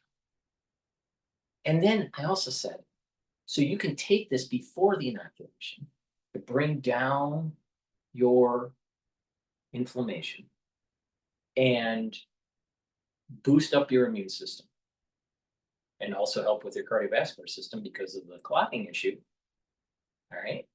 And after the inoculation, over a 14-day period, I said, take the high doses of turmeric, the ashwagandha lignans, to keep the inflammation low. Why? Because if you keep the inflammation low before the inoculation, your body isn't at a higher inflamed state that exacerbates the issue. So you're boosting up your immune system. All right. So what you're doing is you're creating a higher barrier for breaking tolerance. It's called breaking tolerance. And this is the reason why they put adjuvants in these inoculations, because they have to break your tolerance. They have to create inflammation. Well, how do you fight that? You can fight it by keeping it down pre-inoculation and post-inoculation. And so what happens is the tighter you break tolerance, they break the tolerance, and then what happens is that because your inflamed state is lower than normal, the tighter levels are, so less side effects. I said that 5 years ago.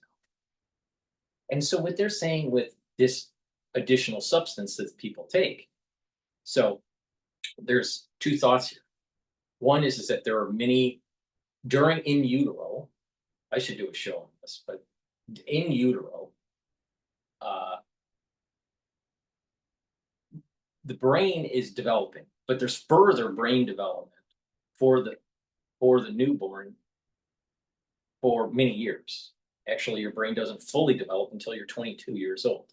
But there's a lot of brain development in utero and that first 2 years. So if you have lots of inflammation during this time period, especially cerebral inflammation, it affects the pruning and the pruning effect during these first 2 years. So what happens is if the pruning effect is affected by inflammation,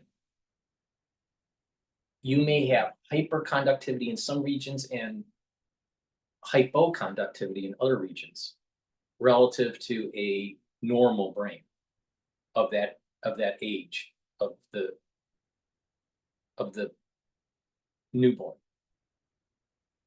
When that happens, then they're on the spectrum, because spectrum is this hyper and hypoconductivity because of one reason, not all the reasons, but one reason, because of inflammation during this early stage of pruning and of development. So there's a ramp up of a lot of neurons, and then there's a pruning effect that takes place. Well, in utero, if there's lots of inflammation, and that inflammation from the mother gets to the fetus, it can affect the neurons of the fetus. And there is the after birth inflammation that could be introduced into the pediatric patient.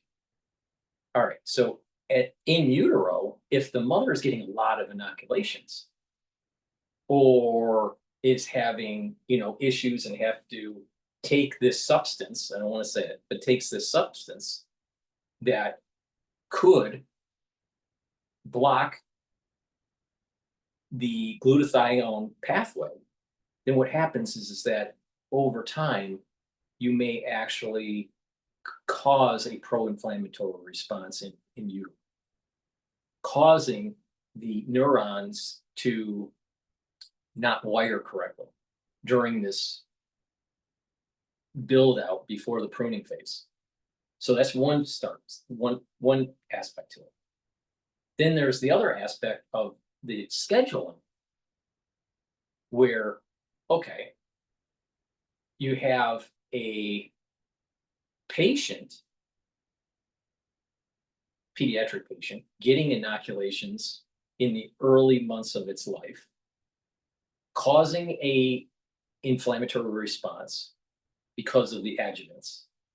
Fevers start to take place. They give the patient this compound, and that compound is causing problems with the glutathione pathway, leading to further inflammation. So it's all about inflammation. So you can take this very fact and apply it to anti-aging, and you can apply it to the issue with the spectrum, autistic spectrum. So, all right. When you're inflamed chronically, it causes damage to your organs, your tissues, and you age faster. It causes damage to your immune system. If you have high cortisol levels, that causes damage. And it's immunosuppressive. So you want to control those cortisol levels and bring down those pro-inflammatory cytokines.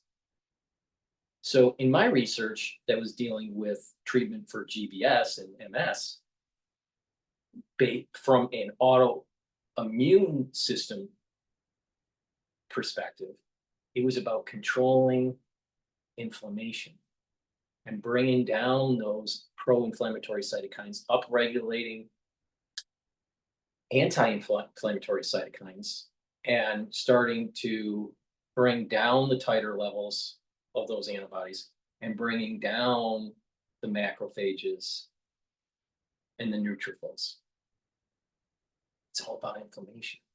And so the news comes out that, oh, if you take this particular substance, there seems to be a link between the spectrum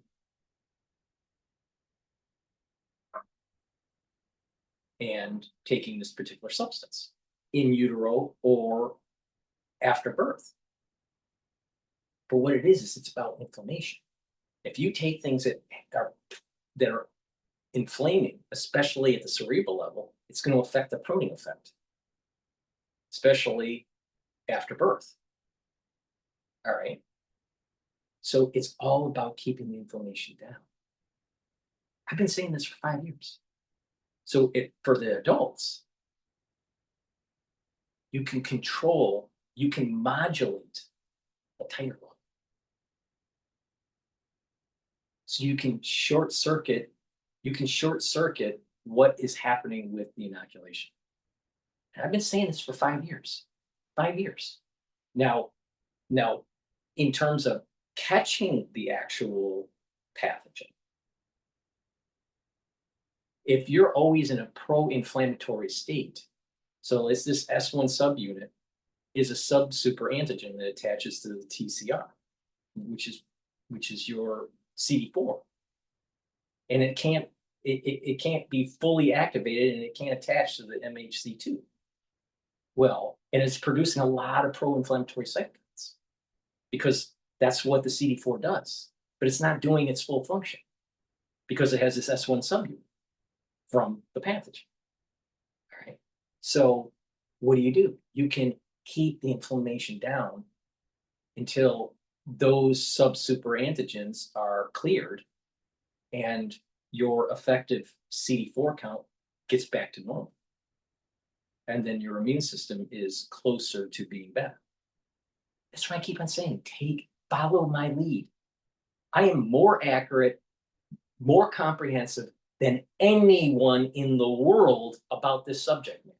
There is nobody more accurate than I am. Nobody. And it's all about controlling inflammation. And so in the news, you keep on hearing, well, don't take this particular substance if you're pregnant. Well, that's because of the neuron building up and causing problems with the glutathione pathway. And when you're doing that, you're causing more of an inflammatory response in the pregnant woman. But post-delivery, when the pruning is starting to happen, and you start adding inflammation to the pediatric patient because of the scheduling, it adds insult to injury. And then if they have a fever, what do they give? The substance to keep the fever down. And it's only exacerbating the problem.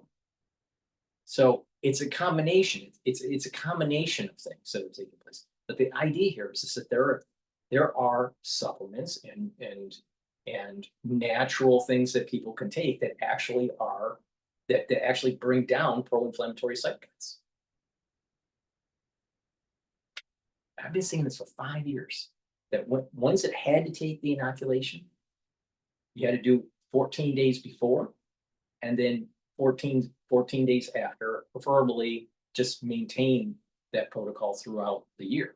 But 14 days before to keep the pro-inflammatory cytokines low, the inoculation happens. 14 days after, it keeps that pro-inflammatory cytokine low, and so the titer levels are lower than normal.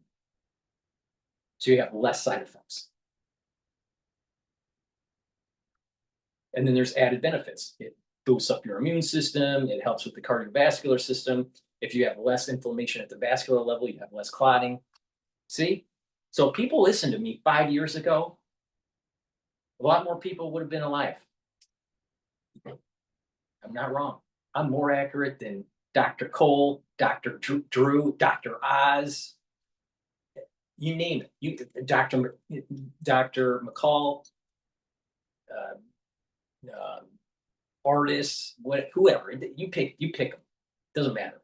Most accurate person on the era of 2020 and the aftershocks and what you have to do. The most comprehensive and the most accurate. And it's very simple. Very simple. But if you don't want to pay attention, don't pay attention.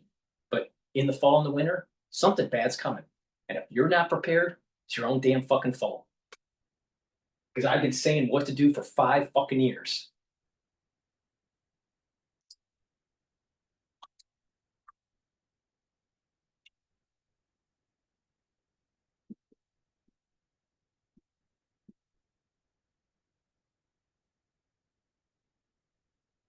And oh, by the way, it's probably really important to take NAC. To avoid government shutdown, President Trump is canceling plans to meet with top Democrats to hammer out a deal.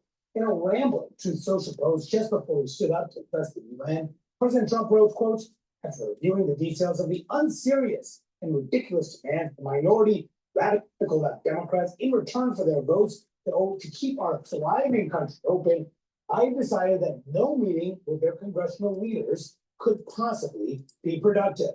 Now, he went on to list multiple items he claims Democrats are demanding: free health care for undocumented immigrants, open borders, and quote, transgender operations for everybody.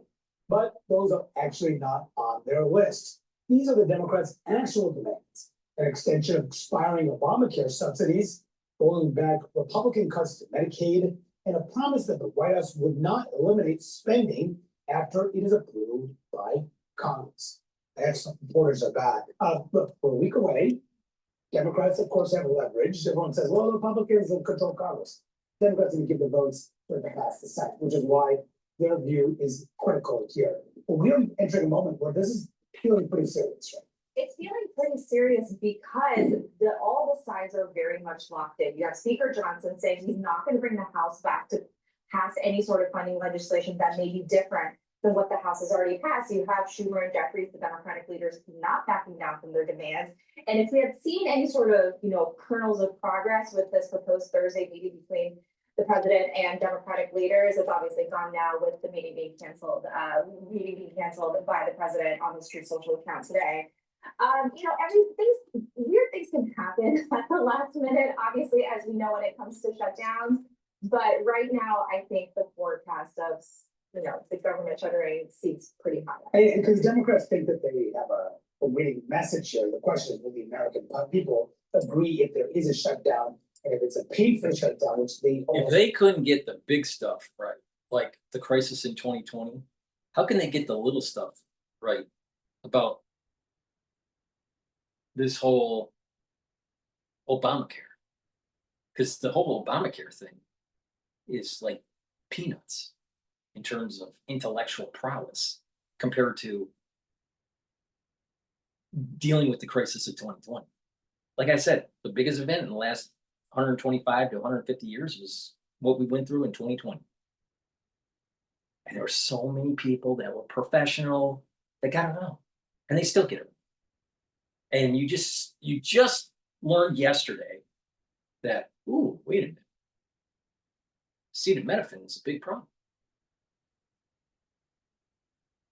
In utero and after birth. Especially when it's a multifactorial problem.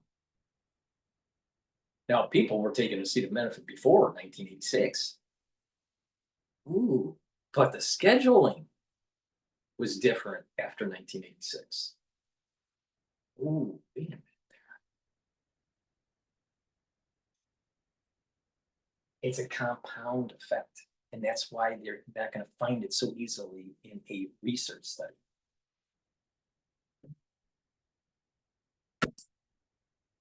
But, if you're a journalist, prolonged one. This is what the Democratic leaders said in the aftermath. If you're a journalist, it's easy to get a job. Oh, by the way, Tucker Carlson didn't graduate from college. He didn't do well in college, actually. He was actually from a well-to-do family. His father was from the Swanson family.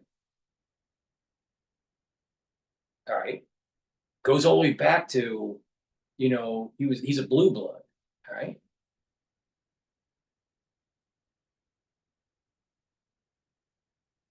And he wasn't able to get into the CIA, supposedly. All right. So his father said, go into journalism because anybody can do it. And then all of a sudden you have social media. Fast forward to 2025 and you have social media and everybody's a journalist now. Everybody knows everything.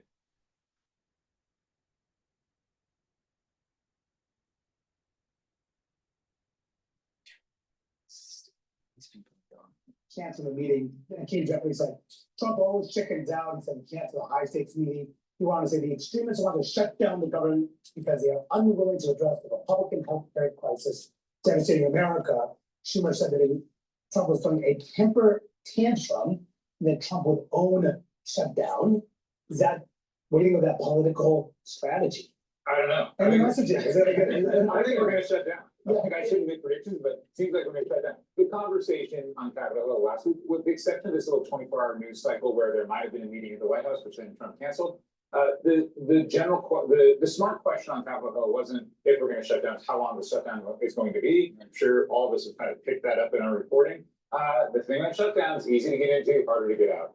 But yeah, I mean, like both sides are convinced they have a winning hand. And like normally you say that you're able to sort of judge, oh, he's bluffing a little bit and that's just posturing. Doesn't seem like it right now. So, well, again, things can change, but that doesn't look great.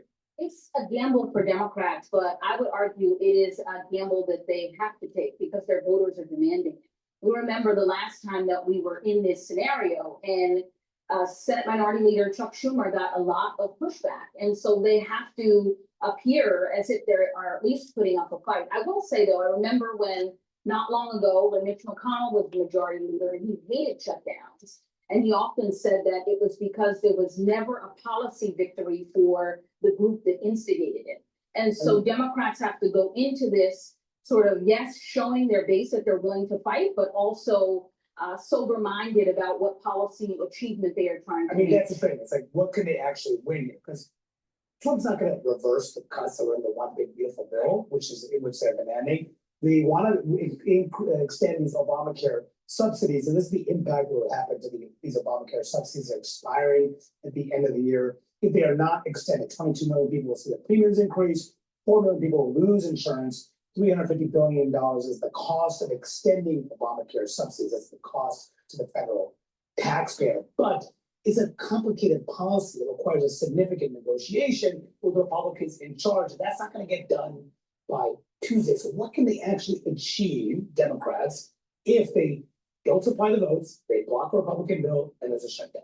It's a really good question. I think that on its surface, this seems like something that could be politically wise. You know, you're highlighting an issue that's an increasing vulnerability for the president. The Medicaid cuts that were in Trump's big agenda bill were not popular. They'd like to keep the focus on that.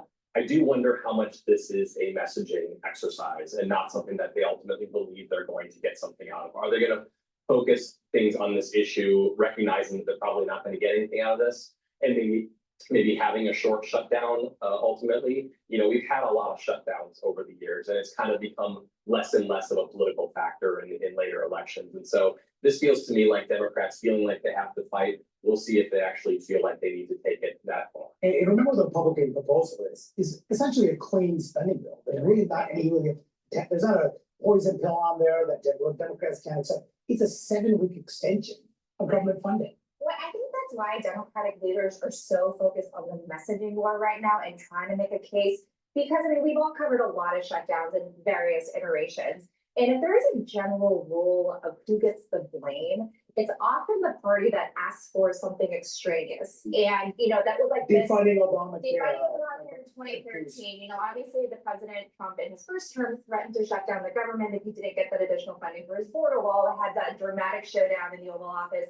This time, you know, setting aside just the value of these Obamacare subsidies that both Republicans and Democrats say they do want to work on, it is technically something extraneous to a funding bill. So Republicans are kind of arguing for the so-called clean government funding measure. And I don't know how, I don't know if that would be a difficult factor for Democratic leaders to overcome here. I actually don't think it's that complicated. I think they're gonna, if they get into a short-term shutdown, you just have an argument about the ACA extensions and it's a conversation about how long you extend them and who's eligible. And, you know, the 350 billion that you mentioned, that's over a 10-year horizon. Most Republicans are probably more comfortable with 1 year, 2 year fix. But you just have to do duration and eligibility and cost. And, you know, I'm not saying we can solve it at this table in this hour, but it's not, I am, but it's not actually that, it's not actually that complicated. That's the deal that's being there. It's just a November, December deal. It's not a September, October. That's absolutely right. I mean, it could in fact open enrollment, which is the one big concern about not getting it done now. What would you say is a short-lived shutdown?